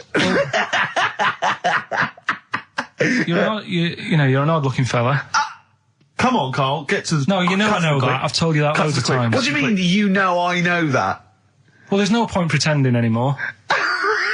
Steve, I'm flabbergasted. But also, you don't like spending money, right? He's mean and weird looking. Valentine's Day. Are you sort of, you know... You've got to love him now, haven't you? What are you happier with? The fact that no girls like you enough, right? This is really mental. Or are you happy because you don't have to spend any money on a card for someone? A little from column A, a little from column B. Right, let's have more monkey news. What have we got? No, we've got so much to get into this show. Insults. We don't need the stupidity. insults. I think we've got enough. We don't need the insults. Yeah, there's no more insults. No more What insults. angers me with Carl is you know he's been planning that. No, I haven't. I was thinking about it on the way in because Valentine's Day is coming up and I'm not a big fan of it. Condoms? You bought your girlfriend a box of condoms for Christmas. I don't think you can have a go at me. To be fair. No, but I don't just treat her on Valentine's. I'm always... Do you know what I mean? You don't even treat her on Valentine's. You don't even treat her at Christmas or on her birthday. When do you treat her? Hang on a minute. Wait a cotton picking minute there. Oh, why I order. Wait a minute. What's that? Tiffany Dog. I treat your girlfriend better than you, and I've only met her twice. I took her out last night and she enjoyed herself. Where'd you go? Until she had to write the cheque. Where'd you go? To a chippy. A really... No. Play a record! It's a chippy? No, a really quality one. Right. Oh, God! Under a fiver for two. Oh, nice lots. wrapping. Not newspaper, greaseproof paper. And bread. Ash, and sometimes on XFM 104.9, I'm Ricky Gervais with me, Steve Merchant and Karl Pilkington. Right. We've got so much to get through. All right. London's shit, innit? Sorry, I shouldn't swear on air, my studio. Never swear on an on-air studio. Yeah. Apologies. Not really swearing, is it? I'll tell you what swearing is. Yeah, Graduate. You're going to play that again and give a winner. Give a winner. Well, let's hear it. So it's Karl Pilkington featuring in The Graduate. Yeah. Well, There we go then. So, are you ready for it? I've brought some condoms from home that Suzanne got for Christmas. Benjamin, What? will you bring me a hanger? A what? A hanger.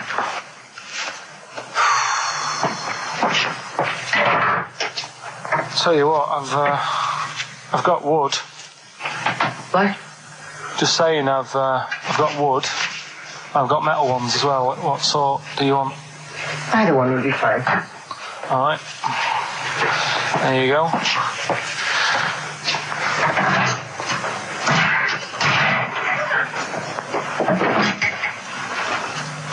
Are you afraid of me? No.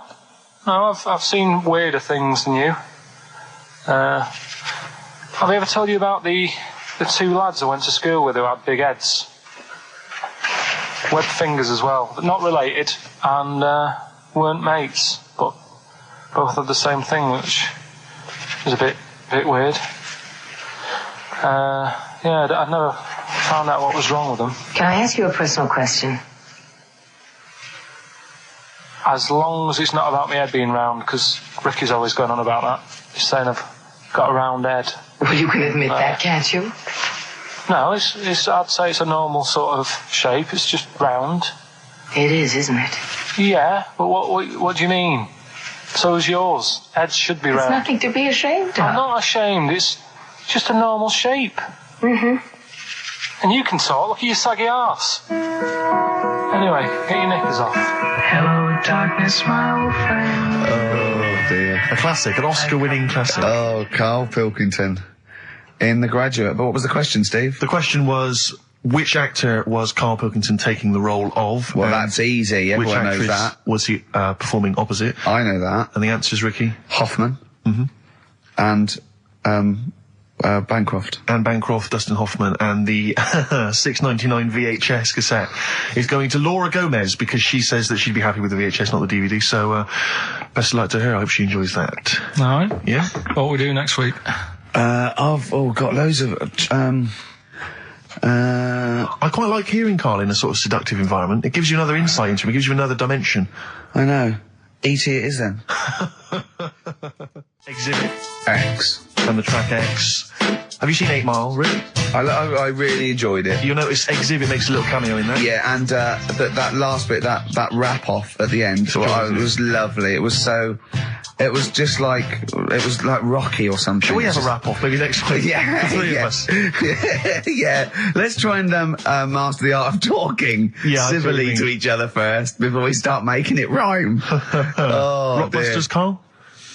Yeah. I'm not a champion of Rockbusters, as you know, but I think it's overstayed its welcome. But I'm willing to go Well, I along think with Carl's just giving the fans what they want here. it. Okay. It's a popular thing, isn't it?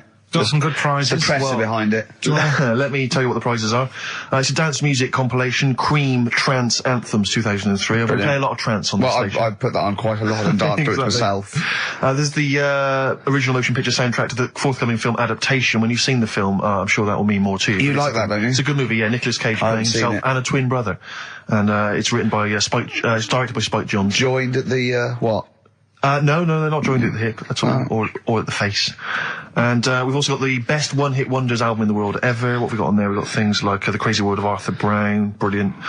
Nina, 99 Red Balloons. The Rembrandt. In fact, it kicks off with Nina. Sure. That's followed up by I'll Be There For You, the theme from Friends by the Rembrandts. Yeah. And of course, Breakfast at Tiffany's by Deep Blue Something.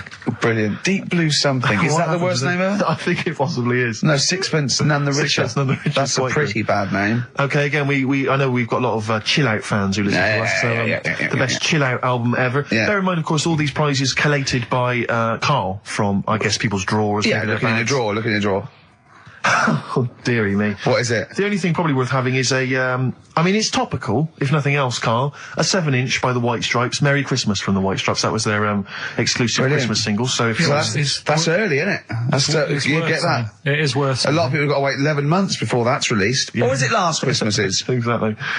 And I have never heard of this DVD. Go on. I like to think of myself as being fairly familiar with TV and films, but I have never heard of Stephen King's Rose Red. Welcome On to DVD. a place evil calls home. And it's on DVD. It's certificate 12, so don't imagine anything too shocking. And it looks appalling. Is Rose Red Mansion truly haunted? To find out, Professor... Okay, we've got the gist of it. They're not very good prizes. They're cobbled together, but if you've got nothing better to do, call in if you know the answers to these clues. It's Rockbusters. Let's not let them call in, Rick. Please don't let these people call in. No, they're not calling in. It's email only. Carl, don't interrupt me. I'm just... Yeah. ricky.gervais@xfm.co.uk. Email only. I can't stress that enough. We just don't want to speak to you people. Right, go on. Right, so I give some initials out and a cryptic clue, and it makes up the answer on that. Well, sometimes it does, yeah. Go on. There's two of them, there's a new aspect, which I'll explain about in a minute. Oh, so, God. The first one is, cryptic clue is, well, if he would have been wearing an helmet, it would have been alright. And the initial there is B, right? So, well, if he would have been wearing an helmet, it would have been alright. B, right? Band or an artist. Second one, why are them Jamaican fellas swinging fish around their head? Okay. Alright, This initials just fills me with... DS. DS. Why are them Jamaican men swinging fish around their head? Alright? And the final bit to Rockbusters. It's a new bit. Last week I played you this.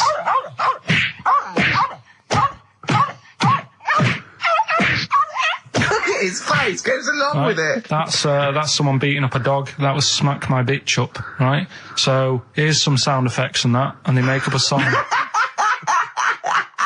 I could listen to him talk Hang on, all day. let's have a listen to the effects.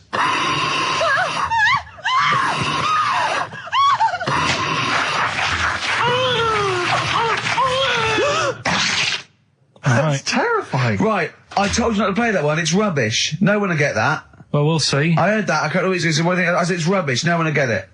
No, it's not the one you think it is. Ah, right. So, email in, ricky.gervais@xfm.co.uk and you can win that stuff. I'm a little bit confused. I'm here. I've heard what you're saying. We've discussed this in the past. I don't know what's happening. What's that? Is that a clue? That's a cryptic clue. That's screaming to a song, is it? It was screaming. Well, don't say it. So It should stand up by itself. Don't give him any clue. Hang on a sec. So this is the name of a song. It's not a band or an artist. Yeah, the sound that's- effect. that's So the the song. first two are bands or artists, and the last one is the name of a song. I said we should abandon this. I said we should just pack it in.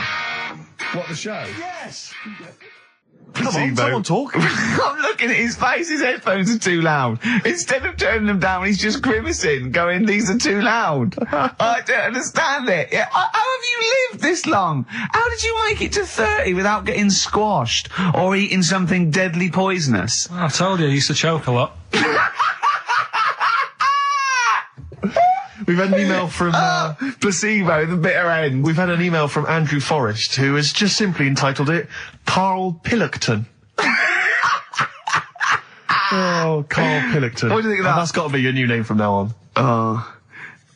I had a mate who used to use it. What, used used to to call go- you that? Yeah. Was that your nickname at school, Pilkington? No, it's not my nickname. It is now. No, it's not. It is now. Pilkington. Pilkington. Oi, Pilkington. Oi, Pilkington. Pilkington, do my Oi, homework. Where do Actually. you live? Where do you come from? Pilkington? No, there's this lad who called Mark, right, who I used to go to school with, who used to call me that. And his mum, right, was like obsessed with cleaning. And I was never allowed in their flat. I used to live in a flat. He makes the place look untidy. So she used to, I don't know if it was just me or all his mates, but I used to turn up and she goes, "Yeah, he is in, but you know what you've got to do?" And I used to have to go round the side of his flat, and he had a computer, right, which I used to play. I didn't have one at that point, but he had one. And I used to have to go round the side of the flat and stand at his bedroom window with his window open, and I'd be sort of leaning in playing the game. You are joking. I'm not, his mum- You have the weirdest upbringing I've ever heard. The things you were willing to do. It's the strangest. What is this town like? No, I stopped going once Was it there got me always home. music? Right? There's the horse in the house there. Oh, look at these two kids with big heads and webbed feet. All right, Ronnie. All right, Reggie. What was it like? She was It obsessed. is like you've grown up in a cartoon made for children. Yeah. No, his mum was really obsessed with cleaning. When Can I play through his window? I used to, Put these Mrs. Marigolds on. Ramsbottom, can I play through Mark's window? Aye, you know what you have to do.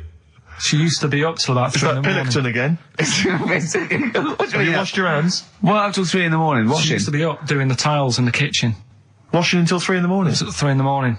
And for ages and ages, that saying that out on the tiles, I used to think that came from, like, his mum.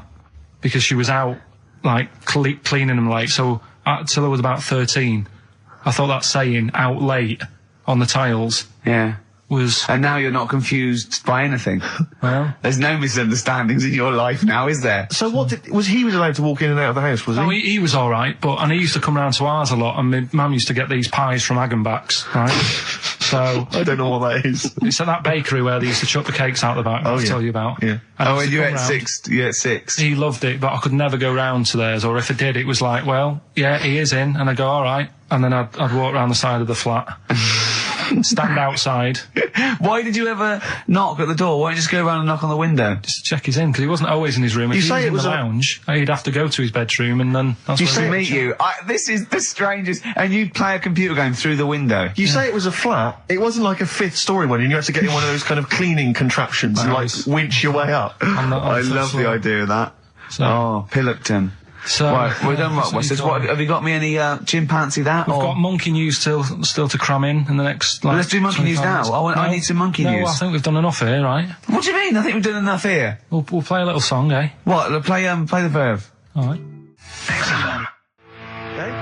Go on. He's getting all stressed because I screamed. Sparky's Dream, Teenage Fan Club. I'll tell you, I'm sick of the screaming, Rick. I'm sick of that. I mean, no wonder Carl hates you, and that is the word I don't use often, but he does, and I've spoken to him in the past, and he loathes you. Monkey news. Give us one of the screams so the audience at home gets a taste of it. I'm taking my headphones off. No, and I'm not stepping going to away. scream. Go on, let's see what... Right, That come wasn't on. what you were doing.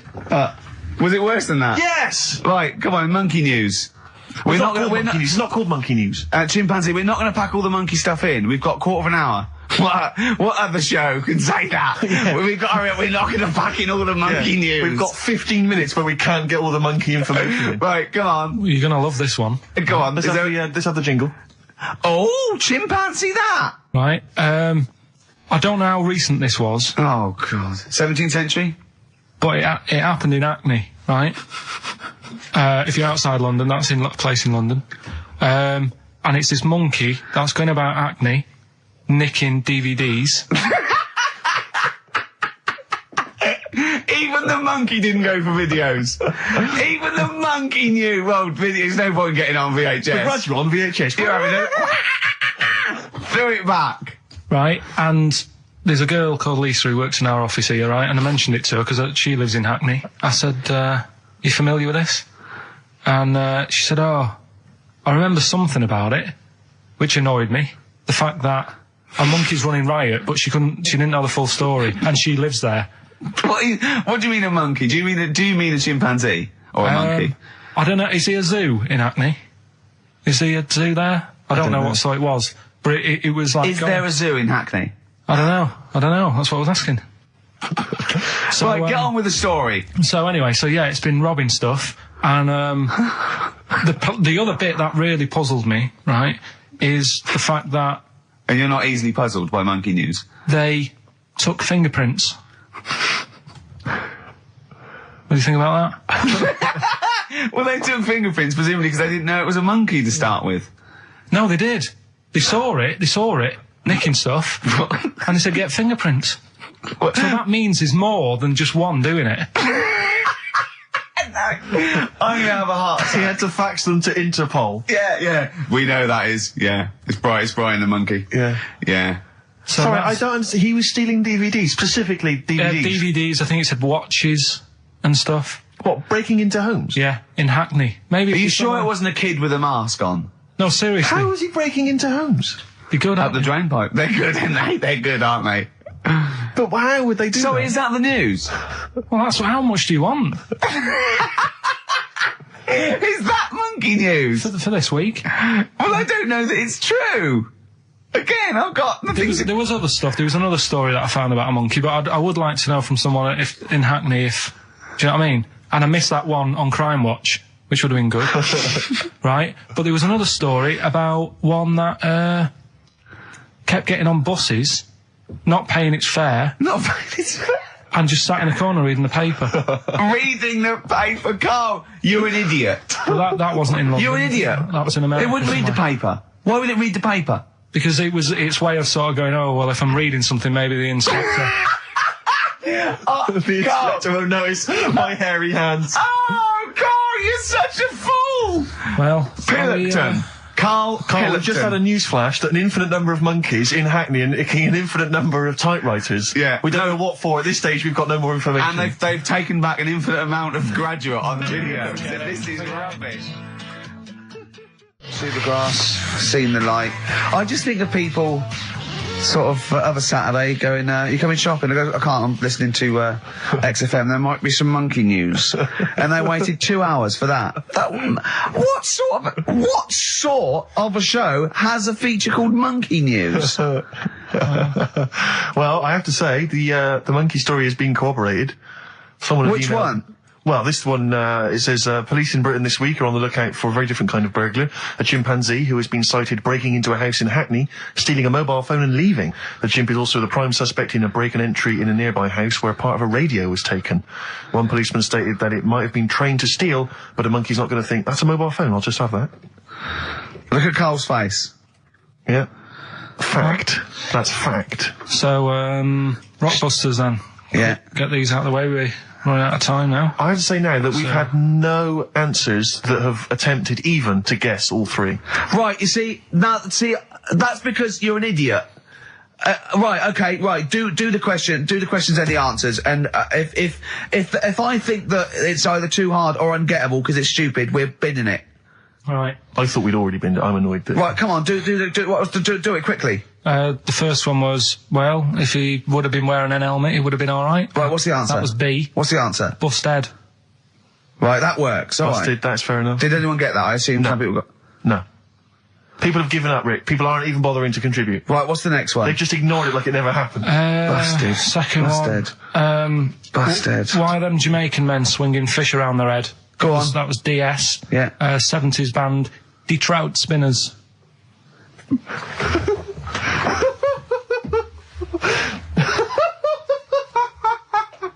The Detroit Spinners have become the D-Trout Spinners. Yeah. Okay. Brilliant.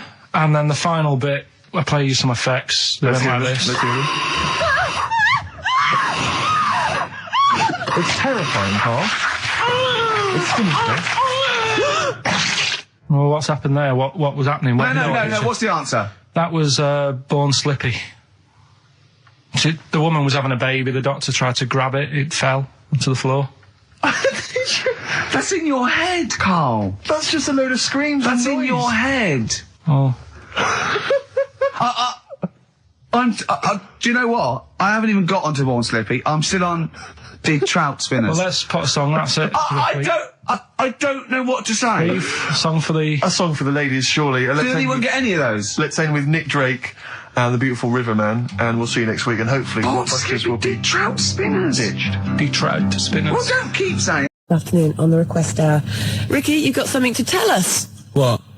In your role as head of speech, Yeah. you said you were going to speak. Oh no, I've just got a fax through about a new club. It's a club I've already heard about. It's called the Chill Club, and it's upstairs at the King's Head, and it's sort of really laid back, and you go in and sit on scatter cushions and be hippie and chill out and drink till 1 and stuff. And they have like little acoustic sessions, and that's this Saturday the 31st. Wait, I think it's every other Saturday at the King's Head in Fulham. Oh, right, yeah. And I've heard good things about it, and it was sold out last week, so I said get there early. Doors are at 8:30, and a bar till 1, no entrance after 11 p.m, and it's a £5, and it's really, really cool. And sit down, sort of, trip-hoppy, folky, Portisheady, jangly sort of stuff. Right up your street, Sergis. Not Ben's though, he likes clubbing, doesn't he? Late clubs with like loud music. He does, doesn't he? Yeah, he goes to bed. Bolty didn't come out of Birmingham. Yeah, and talking about that, I mean, no one has phoned to confirm or deny. I heard the Birmingham dish, thing, so. not the actual dish, not the pot, not the lump of clay, but the stuff in it, the particular blend of herbs and spices that we now know as Bolty. Originated in in Birmingham. I'm ruling it as valid. Maybe Yeah. he's right. Hold on, no, because it's not the blender spice. It is the fact that it's called Balti because you eat it out of the pot, and that I think he's right. You're embarrassing yourself now, Gervais. Oh God, I'm backtracking. But thinking about it, yeah, it's not the ingredients. It's the important thing is that it's cooked in that, and of course they didn't invent that there. I think he's right, Sturgis. Well, in that case... Slade it is then. No, Black Sabbath. Slade, I'll get lost. I don't Slade.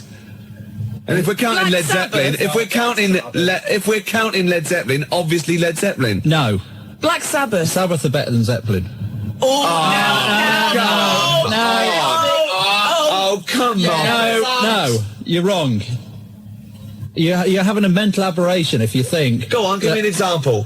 Well, there's a fantastic story. Just the ludicrousness, is that right? Where's that word? That's a word now. Ludicrosity. That'll do, yeah. Tony Iommi was asked when they hit big in America what it was like for Black Sabbath, and he said, it was mad. We went back to the hotel and there was like 10 Satanists sitting outside the hotel room, all dressed in black, with black candles. So he blew the candles out and sung happy birthday to them. Yeah. So that is but Led proof. Zeppelin said, been a long time since I rock and rolled! And I think that sums it up. Are you squeezing your lemon? Yeah, I'm squeezing my little lemon. I'm putting my little cocktail chipolata on the table between two pickled onions and seeing if that And the fat juice is running down your leg. Yeah, and the juice is running down my leg, indeed. Well, we've embarrassed ourselves. Yes. I think in a way we might have embarrassed XFM, and I know think certainly Mainly, we've embarrassed London. Yeah. XFM 104.9. It's just gone 3:15 on a Wednesday afternoon. It's the request hour. It's your choice of music. I think we'll have some more music now. This is for Gary O'Donnell, who says chocolate is the best thing to come out of Birmingham. I can't say the brand name because then apparently I'm advertising. But it's that chocolate. Out of Bourneville. Yeah. That's not like you to advertise, is it, Sturge? No. No. I wouldn't. No, Sturge. I wouldn't say you advertise. I wouldn't say at. I wouldn't say that. No, I would say that. I mean, you don't want to be pampered. No. It's like Sky's the limit. The sky is the limit. You know. No. Exactly. It's like you've won the lottery. It's the dry wife weep that I like. Yeah. Public Enemy. Anthrax. Bring the noise. That's for Gary O'Donnell this afternoon on the request hour. It's XFM 104.9. It's just gone 3:20. Are we going to give away your prize that you bought in Yeah, specially? we have a winner. Mark Adams from Harrow. With his undercracker explanation. Yeah. It is the same one that dropped off Duffo. Is it? He just called. Well, he is a star. He's won it. He'll be able to... Gary's voice check challenge. How good are you at imitating comedian Michael Barrymore? Try this famous catchphrase. All right. You'll be able to do that. Yeah, You'll be able to impress your friends and family. That's just It's like, I amazing. can do it. All right. See? Yeah. Where is he? Where's Barrymore? Yeah. Where is he? Well, he's at the back. Are you all right was at he the in back? then? And obviously Norman Collier. Wow. Norman Collier.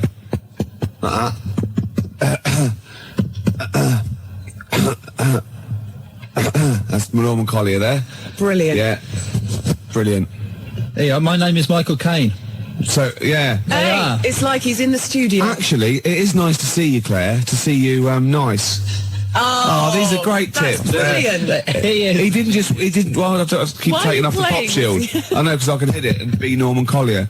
All right. that really hurts my ears. I in believe the headphones. if they were going to rename this book, they call it the Bible too, the good book. Yeah. It's, Yeah. it's a beautiful thing. And it's Mark on your- Adams didn't just wasn't grateful for he claimed it. He said, yes, I claimed that book. Really? Yeah. He phoned up And with his quite address. rightly, he is the Actually, winner. because we'd forgotten about it, actually. So thanks Yeah. for reminding us. No, that's great. Yeah. That's yours. Have we got his address, have we? Yeah. Yeah, fine. Marvellous. I've completely lost my train of thought now. What's I going to do next? What's the chances of that? Usually you're so slick, you know where you are, you're together, good links, you can string a sentence together. No, it's obviously No, our that's fault. somebody else. That's Jackie Let's leave the Brambles. studio and see how good Claire is. We'll leave the studio. Go on. Yeah, if you would. Claire, We're off. Yeah. This is going to be pretty good, I imagine. Yeah. Okay. Okay, I'll see you in a minute then. Yeah, okay. All right then. See ya. No, still not working. Wednesday afternoons in the capital with Fluke Atom Bomb on the request out this afternoon as requested by Phil. I've got my train of thought back. Yeah. It worked. you see? Hooray. Yes. Marvellous. It's well going worth waiting for as incredibly well. It's going incredibly well. Now, you may remember, all this week I've been trailing a very special guest that was going to be joining us this afternoon. Martin Clunes was going to be here. The boy Clunes. Sadly, as you've probably noticed, he's not. No. He's a very busy man. Yeah, he's there's got lot- lots of it's- stuff to do. Yeah, it's all the press for the launch in that Terence Higgins Trust campaign. Exactly. So, I mean, that's cool with us. And he's going to give us a call on Friday. He is indeed. Which He's will be busy all this week. brilliant. But I mean, I've got Matt in instead. Yeah. 'Cause, he's got big ears. They're beautiful and big. Yeah. And you smell a booze as well. Well, yeah, there is that, but you know. Hold on, no, I'm not. No, well, yeah, smell of booze, but we mean we're not saying Martin Clunes smells of booze. We're taking reference to his character in Maybe Badly. Yeah. We're not saying he likes a drink. We're not saying he's like a nonce. He might like a drink. We're not saying. I'm not saying he's a lush. Or a teetotal. But you're saying I reek of ale? Yeah. Yeah, only because I spill most of it.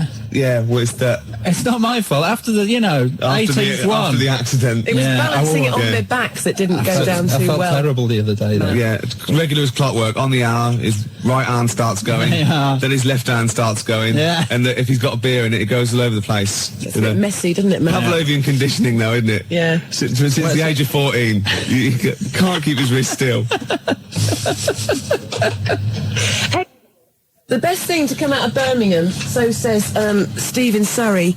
Ricky, the best thing to come out of Birmingham is yourself when you leave. What?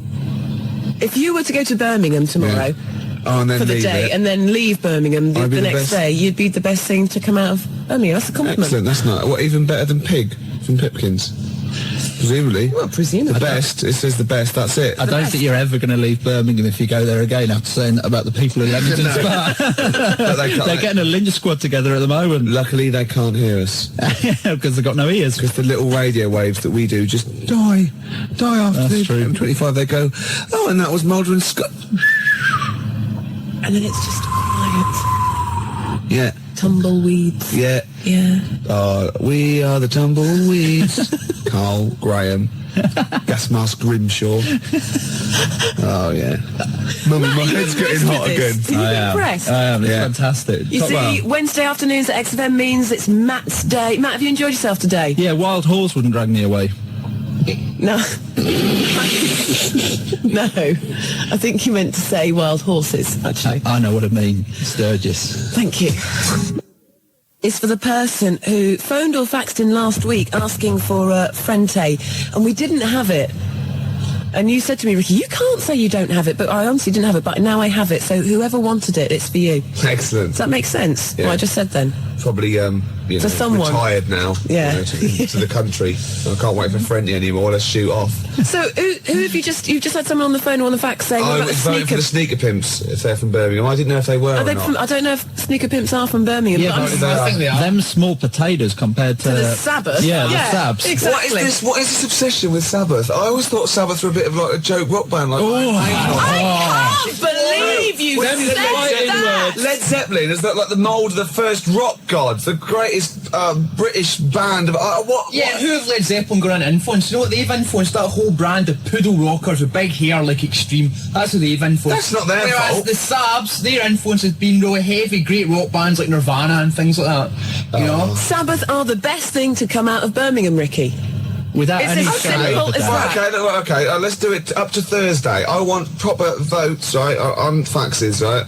Who is the best, the most influential, the best band out of Led Zeppelin and Black Sabbath? You're Simple as playing that. with fire. It's like comparing Bobby Davro to Tommy Cooper. It's honestly... I don't think so. I believe it is. I think it's like comparing, let's see, Go on. Europe Right. with Bernard Butler. Bernard Butler being Led Zeppelin. Black Sabbath. Wow, that's a bit abstract. But they're both completely crap. Yeah. Oh, whereas Bobby Davro's brilliant. So tomorrow, Ricky, you said tomorrow we're going to have a debate. It's like comparing something I don't like very much with something I like a lot more. yeah, But you well, like that's the fair Smiths, enough. so you're erring on the side of soft, aren't you? Whereas Sabbath are hard. Yeah, well, I like hard stuff as well. So you like Europe and hate Bernard Butler? No! Is that Other what way you're saying? round. Other way You round. hate Tommy Cooper, but you loved Bobby Davro. How's that work? No! Well, that's what you're saying. They're twisting it, Claire. Please vote for me. I'm by myself in the studio. 0171 580 2000. Never vote for it. Led Zeppelin's better than Black Sabbath. A lot better today, by the way, because I've been ill all week with this cold. Yeah, the mucus fairy came in the night, did he? Yeah, he did, actually. It was great. Well, Anyway, yeah. There's this fantastic thing from Bristol University. It was in the Times. Forget hot toddies. The best remedy for a cold is a cup of coffee, according to psychologists at Bristol University. Yeah. The drink largely eliminated the effects of having a cold. They reported after experiments with 100 volunteers. Trials with vodka had failed to show any beneficial effects on mood or performance. Were these trials by vodka, by chance, done around the Christmas party period? Yeah, they've got to make it look good. Oh, and the control can be coffee. Yeah, right, exactly. Vodka versus anything. Coffee, yeah. We do our own. Yeah, Vodka versus whiskey. Yeah, yeah. That's what that gold blend couple was also. They never come to the door going, it's not dribbling down. I've just come for some, oh, Jesus. Wipe your nose, you filthy, oh, Jesus. Because it obviously, You've been drinking vodka, haven't you? Not the coffee. Yeah, yeah, oh no. Oh, you're pissed and you got snot running down your mouth. Oh, and I fancied a good couple of... Sabbath is like Marilyn Manson. Led Zeppelin is more Radiohead. No way. Yeah. Oh, no. Sabbath is like Reef, and Led Zeppelin is like the Foo Fighters. No. 0171 580 2000. Who's the more influential British band, Sabbath or Zepp? Come on, it's obvious. The answer's Led Zeppelin. I'll fax you something tomorrow. Okay. That will tomorrow will be revealed. Yeah, okay. It's Black Sabbath, Ricky. I seem to have run out of coffee. Come in, I've got some... Oh, sorry. I've been drinking vodka all day. 0171 580. It's not getting any better. 2000. It's sort of a Led Zeppelin versus Sabbath type quiz. Yeah, Isn't it's it? not a quiz, is it? Yeah, no. Well, it is really, because there is a right answer. There is obviously a right answer. hello. Well, no. Objectively speaking, there must be a right answer. king of corruption. Which has been, who has been more influential. We could trace it back. Of course, we're not the people to do it. From the Midlands. Yeah. Well, no, I'm forgetting the Midlands. Oh, really? now. We're forgetting the Midlands Just, now. out of those two, it doesn't matter where they came from. Oh, it's a fun fight. Who is a more influential band on the world rock scene? Sabbath or Zeppelin? Sabbath. Zeppelin. Keenan's 2-1. This is 2-1. Right, I'll get rid of him now, and we'll be evens, and let it be on a vote. 0171 580 2000. We've got 10 more minutes to leave Campfield. Let's ask Campfield. Campfield. That is the... Hold on. Go and get him. He's in. We're just going to get him. Anyway, Matt, let's a bit of small talk here. Yeah. So you've enjoyed yourself today, have you? Yeah, I have. Yeah, But yeah. he's wrong. He is wrong, isn't he? Yeah, he's having an aberration. Oh, he's here. He hasn't been listening. Right. Have you heard what we've just been doing? I've got no... Okay, right. Ian Campfield. Don't Completely impartial. Seriously, you two look away, right? Right. Okay. I'm going to ask you, don't know what we think or who thinks, just answer the question, right? Right. In your opinion, Yeah. who is the most influential band on the world rock scene? Right. Don't give me any clues. No. Don't, No, seriously. we're not saying anything. Who, in your opinion, is the most influential band? It's the better band for you and will influence more people out of Led Zeppelin and Black Sabbath. And what scene? The rock scene. They're all rock the most scene. influential in rock and The pop. best band. Yeah. Best band. It's got to be Led Zeppelin. Yes! Yes! I'm taking that. Yes! That's it. You're a scum. That is it. You're a scum. Because Led Zeppelin were Led Zeppelin when they weren't. They folded up Black Sabbath great albums with Ozzy Osbourne. 20 years after that, I'm afraid they went crap. You didn't stipulate the Ozzy Osbourne people. You said, if we asked Campfield, that would be definitive. You said it, you laid it on the line, we didn't give any clues. Campfield said, Led Zeppelin, that's it, I'm happy with that. Play a record. Even talk to the listeners, Right, Sturgis. this is Don't incredible. even Why? talk to them. Why? They're What's cloth- happened? they're David Keenan cloth-eared. took all these, right? Led Zeppelin got every vote except one. Every single person was for Led Zeppelin except one, and that wasn't to Black Sabbath, that was for Dave Keenan. Out of those two, said, I'll vote Dave Keenan, give him his own show. So Zeppelin got all the votes, Sabbath got none, Dave Keenan got more than Black Sabbath. Thank you. It's official. For the discerning punter, of course, Black Sabbath will always be there. But for people that just say, you know... For people who haven't got Bonnie phones, Tyler. people who can't use the phone. I like the phone, but I can't use the phone. No, of course, people who can use modern technology, it's Led Zeppelin. Excuse me a minute. Who did you say, Sturgis? Well, I was going for Sabbath. Right, Sabbath. And did you do the Friday Rock Show on Radio 1? Exactly. I rest my case. No, I rest my case. Yeah, and I so rest do my I. case. And so do I. And so do I. You can shout I that think out. I do. Well, I look think at I this. laid my case before you, and I rested it there, and it was lounging. Wait. XFM. That is practically it from us today. Ricky's stormed out of the studio. Keenan stormed with him to answer the phone. You can come back in again, Ricky. This is my goodbye link. Okay, go on. Goodbye for Oh, today. that's fantastic. Wow. Genius. Well done. All those years. And well done to Led Zeppelin for being voted the greatest band, most influential band out of them and Black Sabbath. Tomorrow, Ricky, it's a shame Matt can't be with us, but tomorrow we are going to have like a Gary Crowley Battle of the Bands type thing, I think. Like a bit of a demo clash. Why? Why dig Because your I hole want to deeper? take this a bit further. No. What? Keenan's You have to. I just want to play... It's in fighting mood. More Zep. See? I know. Tomorrow... You think they know. Thank Tomorrow. you. Thank you for listening. Thank you for being discerning, intelligent people. Keep the faxes coming. To Ricky Gervais and Claire and Matt and Dave. They like Black Sabbath. It's been a pleasure, Matt, having you on the show Yes, this can I afternoon. say something before I go? Well, I'm just going to say, I'm going to play Mazzy Star into Ian Campfield, Fade Into You, and this is for Melinda, Right. who wants to hear it, so that's what I'm going to be playing. But I just want to say, Matt, thank you. Will That's you all right. Can I come say again something? Next yeah. Can I just say to Vanessa, food's not love. It was beautiful. It was a great show. Worth waiting a week for, wasn't it? Yeah, it's good. The fingerprints of a koala bear are so similar to that of a human being that if they were found at the scene of a crime, the police would not be able to tell the difference. Is that... Well, that is the fact that I remember. That is the fact. And is it true? Well, it depends what sort of crime it was, really.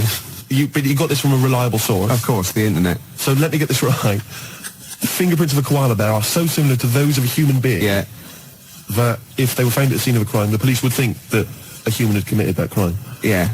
Or vice versa, maybe.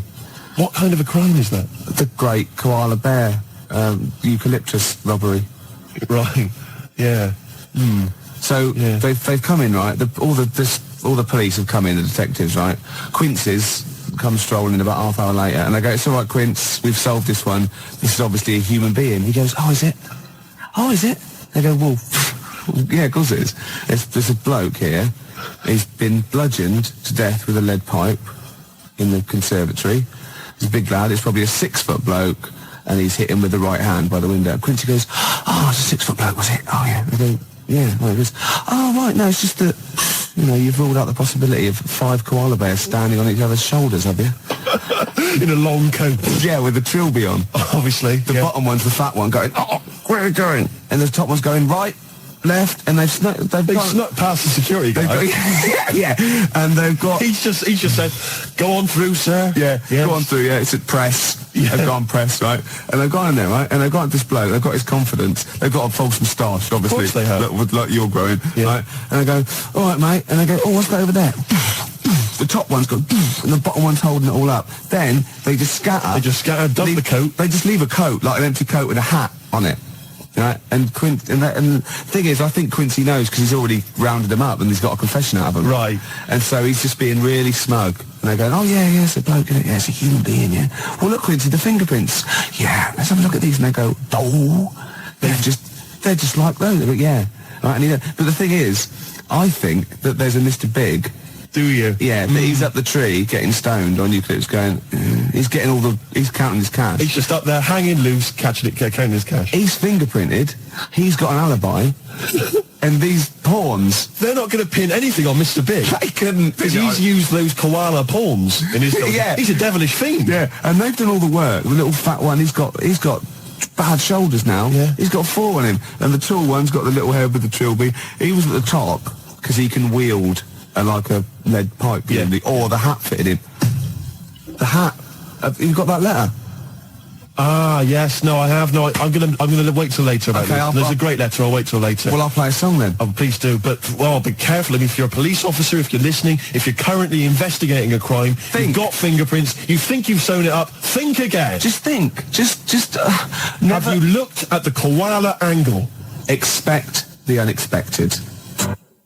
One from this bag. Yes, so that's the first bag. So you seem to care about what bag it is. Is that Because the bags are quite important. Right, okay. I take one from this bag. Yeah. And then I come up with a band name such as, let me see, the Riff Masters. No, just do that one. Take it from any bag, yeah. To do that of mine. Take it any one of my bags. Either bag? Yeah. All right. Axil is the first word. Yeah. This is going to be a cool band. Yeah. Axil Face. Axial Face. Good, isn't it? I come in with great ideas. I come in here, I present these ideas, and you just ruin them. You just take the mick. Read that letter. Oh, can I just, by the way, before I do that, can I just mention that there is an email address? Yeah. What show is this? How many shows have we done now? 4 or 5? 5 or 6. Anyway, there is an email address, and I'm thinking that lots of our listeners, I'm almost certain, will have access to internet email nonsense. I personally don't understand it, but if you do, then you can write to Ricky-Gervais@xfm.co.uk. Ah, there's a bit of a drawback with email. Go on. I don't read it. Do you not know how to do it? No, I just don't bother. Get one of the lackeys. I empty my pigeonhole about once every 2 weeks. Ricky-Gervais@xfm.co.uk. Letter's got more chance. Well, possibly. I like getting letters. Here's a letter. Dear Ricky, responding, things I could do for you. Here's the important bit. And this is, by the way, from Siobhan. Yeah. In Siobhan in Willesden. Things I could do for you. Nice, this is a great idea. Yeah. Make you a hat. That's the one I want. Gervais, she can make you a hat. She is a professional hat maker. Yeah. Is it a milliner? Is that the name? Yeah. But she's a professional hat maker. She can make you a hat. I love Ricky it. Gervais. What kind of a hat? What would you fancy? I see you in a fez. No. Little red fez. Oh, I know what I want. You know those top hats? Those sort of velvety ones? Yes. But squashed down one side like Constantine made with the top up. You know what I mean? Like a dino note. Yeah. Yeah. Yeah. That'd be beautiful. Beret? Never, no. Beret? What kind of what is that? What kind of hat is that? It's a frisbee. It's beret. It hasn't even got it's when some bloke, he does philosophy for a week, or he's sort of doing French, and he comes in to the student union with a beret on and a goatee, and the first thing you do is take it off and throw it out the window. Of course you do. Because you're with the cool people, and he's going, oh, that's really funny, isn't it? Yeah. It's so mature. Yeah.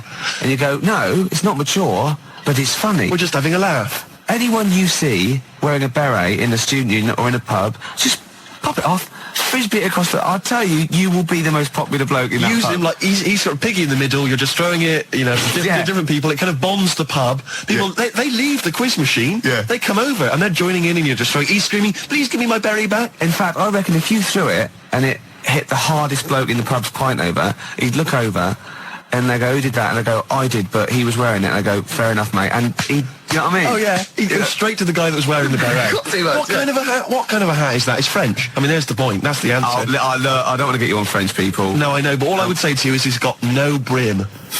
You see, that can be healthy. Can we get Siobhan in to measure me up for a hat? So Siobhan, maybe if Siobhan's listening, she could give us a call. Her mate makes clothes. So I could have the whole suit done. No, I was just going to mention that. She's got a friend, Catherine. She wants us to mention Catherine. Catherine's just setting up a new business, all right? Yeah. So best of luck with that, Catherine. And anyway, she can make stuff for you as well. Top hat and tails. Top hat and tails, Gervais. You would look fantastic. I would, wouldn't I? We would send you to the Ritz.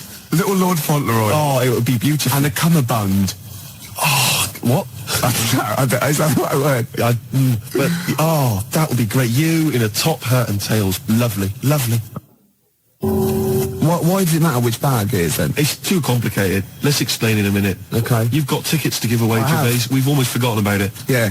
Well, I've got to think of some questions as well. All right. Well, let's just find out what the prize is first. Right. We've got a pair of Gus tickets at Ulu for Friday the 13th of February. Right, let me have a look. Can I just hand them to me? Look at that, yeah. I'll just confirm that they're real. Of course they're real. I'm like that fella on the lottery. You know, they always go to somebody, a member of the street, or somebody in a panto somewhere, Yeah. to choose the numbers, you know, and I'm just going to be like that, just checking. I'll that go, this is just genuine. check that that's a real fork, yeah. Don't check you've bent it. Right, so You've bent it, mate. You've bent the fork, mate. Now I can't do the trick. Go on. So 2 tickets to see Gus at the University of London Union, Mallet Street, London, on Friday the 13th. All right, 2 tickets there. Yes, bona fide, Gervais. Yeah. What else have you got? Corner shop. All right, let me just check. Already Yes. both nights sold out. That's sought after. 2 corner shop tickets here, plus Les Rhythm Digital. This is like a real prize It on is our show, wonderful. isn't it? It's wonderful. That's on Wednesday, the 4th of March. Again, at the University of London Union. All right, 2 tickets there for them. 2 tickets to Catherine Wheel, mate. To see Catherine Wheel. Again, it's Ulu. And Catherine Wheel plus special guests on Thursday, the 26th of February. So we've got the tickets there. All right, so we got 6 tickets. In Right, I've total. got a question. I've got a question for the first one. Okay, was that Gus? Yeah. All right, so First one is Gus. the question. A good, cool name there. Gus. Does it matter which bag they would have been in? Right, okay. Yeah, and I'll take any answer. What, yes or no? Yeah, I'll take yes or no. I better remind them of the phone number. Please Hold on, do. 1 minute. 0171 580 2000. Call me! I forgot I'd done that one. So, yes, 2 tickets for Gus. The question again, please, Gervais. Does it matter which bag they were in? And again, it doesn't really matter, yes or no. I just take anything. All right, Catherine Wheel, have you got a question for Catherine Wheel? Catherine Wheel. Yeah, when I used to do it, when I was little, and we used to have a Catherine Wheel, my dad would nail it to the shed, set it at the light. Well, the nail was way too big and tight. You know what I mean? It moved a little bit, and then what we watched was this thing just burn out. Yeah. It was more of a sort of like a Catherine blob. Catherine Blob. Yeah, and the question is, that's all right, isn't it? It's not so much a question. The question is, that's all right, isn't it? And again, I'll accept anything. Right, I'd better remind him of that number again. Hold on. Give him the number. Hold on. We've got Catherine Wheel tickets to give away at the University of London Union. And the question is, not so much a question is, what was it? Catherine Blob. Catherine Wheel, blob. It's all right. Is that all right? Yeah, or something like that. 0171 580 2000. Call me up on it. Right. So it's going well, Gervais. Right, Gus, doesn't matter what's bag it in, the answer doesn't matter. Okay. Catherine Wheel, that's all right, isn't it? Right. And corner shop. All right, now you've got to, now this is a gem of a prize. I know, already We've sold got out. 2 tickets to see Corner Shop. The gig is sold out. We've got Les Rhythm Digital, a very cool band name there. They're going to be supporting Corner Shop. It's on Wednesday, the 4th of March. 2 tickets to give away. And the question, Gervais, is... The corner shop in Coronation Street was owned by Councillor Roberts. What was his first name? All right, the number, please, Gervais. Hold on, hold on 1 minute. Quick. I'll just remind you of the other questions. Yeah. I don't really know. Gus, right? Would it matter which bag they were in? Right. I'll accept yes or no. Yes. Catherine Wheel, that's all right, isn't it? Again, anything. And corner shop. Councillor Roberts. What was his first name? The number to call. 0171 580 2000. It's the number to call. Catherine Wheel.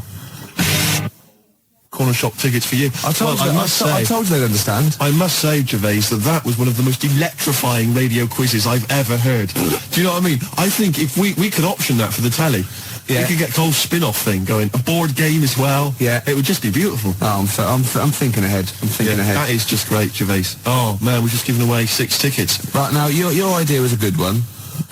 You know, all 6. Yeah, my idea was to give away all 6 tickets to the first person to phone up and give us a damn good reason why they should have them. Yeah, it's a bit traditional though, isn't it? It's sort of like you answer a question right and you win a prize. Yeah. I think this is better. Yeah. But we can do yours if you want. Okay. Okay, so I've got 10 CDs. Right. To the person who thinks why they should have all 6 tickets. You confused me. Well, I'm going to give 10 CDs because the tickets are gone. Right. To the person with the best reason why they should have the 6 tickets. Right. But they can't have the 6 tickets because they've gone. So they're going to get 10 CDs? Instead. What's the number to call? Oh, you caught me out. Hold on, 1 minute. 1 minute. Let me just rephrase that. Basically, we've got 10 CDs to give away. Yeah. If you can give us a good reason why you should have the tickets. Yeah. Which you can't have. Terps. Old newspapers. A lot of my audience carry around bags full of like old newspapers going back for a long time. I've no idea why. But everyone that ever speaks goes, "You Ricky Gervais?" Oh yeah. I go, "I've got these," and they're all old. I mean, tabloids. And I go, "What are the papers for?" And they look at me as though I'm mad, so I leave it. But I mean, there must be a market there. It's not really the sort of ABC1 category that I think a lot of advertisers are after, is it? Is there an Epsilon Minor category for me? The thing, I like them. I like my. All right, what's this? For example, right, Steve. Right, this is the sort of quality, right? Okay. Whoever phones up for no reason at all, okay, sends me a CD, right? Right. So call for absolutely no reason at all, right? And don't give your reason to him out there, and send me a CD. What? I want the winner, right? I'll take caller number 0171 580 2000 is the number to call. Tinfoil hats. Are they trying to steal your mind? Buy tinfoil hats. That's the kind of ad you're going to have on this show, Gervais. Batteries. I've got loads of batteries. Don't use them. That was that. Oh, found that. What's that? What have you got there? Loads of newspapers. Gervais, the phone lines are buzzing. I know, yeah. The phone lines are buzzing. Yeah. I can't understand it. It's the same when another station gives away a holiday to New York. Yeah. It's the same reaction. Yeah. To whatever the hell it was you said. What was your competition? It was a good competition. What was it? The competition was someone's got to phone up for no reason at all, not give Nick the reason, and send me a CD, and they're the winner. The phone lines are buzzing. Yeah. Well, it's a good competition. How do you do this? It's a good competition. I cannot compute. Well, if you can't see that is a good prize to win, then there's something wrong with you. Sorry, I just can't understand it. I don't think it's my kind of humour. The competition is this, Steve. I think you're a bit wacky. Don't really understand. You're frightened, aren't you? You're frightened. And these people, not your phone up, but come into the studio. I know. You were scared last week, weren't you? He came in the week as well. I'm kind of like Barrymore, that sort of thing. I think he's really funny. Yeah. Do you know what I mean, Barrymore? No. Sort of Cilla Black. Steve, you're funny. But nowhere near as funny as me. Just with the calls and the competitions, the competition, I think it just sort of goes over my head. Look, the competition is this. Oh, sorry to Mark Adams as well. Nick cut you off and he's a regular listener. The competition is this. Someone phones up for no reason at all. Yeah. Don't give the reason away. Send me a CD is the winner. It's the way you don't even use grammar. There's no need. Just use words. Yeah. Do you take the words that you say out of these bags?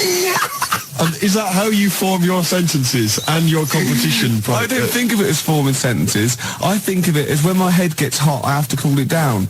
And speech is the best thing. It's sort of like, do you know what I mean? I walk along the street and I have to talk, and it sort of cools it down. I've got some people who've called. John has called from North Harrow, Louise from Clapton, Claire from Hendon, Paul from Maida Vale. Yeah. I don't know why they called. No reason. I don't know who they are. No reason. Going back to the competition that you set, I like that one. We've had a fella, Carl, from Catford. Yeah.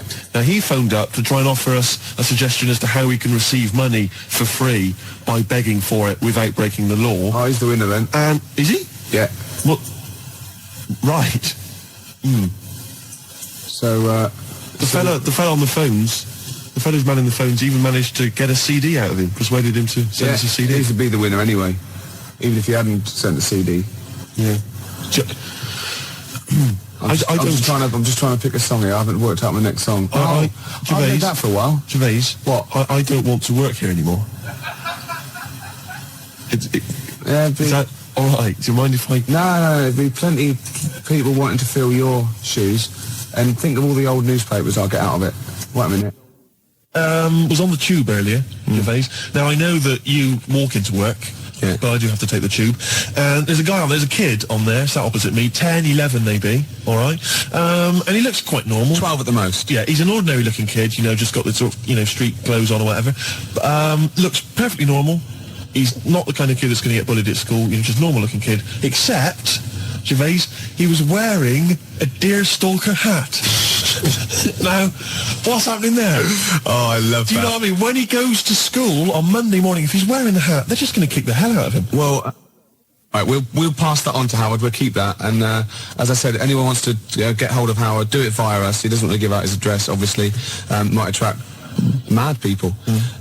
Now, I read in the paper years ago, there was this guy, right, and he was from Sheffield, and he was at the birth of Christ. He'd lived before as a cow. Okay? Right. Yeah. But that's not all. Another bloke who also lived in Sheffield saw this. I said, I don't believe it. So was I. Right? So what's the chance of that? I go, yeah, I was a cow as well. And they started this cult called Cattle for Christ. It's just two of them. But I just imagine people going to say, I was a donkey. Good, did you see it? No, there was like a beam in the way. I couldn't see. Nor could I. No, I was being milked. Couldn't see a thing. Where were you? I was a chicken. So you saw everything. No, I was out, wasn't I? I was so close. Poultry for the prodigal son. Would have been beautiful. Yeah, no, but I mean, I'm sure there are all kinds of societies like this, and I promise if you're a member of one, then we'd like to find out all about you. Two idiots talking nonsense on the radio. It's a cult. Yeah, of course it is. Well, I am. Oh, we're going to recreate it. The tension, the smells, the sights, the sounds, the excitement. The hot dogs. Most definitely the hot dogs. A challenge has been set. Yeah. Matt didn't know this, but I'm a bit of a Subbuteo buff myself. He comes in here all hard with his sheepskin on, right, with his little team under his hand and his rolled up, and I go, I play Subbuteo. I said, I do, yeah. So, the gauntlet was laid down. It was, yeah. We've got Chile against England, but I unfortunately I haven't got Chile, so I brought in Morocco instead. Not Morocco, what they call Colombia. Colombia, yeah. So if any of the defenders mess up, I can always shoot one of them. Yeah, of course. And that's going to be live. It's 10 minutes each way at 20 to 3 in the XFM Lounge. We are actually doing a proper football match, Subbuteo football match on XFM this afternoon. Kick off at 20 to 3, so it's 10 minutes each way. Yeah. And we'll be dipping in occasionally to see The little boy Fraser is going to be the referee. Marvellous. He's the only one that can fit on the pitch and run round. Of course. without disturbing any of the players. Of course. It's a work of genius. And I've picked my team. Have you? Yeah. Already? Yeah, England, I mean. No, I've got this. Look at him. Look at it. Look at his face. Gascoigne here. He's so pleased. Look at him there. He's only an inch high. But look at it. I've got Gascoigne there. Incy, Batty, Seaman there. I don't know if I've got this all over Nigel Martin who's in goal. I'm going to put a there. But I've not mine. Matt brought it in, you filthy. So, anyway, we're going to... Apparently for goalkeeper's choice, though, most women prefer flowers to semen. So. Really? Yeah. What? Well, so I'm going to go and they'll check out the pitch, warm up, and Matt, and where are we doing it? In the XFM Lounge? Matt's another pint. Yeah, and we're live linked with referee and everything. It's going to be amazing, Claire. This is radio. This is what radio's meant to be like. Yeah.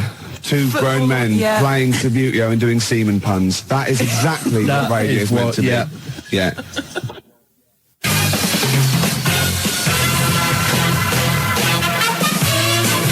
Okay, let's cross over live now to the living room just down the corner. Let's round the corner, down the corridor. You know what I'm trying to say.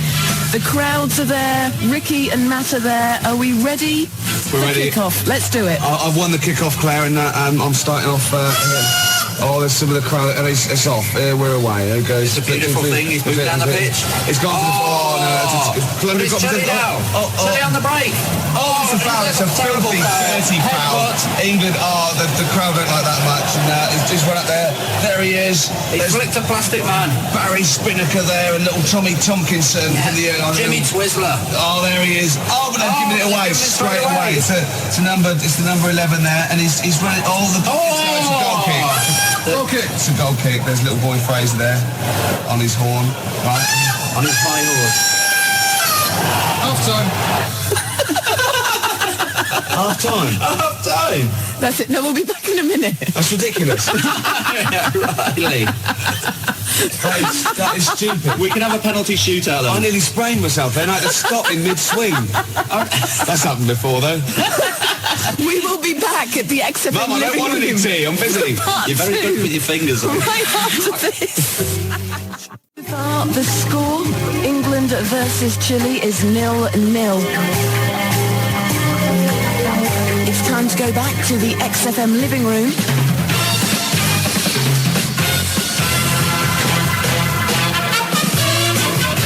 second half of the match this afternoon. Let's see how it's looking.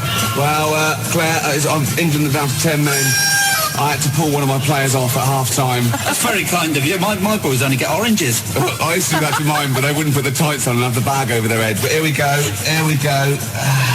And it's look at that lovely ball there. A Hoddle-type ball into nowhere in particular. It's Chile again. They've done Chile. They're in my... they fouled his own player. They've missed it completely. England move up there, and it's a dirty foul. It's a dirty foul. I'll take it. Quite a dangerous area. He's moving two. He's not... one, two, here we go. I've never been in such close proximity to you, Ricky. England in possession again. Oh, look at this move here. Is that your after show? They're keeping it. They're playing with the ball now. It's a foul. It's a foul. He's going to take it quickly. It's there. It's dangerous. England in the 15-yard. So close. Still England's there. It's in a dangerous position. And it's 0-0. that is the end of the match then. So I guess what, extra time? Penalty shootout? Penalty shootout. Yeah, okay. Beckons. Right after this. So, as we recreate the England-Chile match tonight, this afternoon, in fact, here live on XFM, down there in the living room, we have Ricky and Matt. Ricky representing England on the Subbuteo table. Matt is doing the business for Chile, although he hasn't got any Chile team members. He's using the Colombia ones. But don't you worry about that. We cross over live now, back to the XFM living room. Go. Hello? Oh, here we are. Can you hear me, Claire? Tannoy's on.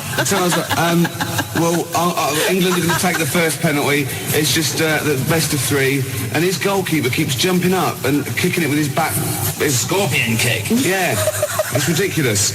So can I just like say as well, I feel slightly stupid because we could be in the studio pretending to play this, but we are two grown men. You really sprawled out. Absolutely. My knees are killing me. We've got the whole thing out. It took us about an hour to tape it down. I'm in trouble with me mum because I've missing me tea. Yeah. Right, here we go. Okay, so let's just very quickly, so the score is 0-0. This is a penalty shootout. Off you go. Yeah, okay. England 1-0 up. 1-0. England 1-0. He saved it! Oh, Gervais. Amazing scenes here. Oh, I can't believe it. Okay. Was that a save? Yes, of course it was. It was a beautiful save. England in the lead.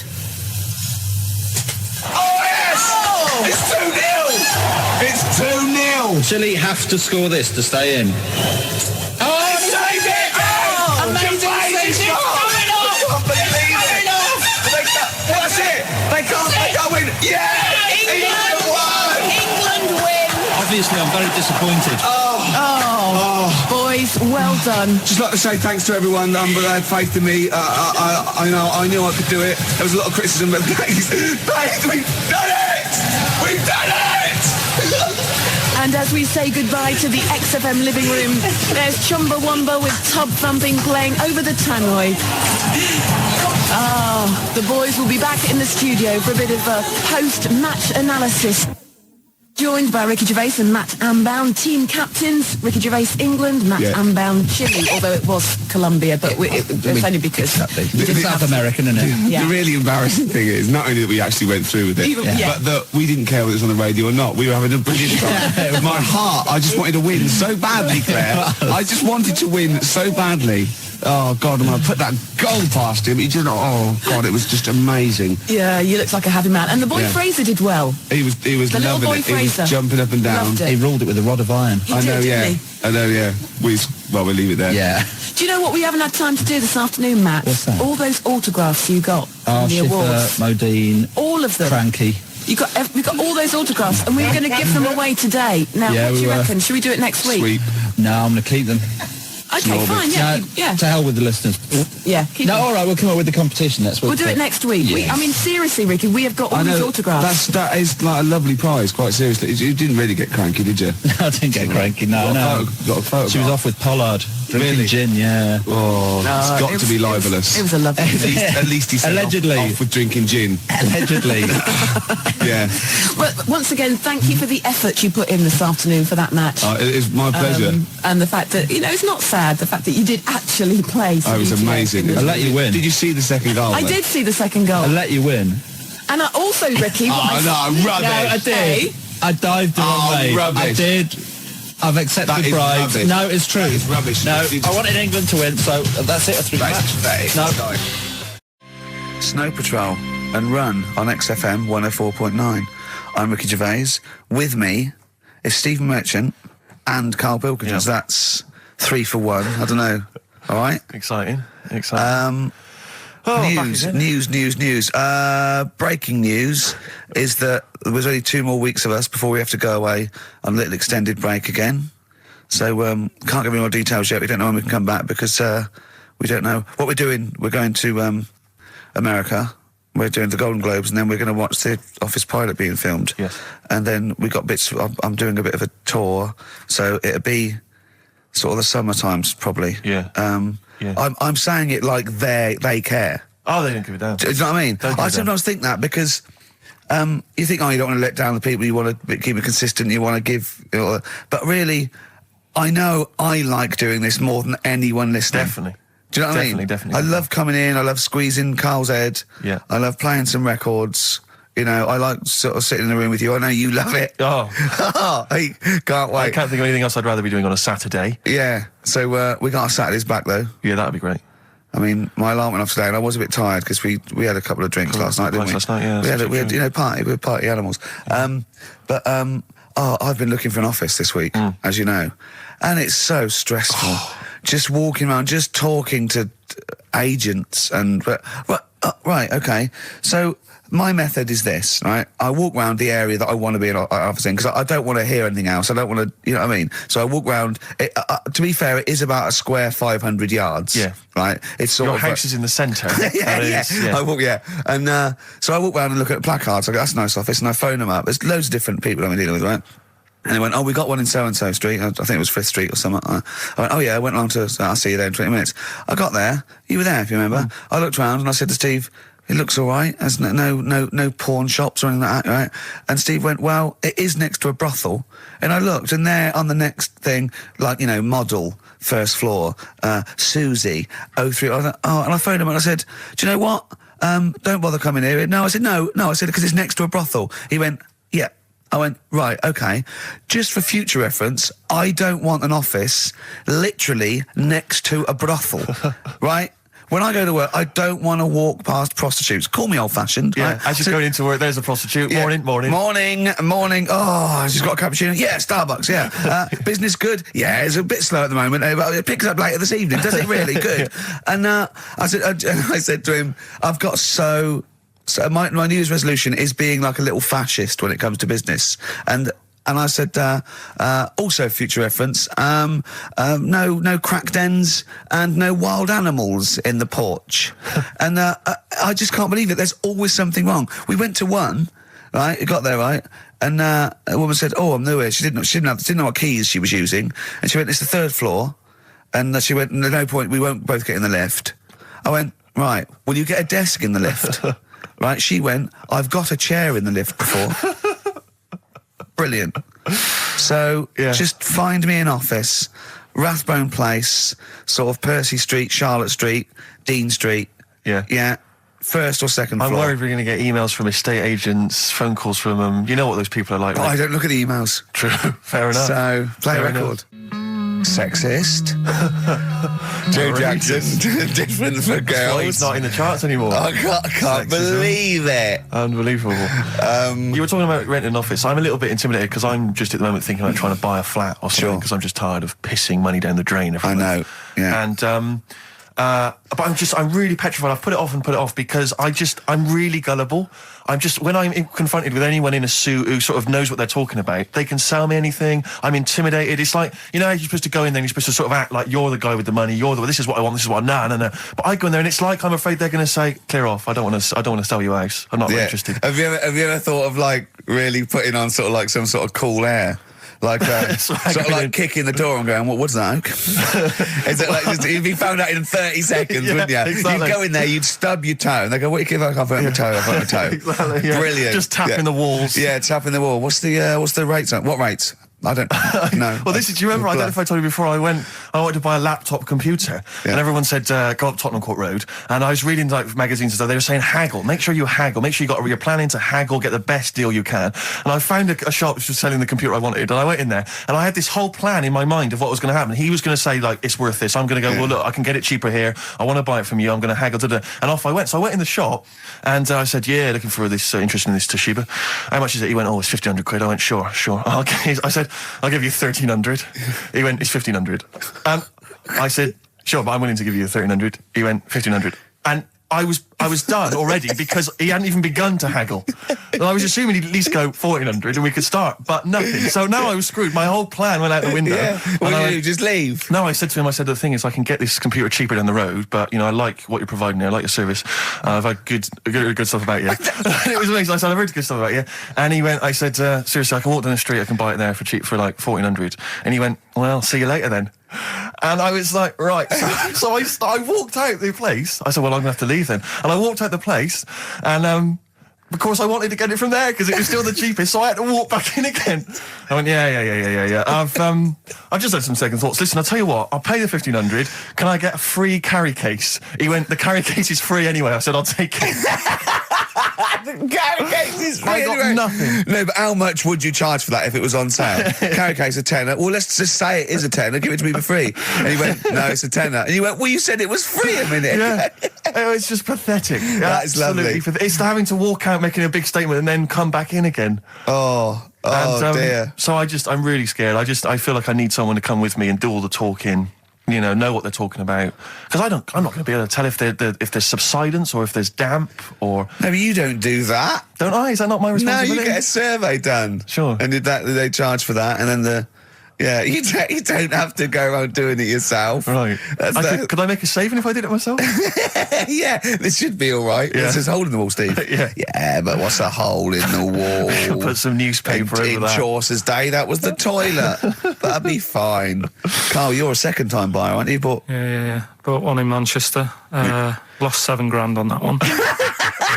Well, don't buy in Manchester. No, it's a good flat. It's just it wasn't. I didn't buy it to sort of make money. I thought I was going to be living there like all my life, and then a job came up here, and it was like, oh. You bought your first flat in Manchester. You assumed you would be living there for the rest of your life. Well, I wasn't in a rush. Play record. You're an idiot. Hang on a minute. So have you got a property portfolio? Have you got the two houses now? No, I've got rid of that one. Oh, you sold that one? Got this at flat. £7,000 Got loss. this flat. I'll tell you something that is interesting. Hold on, though. What? £7,000 lost. And it's a flat in Manchester, but it could only cost about £8,000 anyway. Right, Steve, something they do now, right, they've got to do by law when you're buying, right? I was looking at one in London, right? It's haunted. They've got to tell you now. Right, don't talk shit. I'm telling you Play now. a record. I'm telling you now. Yeah. There's no such thing as ghosts. That is ridiculous if that appears on a legal document. Right, if there's anyone who sells flats and does that for a living, yeah, right, email in, because I'm telling you now, that is a fact. She sort of dropped it in. I said, oh, nice feel here. And she said, yeah, well, that'll be the ghost. Just dropped it in, that's all they've got to do. And then I was like, what? And they went, oh, yeah. That's all I've got to do, is it? So that's the legal thing. Did you drop it in? So in court you go, did you drop it in? Yeah, I dropped it in. Play a record, you're an idiot. That's David Gray, and this year's Love, if you're in love. I hope it lasts. It's only January. What you got for us, I just Steve? thought we ought to maybe go through some of the emails. I mean, I don't want to query the calibre of some of the emails we get sent on this show, but here's a typical one, Rick. Go on. There's no name, it's just from Glicko, that's his email address. It's just a question to you, Rick. Did I see you walking around Marylebone High Street last Sunday? Yes. Okay. Well, I don't know. Well, I was in Marylebone High Street last Sunday, yeah. Yeah, but did you see Glicko? I didn't see Glicks. Okay. I didn't see the Glickster. But all right, this is one from M. Ricky, what do you think of Richard Bacon's show? I can't decide if he's better than you. Nor can I. Any thoughts? Nor can I can't help her out on that one. Sure. That's a really personal thing. She's got to dig deep. She's got to look at both of us. She's got to find out what she likes. Yeah. And then whether I provide more of that than Baker's. Yeah. I mean, Baker Foyle's brilliant. Yeah. I'm not going to put myself up against him, so I can't help you. Next, Steve, next. Well, there's a lot of emails last week which were saying how much they enjoyed the Christmas specials. Thank you very much for that. It's very flattering of you. Cheers. There was also a couple There was one that it was a guy. I'm sorry that I think I might have deleted it. But, I should have sent a reply because there was a guy from Canada saying, "If there any chance you're around in March, whether you could pop in and have a surprise birthday dinner for his wife." Oh, why don't you keep that? I know. Sorry about that. I can't let it go now, can I, you idiot? So, Okay. I don't. I really apologise for that. Yeah. There's also, this is interesting, this is more for Karl, really. It seems unlikely. Is it from a doctor saying you're an idiot? We've got plenty of those. I tend to delete them. Okay, all right, yeah. Look at his face. No, it just says, don't like to complain, but I won the film competition about 5 or 6 weeks ago, and I haven't received my prizes. Oh dear, that's all Karl has to do on the show. Thinking. We provide the chat, the records, the light entertainment. I mean, the glamour. Strokes of comedy genius. All Karl has to do is send out the prizes and say there was a monkey that was a bank robber at 5 to 3. Yeah. What's your excuse, Karl? Do you remember her winning? I've got all. What, are you calling her a liar? Well, I am, because I don't remember ever seeing. Right, he's calling her a liar. So, Joanne Ogden, you're claiming, is just making this up. She sent this in on a whim, trying to fool us and get some cheap tat. Wow. I don't believe that. I don't believe anyone would lie to try and get Knowing Me, Knowing You on VHS. I really don't. Well, I'll look in the records because we keep all the details, so... Do you know what I mean? Right. Well, one of you's in the wrong, and do you know what? Knowing you, Karl, I don't think it's Joanne. No. Has anyone else ever emailed in saying they haven't got the bag of crap? No, they haven't. They haven't. Well, yeah, but one mistake's one too far, because that's one person. So you might send out 30, but that one person, that's the first time they've won a competition. They want the history of Wind narrated by Donald McIntyre on VHS. Yes. And Stephen King's It on Betamax. Yeah. No, they sometimes they want the best of Primal Scream on a cassette. Exactly. So you've got to make sure you're sending these prizes out. Yeah. Final email from Andy. He says the webcam is pointing at the ceiling. Is it because the air conditioning vent is more exciting than what happens on the show? Let's put that down now. I think that's absolutely right. Hold on a minute. Now, just if someone is that good. People love the webcam. I don't know what they're interested in because all they get is a picture of Karl's big head. It's not as big. It's just round. Oh, get it right. Yeah. Karl, I'd like you to play the next tune. I got sent a little cheeky primer for The Cure's Join the Dots. It's B-sides and rarities, lots of stuff from them, from all over the ages. And it's amazing how good their B-sides are. Here's one of them playing. Yeah. Cure. And that's called A Man Inside My Mouth, which was the B-side to Close to Me. There's nothing amusing about that, Rex. I don't know why you're laughing. Wow. It's called A Man Inside My Mouth. Yeah, I know. And that's fine. Yeah, it's like, the little man inside your head. Yeah. If a man mouth. wants to be inside anyone's mouth, that's good, good luck to him. There's nothing wrong with that. But I agree. Yeah. Karl, do you agree with that? What man in your head? What does that mean? It's brilliant, isn't it? Extraordinary. It doesn't even understand schoolboy carry-on innuendo. Amazing. I know the fact that the play on words is too far then. What does he mean on slightly erection? And what? What do you mean dumplings? Huh? You're a fan of The Simpsons. You know that character in The Simpsons, the gap-toothed yokel? Yeah. If I look at Karl when he's perplexed, Cletus. It's very similar. It's the kind of cliche comic book thing of having a mouth wide open to suggest gormlessness. Oh. It's amazing. Or an accommodating come on. Yes. Absolutely. Carl, that little man inside your head, it's what, people use it as your conscience, don't they? All right. Have you ever heard that before? No. No? No. No? Okay. I was watching Moonraker. It was on, I think it was last week. Yeah. I don't know how familiar you are with the James Bond films. I don't think I've ever watched a Bond film from beginning to end. Yeah. I've never watched one on DVD, and I've never gone to the cinema to watch one, and I'm not usually in on Easter Saturday. Exactly. Honestly. The thing about James Bond, when I was younger, I thought he was amazing. I just thought he was the ultimate cool, sophisticated hero. Do you know what I mean? My dream as a kid, like when I say kid, I mean a teenager, was to come home, which invariably he did. He'd come back to his hotel suite, he'd open the door, there'd be a trail of clothes, and he'd follow and he'd go into the bedroom, there'd be a beautiful woman in the bed, You'd have said, clean up, what are you doing? You're messy. I'm going to get my mum to clean all this up now. Mum, she's got a bad back. There's a nudie lady in my bed. And as I say, I used to think he was really cool and sophisticated, and it's only of late that I've sort of revisited these films, and I'll tell you what, it's his jokes. Oh. He is the most it's sense of humour. infuriating man ever. Absolutely. I mean, I don't know why people in the films consider him so... I mean, I think the reason that women in the films are always being seduced by him is because, if you notice, they normally got English as a second language. Right. So they don't understand. So when he's making those jokes... So they don't know when he goes, just keeping the British end up. Yeah, I'm just attempting re-entry. Yeah. If I was a British woman, she'd be going, what? What are you talking don't about? say you that. That dirty sounds bastard? awful, and it's a terrible It's pun, so Roger. lewd. What am I? Yeah, what am I? There's one where he- And they just laugh And politely. they just laugh coquettishly and then, unzip their dress normally. Yeah. But some of the guys, there was one where he's being chased by a guy in a moped or something, and the guy plummets off a cliff and smashes through a van which is full of feathers, and he plummets to his death, and Bond just says, all those feathers, and he still couldn't fly. What are you talking about? What do you mean it's not a joke? It's just words. There's one where in Moonraker, he punches this guy, he's having a fight, he punches him through a plate glass window, and he lands on a piano, and Bond goes, play it again, Sam. What?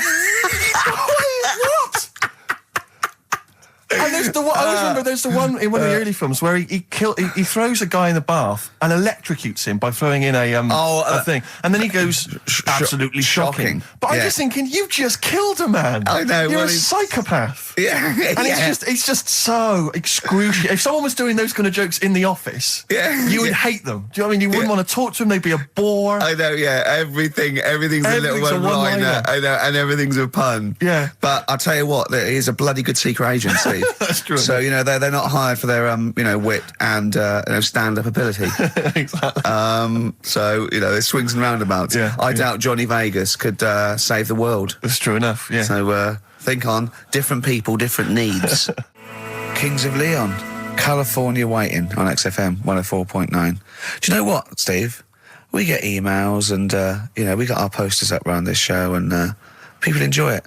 But I don't think we get the credit we deserve for picking the music. It's true. Because we're totally unplaylisted, and I don't know if people know about this, that mine and Steve's sort of first passion before comedy is probably music. We're really, we love playing each other sort of records and that. And maybe when we come back, we should do a show where there is no pressure to, like Carl doesn't press the buttons for us, pre-record it, where we just swap each other's sort of ideas for music. It'd be like the Ricky Gervais compilation tape.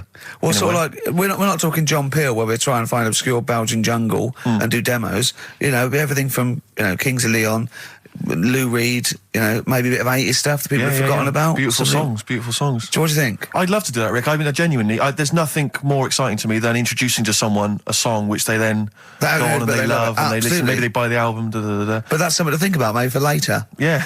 Well, it's like you say, the pressure to kind of come up with some, high caliber chat between each record. It takes a toll. But yeah, and that's it's a passion of ours, and we'd love to. But now it's Rockbusters. Can I just say something now before we do Rockbusters? A lot of people they come up to me, they say, "Steve, we like the show. When are you going to get rid of Rockbusters?" It brings it down. I'm not joking. I'm not joking. There is lots of people. But come on, let Carl speak. Come off it. What? Come off it. What? I know people who say you're never going to stop that, are you? So one of us is lying again. Well, not really. I'm talking about people who've listened to the show. You're talking about Suzanne, your girlfriend. Martin, he'll be at home now with a pad, getting ready to play. But I should just... Mike Freeman did encourage Carl on a couple of occasions. He even tried to get him through with the answer egg when we were doing that naming animal round. Yes. So, but I should just say that people think that somehow Ricky and I are endorsing Rockbusters, that somehow by allowing it on the show, somehow we think it's good or we appreciate it. And I need to point out that it's more like when a child comes back from school and they've done a painting. Yeah. It's crap. Yeah. But of course you've got to stick it on the fridge. Bigger than the house. You've got to stick it on the fridge because otherwise the kid's going to get upset. In this next episode, you've got to remember the cat is bigger than the house. Exactly. It doesn't look like anything. The humans don't have bodies. Their legs come straight from their head. Yeah, Mummy and Daddy. Please welcome to the stage Karl Pilkington's Rockbusters. All right. Right, so cryptic clues, initials, cryptic. And you work it out and you email in and that. Yeah. First one. Yeah.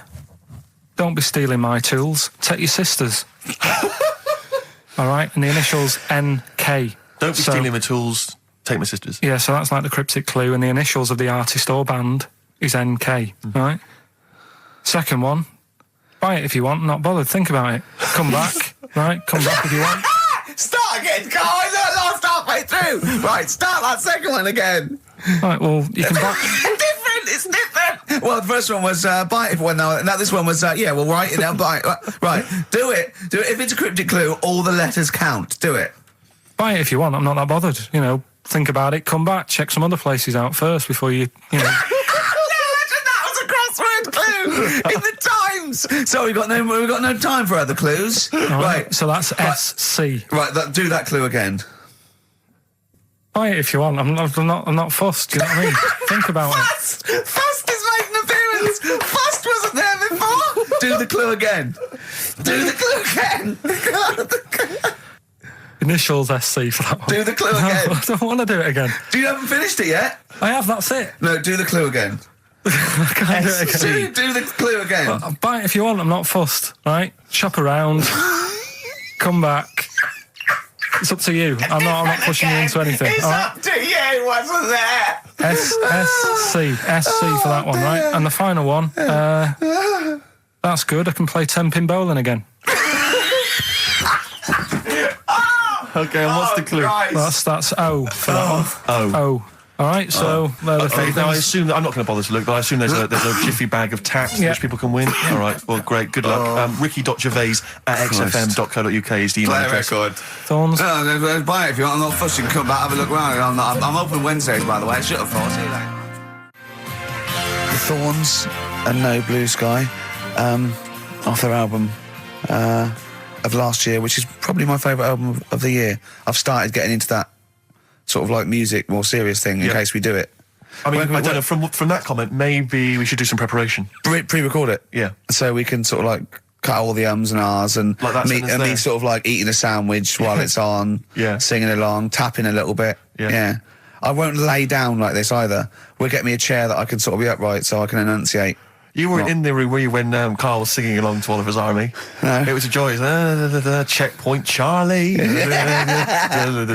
Oliver's Army. Nothing. No idea. Oh, bless him. No, Rockbusters well on the way. Any right answers yet, Carl? I'll just check. Let me see. We got one email. One email? No. No, because they probably don't make sense. Yeah, no responses whatsoever. There's some on the text and that. Really? 83 XFM if you want to do it on the old text. Speak up, Carl. We're on the radio. Steve, no, we're on the radio. We're live. Just letting you know, do it on the text if you want. Send it in on the text. And what? Well, what is it? Say it. 83 XFM. Right. What's the email address again? Ricky.gervais at xfm.co.uk. Are you tired today, Carl? Are you just bored or? No, I'm all right. I'm good. Yeah? Yeah. Steve? Yeah, well, no, I just wanted to mention to you, I went to a pub near my house recently. I found out that there was a pool hall. You could join like a pool club there. And I love pool. I like to think of myself as looking a little bit like Paul Newman in The Hustler when I'm shooting pool. Yeah. And I went down there, and I went with my flatmate, and it's quite a seedy pub in many respects. There's a lot of weird people in there, like alcoholics. And why did they go there? It's strange, isn't it? Weird, isn't it? Yeah, go on. And very, very odd people. And so he was a little bit nervous, and he said, I'm a bit worried, because there's a lot of kind of, there's people from the estate, the nearby council estate, Yeah. For want of a better word, scum, And so he's a bit edgy. And bizarrely, because I so wanted to play pool, I said to him, he went, I'm a bit scared about going in. I went, don't worry, you're with me. Yeah. I don't know what I was thinking. I don't know what that means. They're going to think, wait a minute, the 6 foot guy with the lanky guy with the glasses. We're not going to mess with him. You go there, they take your glasses off and you go, I've lost. Exactly. That's it, I'm out of here. This is why I've never got into a fight, because if my glasses are gone, I'm screwed. That's the first thing you do. You really are short-sighted, aren't you? I'd be absolutely done for. And are you nervous are you sort of like nervous without them? Whenever you see like a kind of action film or whatever, or maybe like a horror film, the nerd loses glasses and he's scrabbling around on the floor whilst the cleaner coming behind him. That's me. Really? Yeah, done for. Absolutely done for. What did you do when you were at school, when you had to play tennis or football or rugby or something? Kept them on. That's dangerous, Well, of course it is. That's why I was never, as good at rugby as I probably could have been. Because of course you can. How can you play rugby with glasses on? I'm in the scrum going, careful! Your boots! Hello! Yeah. Never mind me nads. Exactly. Watch my glasses. But, so I went in there, because I used to, I used to do judo when I was very young. Well, that's impossible. But this is ludicrous. That when you must get falling off. Oh, of course. What about gaffer tape? Just sort of like round. Yeah. Well, I bought something like a kind of a sports strap to keep them on, and it just pushed them right into my eyes. I could barely see. I was almost blinded. But I swear, when I used to go to judo, I'm sure that the other kids were being taught, right, just knock Steve's glasses off. Knock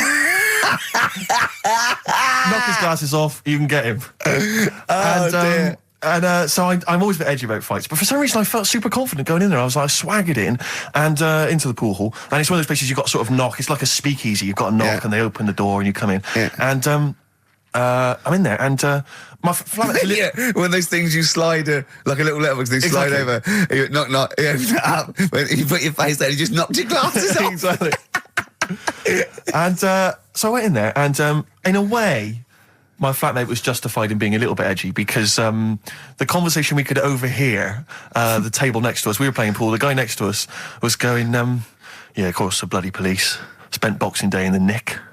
Absolute nightmare. Were you getting nervous? So I was getting a little bit edgy because I didn't know, but then I thought, they don't mess with their own.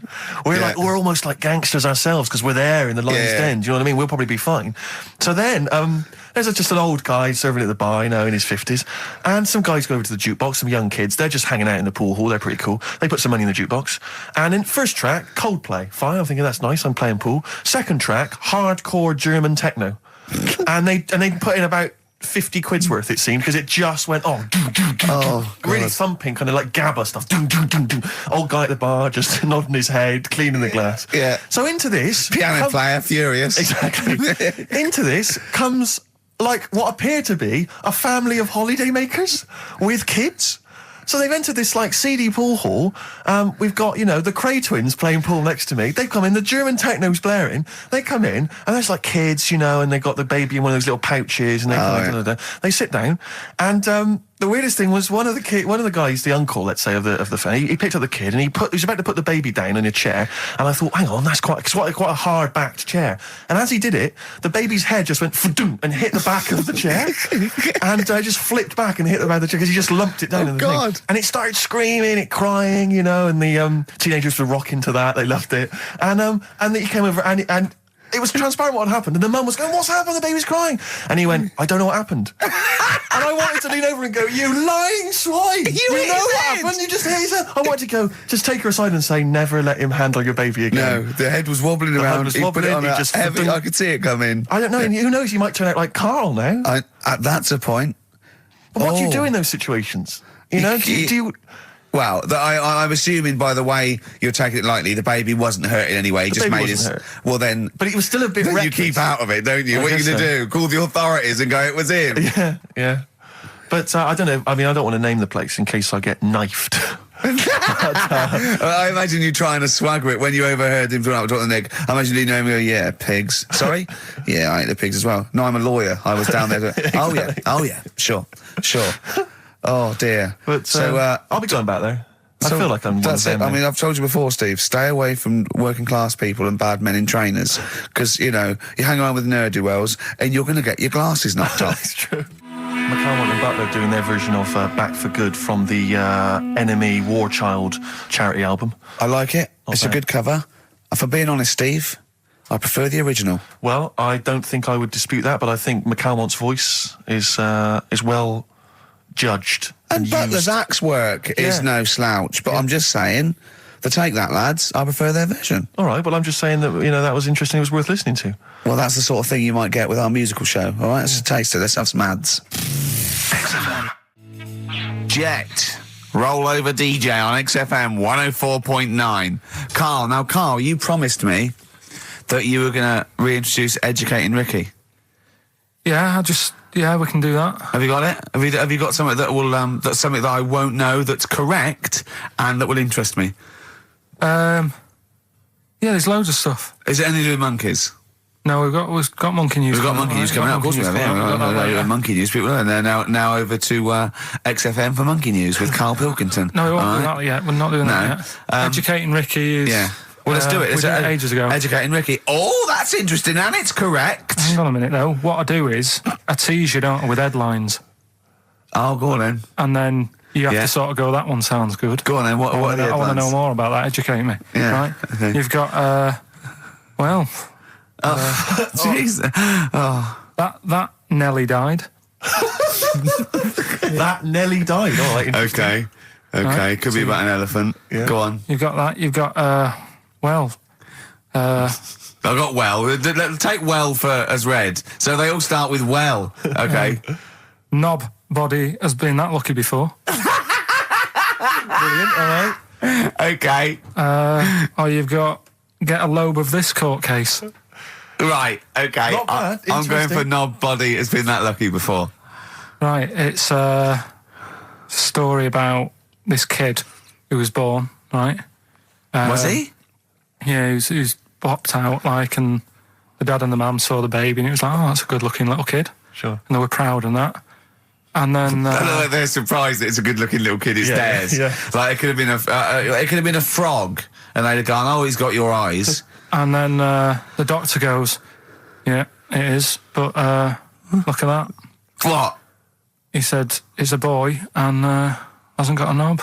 I love the doctor saying that. I love this GP Right. or this midwife saying that. Oh, we love little boy. Yeah, but no knob, baby.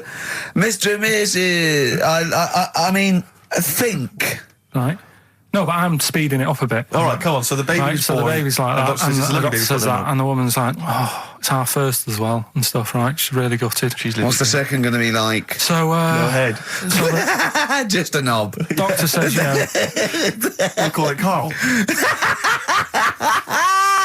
All right, go on. Right, go on. so the doctor says, well, I'll leave it with you for a bit, get used to the idea, right? As opposed to throwing it away. So he wanders off. Yeah. He comes back with a smile on his face, right? Found the knob. So the mum and dad are like, what are you smiling about? He said, you're not going to believe this. Baby's just been born. It's got two. Right? You can have one of them. And they did a little operation. Where did you get this information from? That's in a book. What book? Is it the a same as joke the book that you carry round with you? No. With the woman with 3 legs, the juggler with 9 arms, and the bloke who found shagging a chicken under a rock. Is it in that book? Weird though, isn't it? Well, it's not true. It is true. What, in the same hospital, there was a baby born without a knob. Luckily, Carl. It happened. You're not. You swear to God, you're not making. The I'm not doctor making it came up, back honest to God. smiling because he won't believe it. There's a baby there with an excess of a knob. It happened, honestly. I'm not, all these things are not made up, the educating stuff. That's why I do it, innit? Teaching you stuff, always teaching you stuff. All right. If anyone can confirm the baby with no knob, they're the going to baby with confirm it two, because they're going to go to the same dubious website that Carl got it from. I always try to be level-headed and reasonable in these situations. And it's You always ignore it. Guatemala or Mexico. Rodriguez was born without a knob. Luckily, baby next door and was got 2 knobs. What a load of shite. Play a record. There's still more to come. Oh, I'm looking forward to it. Was it Nelly?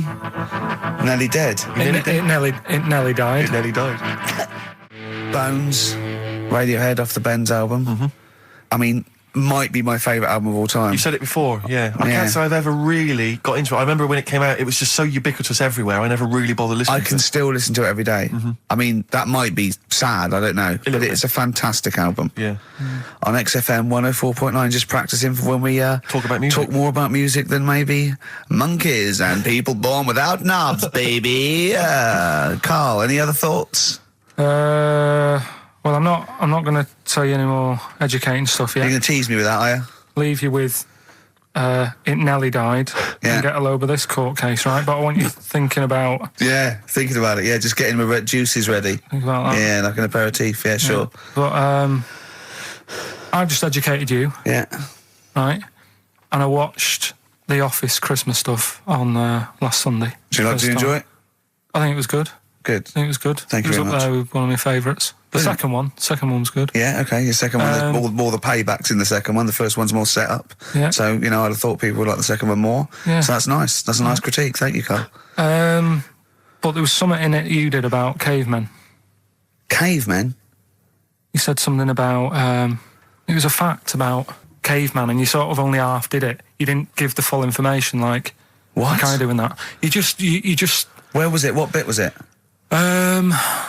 It was the bit when you were talking about getting a woman, I think, or you were talking about breasts or... Oh, the one when I said the reason women have cleavage is it reminds men of buttocks because when we were cavemen we used to do you from behind. Yeah. Yeah, at the blind date, yeah. Is that a joke or...? Well, I was hoping it was funny. We would... Oh, you mean... no, I don't know. Yeah, I think I did...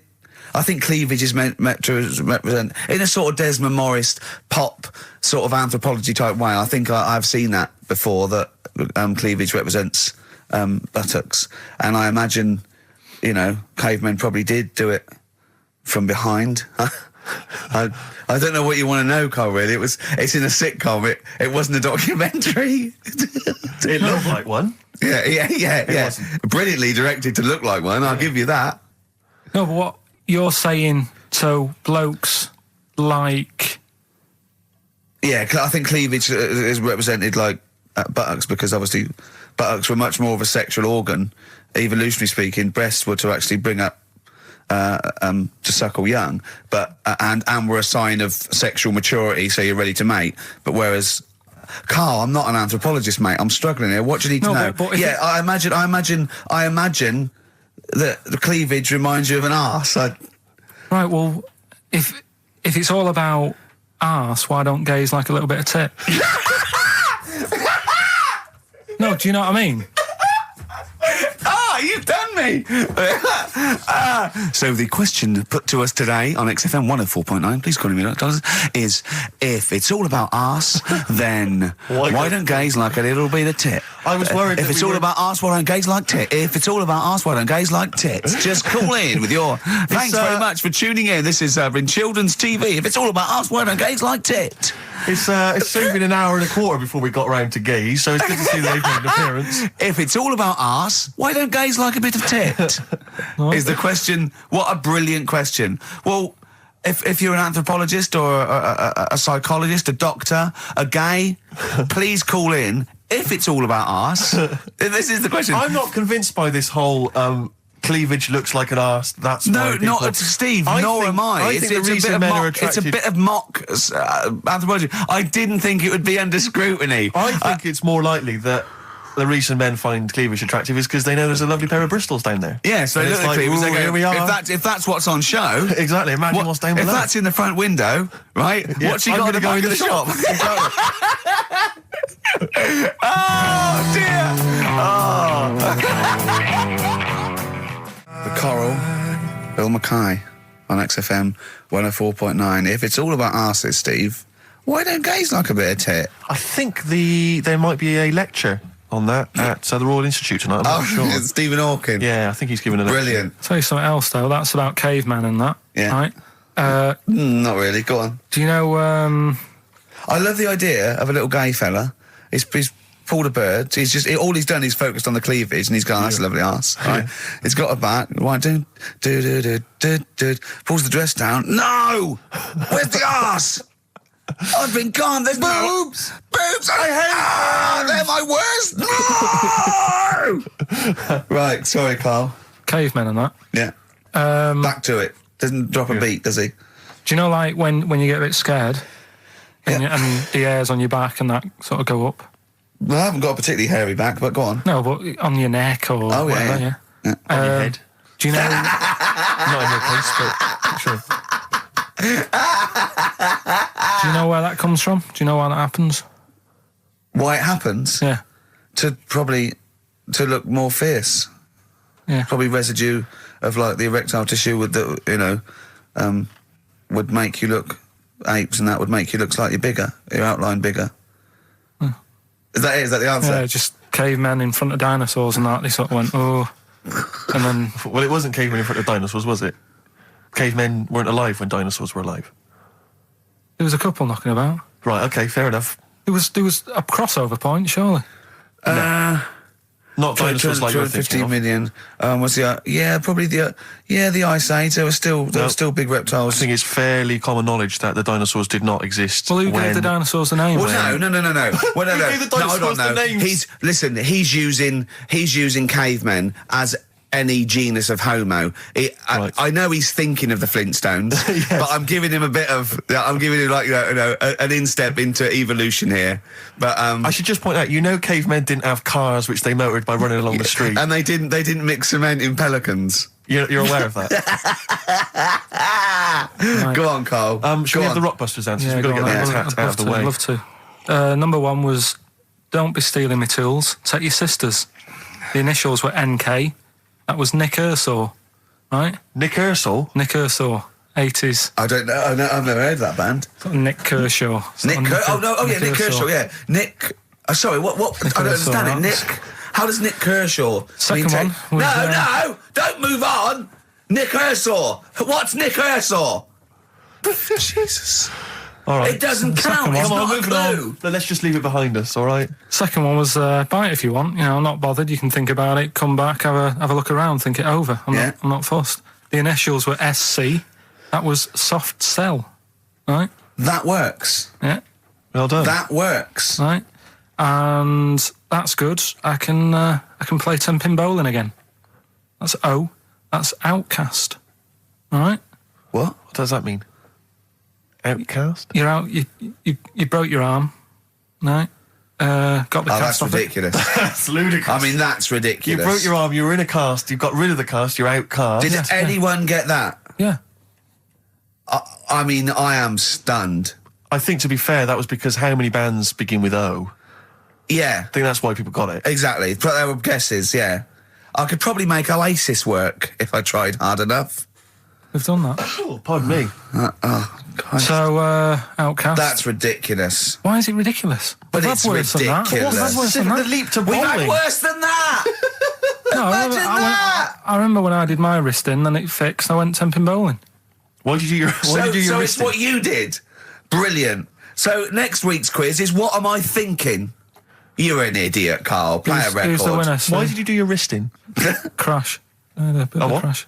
Had a crash. You had a crash? Yeah. That sounds like a story we've not explored. Not much to it. I just went on a free sort of rally day. Got in this car. I'd been working all night, right? So I wasn't the best condition to be whizzing around a track in a car. Sure. Like a Formula 1 type car. Yeah. Spun out of control, hit some mud, smashed it all in, wrote it off, and I didn't realise I'd done a load of damage until... Well, you landed on your head, but you were fine. Yeah. Who's the winner? Mike Godliman. Bad Time from the Jayhawks on XFM 104.9. Steve Merchant, Ricky Gervais, Karl. We're having a good time. We are indeed. All right. Yeah. Carl, what you got lined up for us now? Right, well, you got a choice. Nearly dead? You can have a bit of educating. Yeah, let's have educating. Come on. Educating, Ricky. Can we just clarify what this is? I think a lot of new listeners perhaps aren't familiar with this. It's when Carl looks on the internet and finds a weird story about, the double knob fun, and tells me about it, and it's usually not true. Okay. If it is true, I know it already. Go on then, Carl.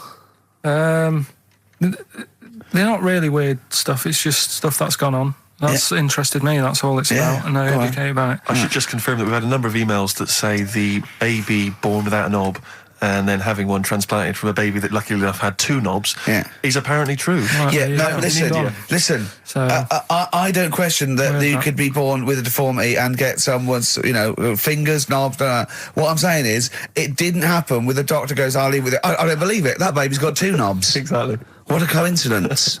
I bet that little bit of information isn't in there, is it? Sure. That he went out the door, I'm going to get a coffee, came back, bloody hell, hold on, no, there's an extra knob, I found an extra knob. We can put that knob on there. Perfect. right, well, you've opted for the headline, It Nearly Died. Right? Yeah. It's about this elephant. Yeah. 80 years old. Yeah. In Africa. Yeah. Right? It's had quite a good life and that. Yeah. But then what happens is, I don't know what it's been eating, but his teeth fall out. Yeah, that's what most elephants die of that, because they grind them down, the teeth, until they can't chew anymore, and most elephants dying of old age with an elephant is the fact that you haven't got teeth anymore. Well, it's had a good innings, it was 80. Yeah. Right? So anyway... They used to pop the food up and feed it to it, and it lived quite happily? No, what they did was, the village got together, said, chewed the food for that's it. sad, isn't it? made it some False teeth. Made it some teeth out of wood. Wooden teeth for this elephant. That's 80.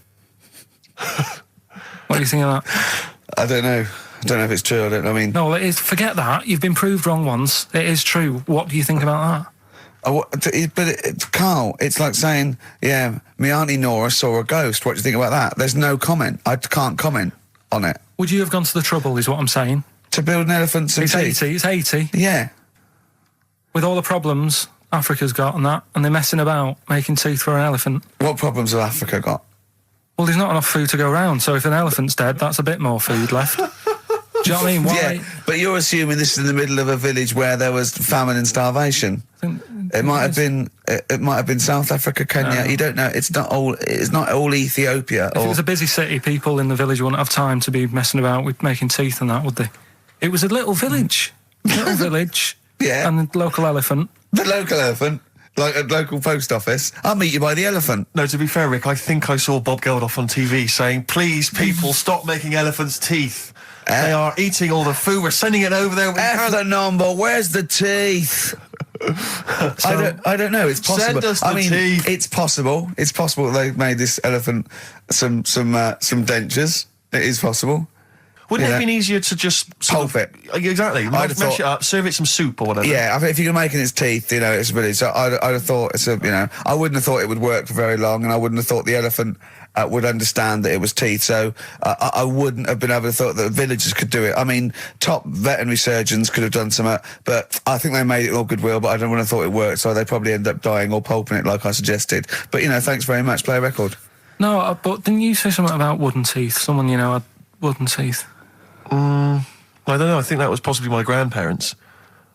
They had wooden teeth. Yeah. Well, I don't know if it was wooden. I think the palate was wood, and then the teeth were as you would normally That's expect. like from the 16th century, though, isn't it? Well, it was the 1940s. They used to hammer them in without anaesthetic.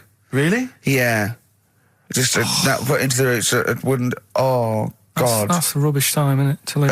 And other people's teeth, obviously dead people's teeth, you could replace it. Just bang it in for a while. Oh, God. Unbelievable. Oh, dear. Play a record, Carl. If you've had teeth hammered into your gums. Placebo. English Summer Rain on XFM 104.9. Right, okay, you got the final educating Ricky, Carl? Get a load of this court case. Yeah. What happened was, right, allegedly. Fella's in court for something that he shouldn't have done, right? Yeah. You got all the detail then at your fingertips. And the jury says he's guilty, right? And the judge went, what? He's not guilty. Off you go then, right? He misheard it. They couldn't do anything about it because once the judge has sort of said, you're not guilty, off you go. Off you go, you can go home. And the jury were like, what are you doing? We said he's guilty. And he's like... What do you think of the Thorns album? I'm quite a big fan, Rick. Yeah, I like that sort of old country sound. I know. I like compilation you made me. That was that sort of thing. Really good. The Jayhawks. Thanks for that, by the way. There was the hanging one, wasn't there? There was the hanging one that happened. Are you still here? What bands have you been checking out recently? Any new things? Just exploring all kinds of stuff. Obviously, I like dipping back into the old stuff. I'll tell you I've been appreciating a lot recently, Rick. Billy Bragg. Oh, brilliant, yeah. Great guy. Isn't he playing He's playing in March, yeah. You might want to try and check it out. The hanging one, when the fella was... Sorry, mate, go on. When the fella was hung. Hung? He was hung, and... Hung? Sorry, what's hung? He was hung by a rope. So, isn't that... No, I think it wasn't he a Chinese emperor? And wasn't he hung? Yeah. Sorry, he was hung. Some fella who'd done something, they hung him. Wait, they wanted him? It's not a word anymore. He was hung. Look, don't be doing that again, because you said squoze wasn't a word, and then I shown you a menu today that someone sent, and it said fresh orange, squoze. Inadvertent commas, and next to it was the word colour, spelt C-O-L-O-R. So, presumably either the American menu, right, in which case there's loads of American words that we don't use, or it's just a badly typed piece of work. Anyway, there was a bloke that was hung. He was hung and that, but he didn't die. Hung on that, he was definitely a Chinese. Hung on that, yeah. I remember him now, yeah. He didn't die, and they said, just hang on a minute whilst we change the rope and that, and he stood there waiting, changed the rope, they tried to, do it again, and didn't work. It didn't work, right? So they got another rope, right? Didn't work, and then they had to let him go because it's like there's a well-known saying or something from this thing. Yeah. Have you seen? Do you like "Oh My Corazon" by Tim Burton's new single? I don't know that I'm particularly. It's brilliant. Can we play it a bit later? No. Yeah, can we play it? Let's play a record now, and we'll talk more a bit later. Yeah. Hey, can you, Carl? Would you shut up?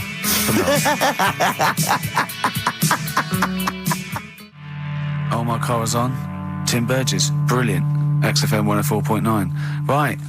Well, we're running out of time here. Yeah. We had Carl in a little film, but I think we've only got time for Monkey News, Yeah. What are you thinking, Carl? Yeah, if you want to do that. Yeah, let's do Monkey News. All right. Play the jingle. Oh, chimpanzee that Monkey News. Right, there's this monkey, right? Oh, yeah. I think his name was number 6 or number 7 or something, right? In this lab, right? Yeah. And anyway, it's in there with the rabbits and little mice and stuff like that. And The rabbit smoking. The nurse, right? The nurse, not the nurse, the woman who works in the lab. What would you call her? A nurse? Depends. Depends what her job was. If she was a lab assistant, you call her a lab assistant. All right. I mean, they probably call her by her name. All right, lab assistant, right? Kirsty. So she's, I think it's probably Kirsty. Right, Kirsty Morris. Well, she's in there, right? Yeah. And she don't work with many people and that. She's mainly on her own with, just putting lipstick on rabbits and stuff like that, right? Chimpanzee. So, chimpanzee. He's putting on lipstick. Chimpanzee. Because she's got hairy legs. He gets pally, right, with this woman. Yeah. Because, it gets to a point when she sees him every day. It's the way he sort of tries to string out like it's a narrative love story. Did the chimp put its hand out and grabbed her, and then you thinking that he made a move on her? So right, come on, he's allowed out. He's allowed out. It's not a story, is it? He's allowed out the cage and what have you every day. So he's wandering about, and as time goes on, he's watching what she's doing more and more. Yeah. Right. So he notices like the code on the door. Right. Right. She, whatever 247 or whatever. Yeah. And he goes, right, I've clocked that. I've got that. I'll remember that. Right. Yeah. And then he goes, right, there's a lot of lipstick and that knocking about, a lot of makeup. Right. Okay. No. There's no way. Finish. No. Because Steve, you know what's going to happen. I know what's going to happen. So he's there. It's ridiculous. And he's going, well, if it's there, you know what I mean? So while she's messing about with the rabbit, he gets there, he's in front of the mirror, putting a little bit of lippy on. Right? You are! No! I can't. It's gone too far.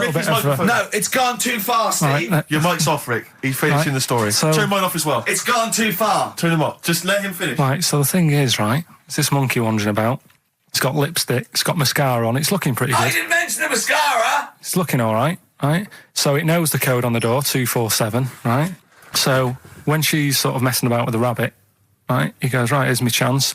He's looking good, 247, out the door, through the reception man's there. He's like, all right, Kirsty, right? Don't talk shit! I Feel Free from Cream. That's pretty much the last track, isn't it, guys? I imagine on XFM 104.9. Well, I mean, yeah, I've got nothing to say after that ridiculous story. I mean, that's worse than the bank robbery to me. Yeah. That he clocks that, and the bloke on the desk. All right, Kirsty. Oh, you're 2 foot shorter and hairy. She wasn't a looker anyway. So. She wasn't a looker anyway. Brilliant. Oh, play a record and say cheerio. We'll see you next week for the last time for a little just got ads and... Oh, adverts. Oh, I'd love to end with adverts. See you later. It's brilliant. Going out on a bang. XFM. Ladies and gents, you're listening to XFM 104.9. Big thank you to Ricky Gervais, Stephen Merchant and Karl Pilkington.